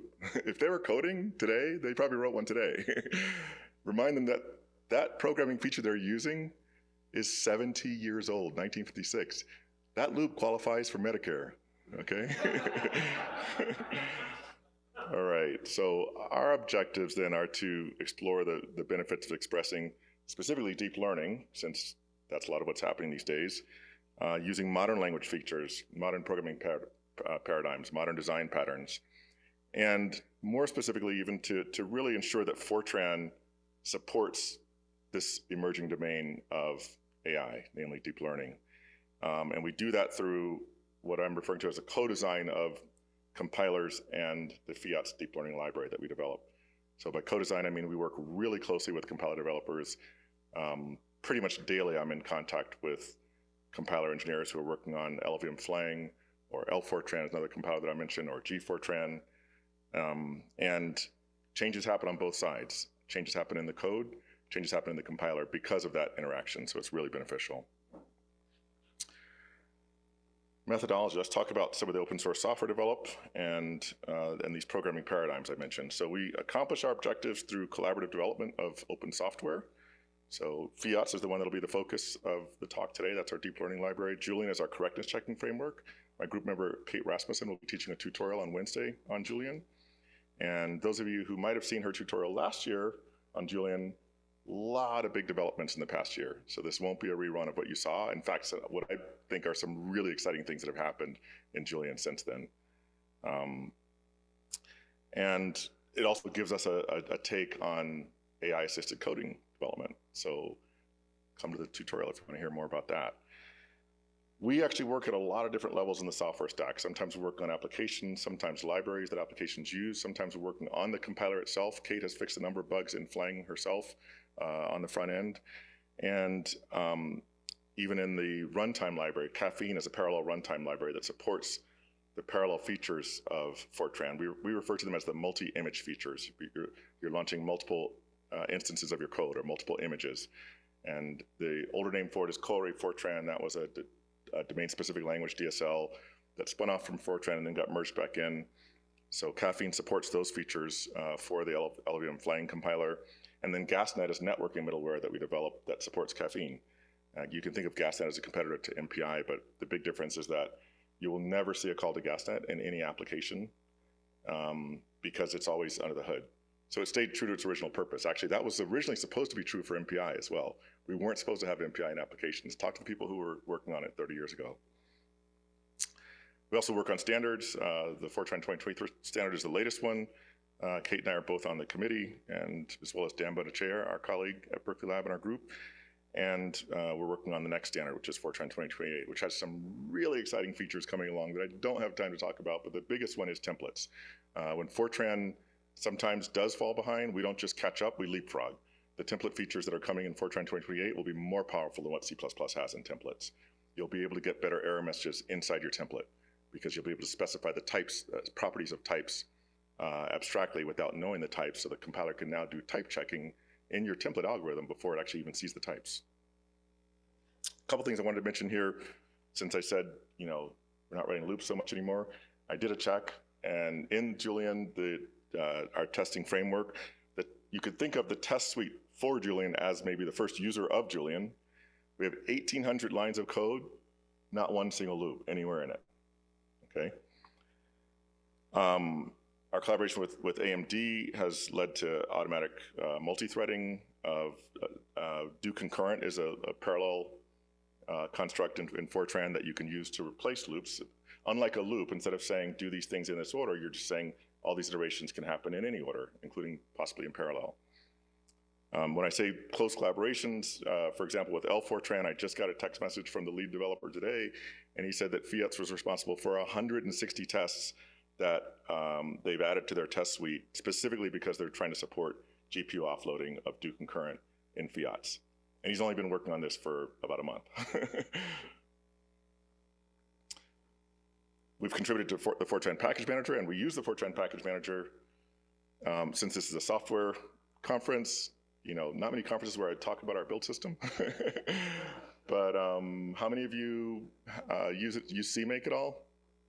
How many of you write any CMake? You have to edit the CMake scripts at all? How many of you like writing CMake? How many of you have used FPM? Oh man, okay. This will change your life. Like, I sleep better at night. You know, I think it's cured bad breath for me. I mean, just like everything, like it just will make your whole life better. And this is why. That is the build system for Fiats. The entire software stack is about 18,000 lines of code. It has one direct dependency. That dependency has another dependency, so really it has two dependencies. That's all I do. I name my project, I tell it my dependency, it's gonna go out, download it, build it, realize that it has a dependency, it'll grab that one and build it too. That's all I have to do. So then when I run FPM to build Fiats, in this case, I'm not just building it, but I'm also gonna run the test suite. I'm gonna do that with Flang. It just downloaded the dependencies. And what you're seeing in the yellow here, I don't know if you can read it, but it says compiling. So when you're seeing multiple of the compiling words there, you're seeing parallel builds happening, okay? And again, all that just from that one little file. So, you know, with make, you specify your files and you specify the dependencies. With CMake, you don't need to specify the dependencies anymore. You do need to specify your files. Not everybody knows that. There's this glob feature that people use a lot, you know, with regular expressions, but you're not really supposed to, it's not a best practice. So, but at least CMake will figure out your dependencies. With FPM, both. It's gonna find my files and it's gonna figure out all the dependencies and it's gonna realize what things it can do in parallel. I very recently have come to the realization that in the future, there will be two compilers that will be important for Fortran. And those will be LLVM Flang and L-Fortran. Remember, you heard it here first, okay? I have a lot of experience with this stuff. G-Fortran has served us very well to this day. I've actually personally invested funds into G-Fortran, paid for features to be developed. You know, really glad it exists in the world. Its days are numbered. Like, I have, one of the features I paid for in 2017 was still broken last year. So I engaged with a couple of G-Fortran developers, one of whom was working on fixing it, the other whom was building the latest patches for me. We were in this cycle in October and November last year. We had about a 3-day cycle where fix the compiler, I break the compiler, fix the compiler, I break the compiler. I submitted 18 bug reports on G-Fortran just on this one feature, parameterized derived types, just in October and November last year. That same feature, I handed fiats to the lead L-Fortran developer, Andre Sertic, who used to work at Los Alamos, still lives in Los Alamos. He had it building all the tests passing in a week. And it took G-Fortran overall about 5 months to get to that point. And even then, we have to change one parameter in a test to get it to work. I have another library called Smart Pointers. It automates reference counting. Andre Sertic, Kate is much better. Kate's a linguist, so she's much better with languages. Chertic, I think is the way I should say it. When I pointed him to the Smart Pointers library, this library has broken every compiler that's touched it. I've got bug reports, I have submitted bug reports against 8 different compilers to get Smart Pointers to build. He built it, he had never even heard of it before. He built it, only 3 out of 14 tests were passing. 5 hours later, 14 out of 14 were passing. I've never seen anything like it. You know why? He's using AI agents to do the compiler development. So we can't run from this stuff. This is a game changer, folks. Like, I love writing code. When I applied for my job at Berkeley Lab, I had to write a 2-page research statement. The first sentence in my research statement was, I live to code. There's nobody who likes writing code more than I do. But we got to get on board. This AI thing is happening. It is a game changer. I'm never going to stop writing code altogether, but we got to leverage it while we can. A lot of great things about L-Fortran. You can use it interactively in a browser, and it's a proving ground for new features. Okay, the programming paradigms I mentioned. And last year when I spoke here, I had a slide on functional programming patterns that we use, so I won't talk about that. This is something newer that I've put together about array programming. I gave a talk in the Better Scientific Software webinar series. I think you might be able to find it online in January. The title of my talk was Please No More Loops Than Necessary. Obviously, there are sometimes when you write a loop, you're telling the compiler, do these iterations in this order. Sometimes that's important. If it's a time advancement loop, you got to respect causality, right? I was actually blown away myself when I actually sat down and put together informally in a few minutes time, you know, maybe, well, certainly less than an hour, going through the standards and figuring out the different array programming features that came in. All of us probably know about array statements. If you have arrays A, B, and C, you can write A equals B plus C, right? There is so much more than that. So much more that I can't even possibly touch on it. I hope these slides will be available afterwards. Come back and check this out. Do concurrent is, you know, the one that's going to feature the most here. You can, again, use it to parallelize loops. One of the most impressive I have in red at the bottom is 130 functions in the language that are elemental. Elemental means the function is specified as if it takes scalar arguments, but you can pass in arrays, right? So of any dimension. So that's basically an array programming feature as well. And another 27 functions that explicitly take an array as an argument. I can't tell you how many times I've had a lot of projects I've led on refactoring code, modernizing code, updating code, parallelizing code. If you don't read any other part of the Fortran standard, and the standard is not that easy to read, so I actually don't recommend reading most of it if you're not on the committee. But the one part I recommend everybody read, get to know the functions in the language. I can't tell you how many times I could do in one line what most people would do in 5, 10, 15, 25 lines of logic if I just know the right array statements to call. I think Kate probably had in her tutorial last year an example that we had that started off with, 37 lines of code, and we were able to collapse that down to 2, just by using the array features carefully. Parallel programming, I mentioned the multi-image features, I already mentioned do concurrent, and this do concurrent parallelism has pretty broad support now.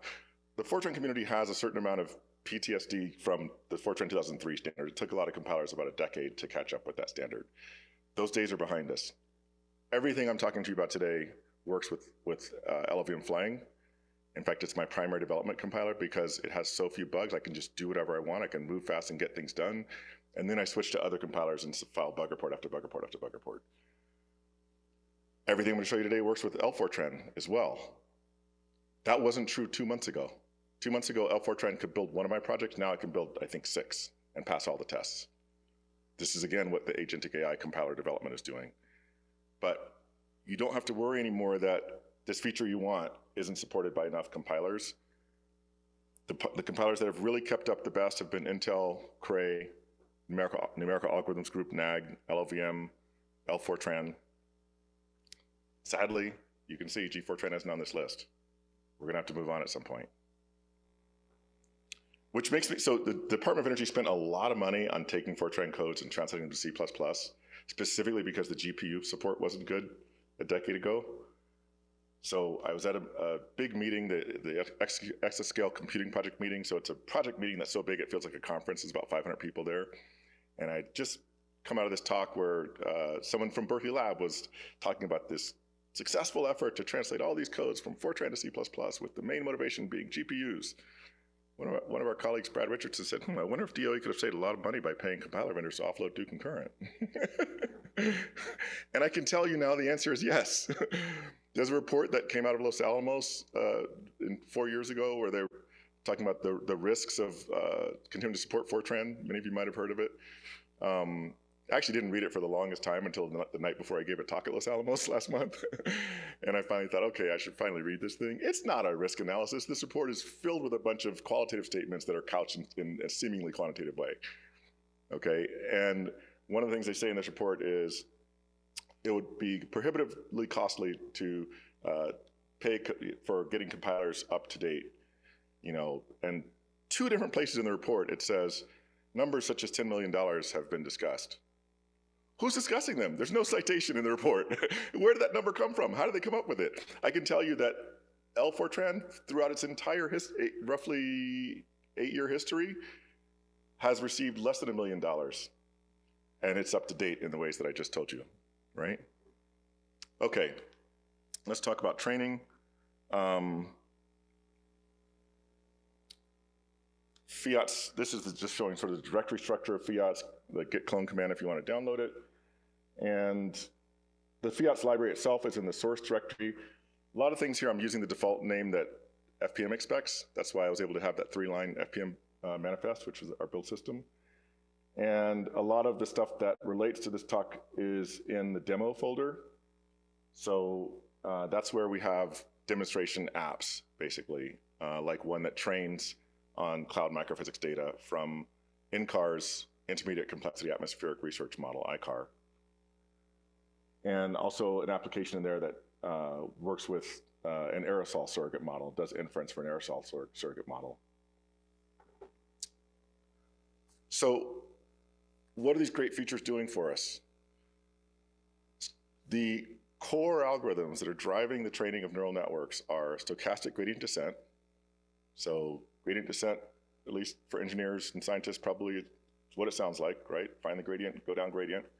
But you do it stochastically with deep learning because the data sets are so big, you have to break them up into these mini batches. But you don't want the way you chose to batch things up to actually negatively impact your convergence. So you randomly shuffle the batches after every epoch, after every pass through the full data. So that's stochastic gradient descent in a nutshell. There's a way to speed it up with an algorithm called Atom, which is pretty close to state of the art. There are some now that I know of that are a little bit better, but a lot of them are actually based on Atom. Because we're using do concurrent, because we're using array statements, because in our training loop, so in the back there, that's the full training loop. I realize you can't read it, but that's just to show you that I can fit it on one screen with a small enough font. We implement stochastic gradient descent plus the atom optimizer in about 96 lines of code. And that's because almost every single line is an array statement, a multidimensional array statement, and we're leveraging things like do concurrent. So this loop, in theory, can be parallelized automatically by the compiler. We're still working with the compiler vendors on actually getting there. We can parallelize our inference, so that part we have done, and I think we're close on getting our training parallel, just with Fortran. No OpenMP anywhere in the code, okay? And when we move into distributed memory, we won't have any MPI anywhere in the code. We're just using the language features. This is from the paper that we published in the proceedings last year. I didn't actually have this plot at the time of the conference, because this is the only conference I know where the paper is due after the, after the conference. So you might have seen this in the paper, you didn't see this in the talk. But this is just a simple function that we extracted from ICAR, and we're training on this function that produces the saturated mixing ratio from the pressure and the temperature. And basically what you're seeing here is in green is the surrogate model prediction, and in blue is the actual physics-based model. And the reason they look like a quilt, like one blanket stitched together, is because it's nailed it, right? The training is converged, right? So that's just showing a simple example. There's, in the example folder of Fiats, there's a bunch of little examples like this, and this is just showing something relevant to cloud microphysics. Now, when we get to the full training data set, this is the part that I said is a work in progress. And it's a very challenging data set because we're trying to produce time derivatives of various quantities, things like the mixing ratios of liquid water and water vapor and ice water. And so given variables for these different mixing ratios, or for something like potential temperature, we're trying to predict what the time derivative is so that we can, independently of the actual time step size, do a prediction of what the value will be at the next time step, right? And if we step outside and look up, most of the atmosphere is clear most of the time. So the derivatives are mostly zero. So these are extremely steeply peaked. So this is coming from a tensor statistics program that's in our demo app directory. And we read in a bunch of netcdf files that were output from ICAR, and we look at then we compute distributions of all these variables. So basically the derivatives are very, very steeply peaked around zero, right? So most of the time it's uninteresting data. This is unusual compared to any other data I've worked with in my career, because the tails are where all the action is at, right? Now, what you might think is, well, let's just chop off the peak. Let's just throw away the zeros. Well, first of all, not most of them aren't exactly zero. Okay, let's throw away the things that are close to zero. But the problem is that peak is so steep, and it eventually drops down 8 decades, that when you throw away the stuff that's close to zero, you end up with something that's oversampling very close to zero, or almost close to zero. You throw away those, you end up with something that's almost zero. So the basic strategy that hit me a couple years back, because unfortunately I'm on 8 projects at Berkeley Lab, and I have maybe 5% of my time devoted to this sort of thing. Hoping one of my collaborators can pick up the ball and run with it. I've got a couple of brilliant collaborators helping me out with this stuff.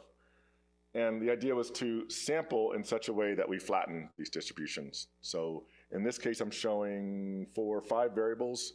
We're training on the Thomson microphysics, which is sort of the production microphysics model for ICAR. And in that case, Ethan has suggested that we use 11 inputs and 9 outputs. So the time derivatives we want then are 9 time derivatives. So basically, I want a 9-dimensional space. And what I want to do is basically put bins around that space. And I only want to keep a point if it's in a unique bin that no other point is in, right? So effectively flattening this distribution.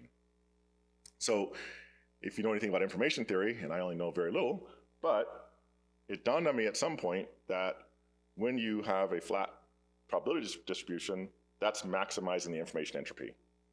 I won't try to prove it for you because it involves Lagrange multipliers and things I haven't thought about since grad school.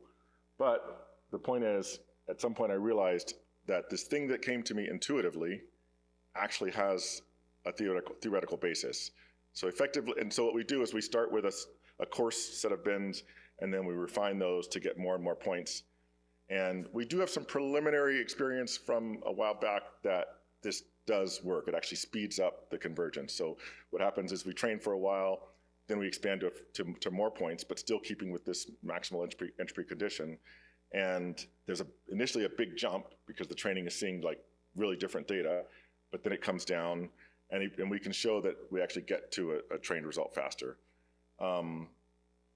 And I showed this last year as well, but just this first hit me when I was reading an article in the Communications of the ACM on visualizing progress and broadening participation in computing. And this article was about what is now a banned topic, which is why I have that word redacted there. You know, well, since everybody here knows math, like delta, epsilon, iota, does that mean anything to you? We can't say the acronym anymore. One of the words is there. That to me is what innovation is about. Oftentimes innovation happens at the boundaries between different disciplines, sometimes extremely disparate disciplines. I had already thought of this scheme, but it hadn't occurred to me that it relates to information entropy until I realized that they were using information entropy in this context, and I suddenly realized what I was doing in cloud microphysics. So I did start a run going, you know, to do some training.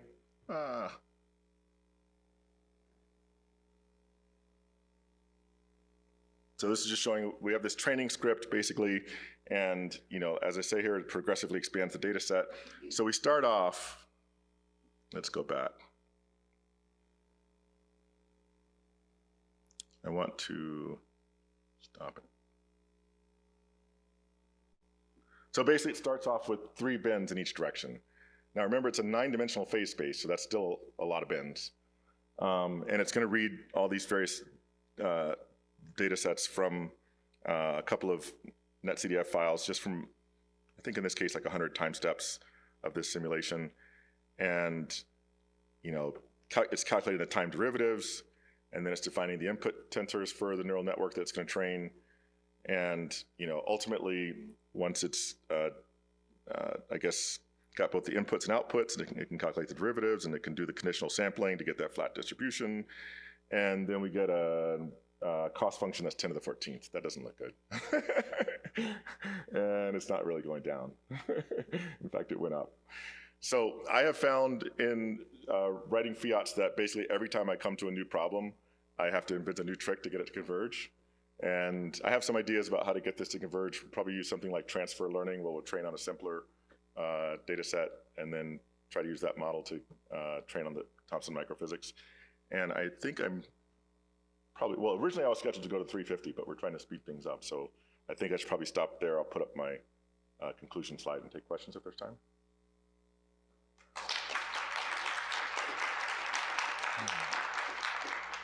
Any question? As we know that microphysics is one of the biggest bottlenecks of the NWP systems right now. Yeah. So do you have, like, do you envision a, like, timeline that we might be able to replace our traditional microphysics with a ML-based one? It's really just about funding, to be honest with you. Honestly, I think if I had the funding to go full time on this, I'd have it solved this summer. Like, it's not, I don't think it's going to, I think I have enough intuition. One of the problems, of course, when you're writing this stuff yourself is you have to figure out how to initialize things. And, you know, I guess what I probably could do is pick up PyTorch and see how they're doing it. That would probably help a lot. But it's really just lack of funding and time to work on it. You guys probably know about the Genesis program. That's what's dominating my time these days. I'm on like 5 of those proposals. And so one of them is with Ethan Gutman here, who develops ICAR. And that one will relate to this work. So if that goes forward, we're golden. And then I'll tell, so it's a 9-month project. So I'll tell you, yes, 9 months from the start date, which is July 1. So if we get the funding, you'll be able to do this next year. I'll promise you that. If we don't get the funding, who knows? More questions? Yeah, I was just curious. So I know flying is LLVM based. Is L4tran also LLVM based, or is it a completely separate thing? So L4tran uses the LLVM backend. Okay. But it has a number of differences, like different ways to think about the internals of a compiler on the front end and the lowering. So for example, if you're at all familiar with compilers, you've probably heard of an abstract syntax tree that diagrams, your statements. And L-Fortran instead has what it calls an abstract semantic representation because it retains a lot more information than a syntax tree does. Information like, hey, this loop is parallel, right? That sort of thing. All right, cool. Thanks. Sure. And L-Fortran is right now the only compiler that supports the templates feature that I talked about. So. Any more questions? Okay, let's.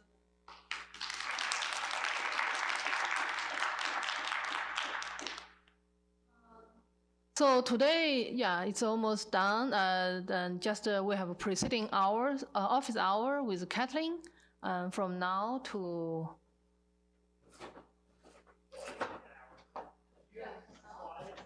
An hour, yeah. So yeah, if you have any question about notebook, slides, and the paper you want to submit, ask Kathleen about this, about any technical issue, whatever.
Does this work?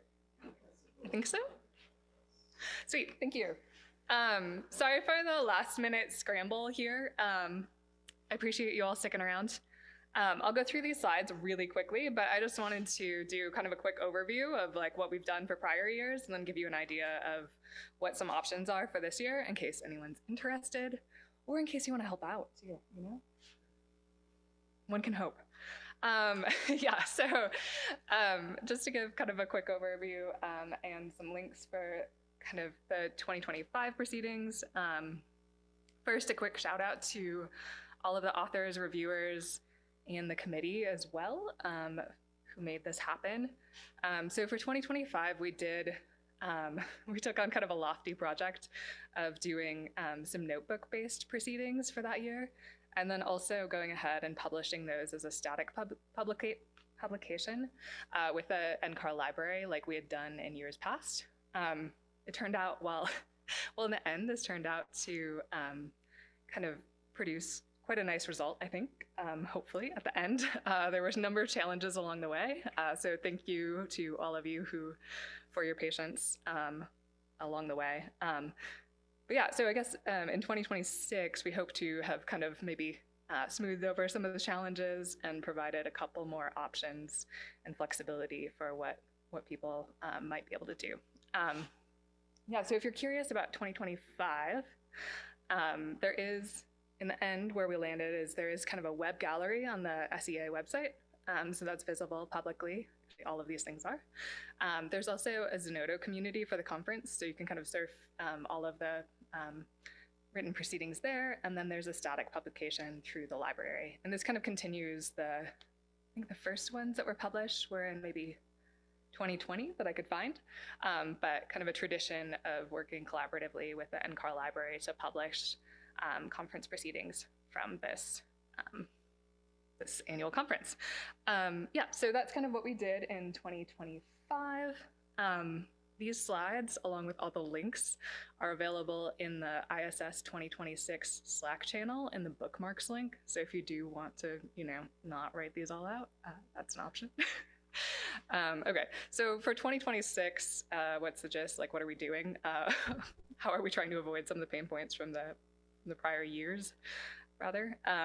So we did still want to give authors some flexibility in terms of kind of what artifacts from the conference people can publish. I think our goal in the end really is to make as much of your work public as you would desire, and make that kind of easily visible to anyone who might be curious. So we have a few options this year. We do still have a notebook submission option for those that are curious.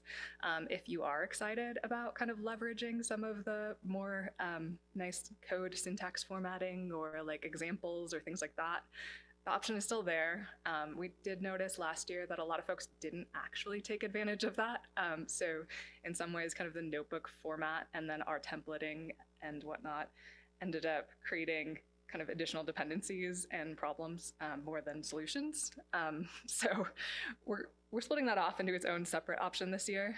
Basically, you can we have a few minimum criteria in the proceedings guidance, but you're free to kind of submit something a little bit more freeform to the Zenodo community. We will review that just to make sure that it's roughly technically correct and the minimum amount of information to run those notebooks is there, but there's no significant review process for that. So that is still an option.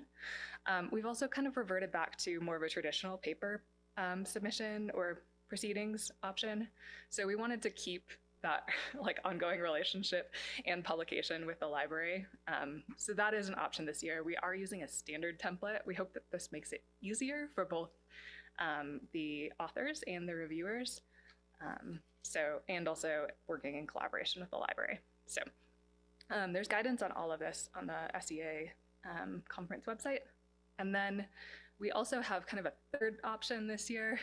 This will take precedence over the Google Drive hosted option from prior years, but basically we're asking folks who do present, if they would like to share their slides, to upload those to our Zenodo community, and then those will be nicely organized amongst the other conference proceeding artifacts this year. So yeah, these are maybe the important links.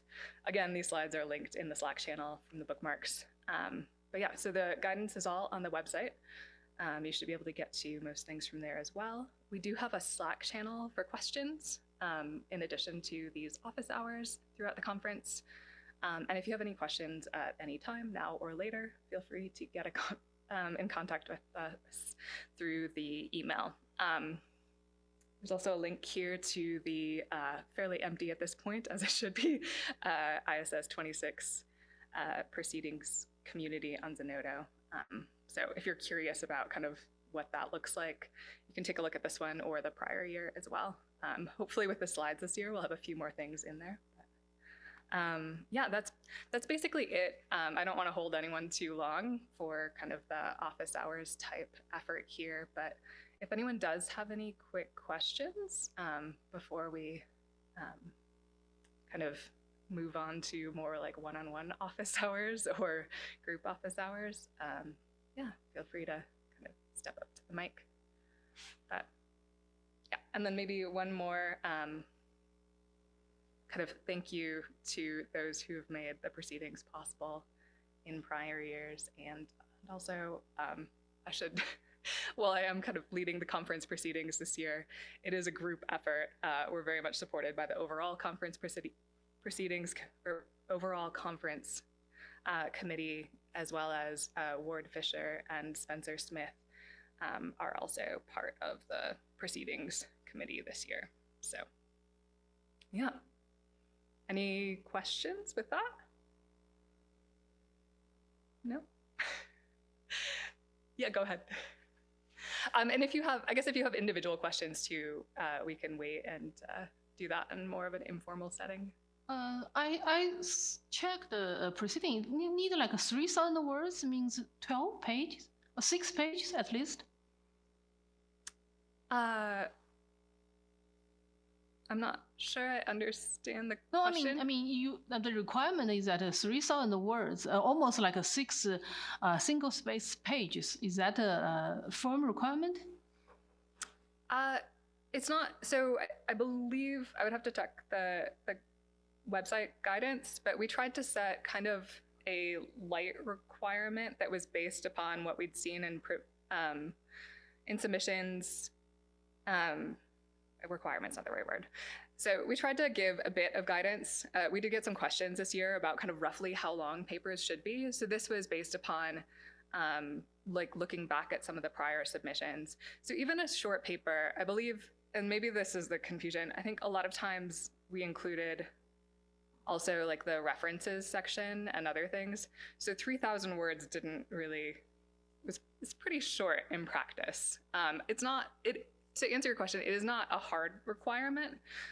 We're fine with publishing very short papers. We do want to make sure that people adequately describe the work should they choose to submit a conference paper. But it doesn't need to be anything long, and it's nowhere near kind of like the expectation of like a journal, a full journal paper. It does undergo some form of review. That process, it's kind of a light committee-based review process.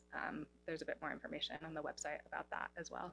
But yeah, it shouldn't be, the expectation is not that it would be like any longer than prior years. I think, in fact, kind of the shortest paper I saw in prior years was right around 3,000 words with the full text included. So. Okay, thank you. Yeah. Yeah, that's not intended to be a change from any prior years. Any additional questions? Or we can move on and maybe you all can move to happy hours or post-conference conversations or whatever it may be that your Monday brings. Cool, thanks, Caitlin. This isn't a question, just letting you all know that, yeah, this is the end of today, other than that office hours. And just FYI, we'll be meeting, the conference will start again tomorrow at 8:30 with a panel discussion on AI and software engineering. Cool. Thanks all for attending.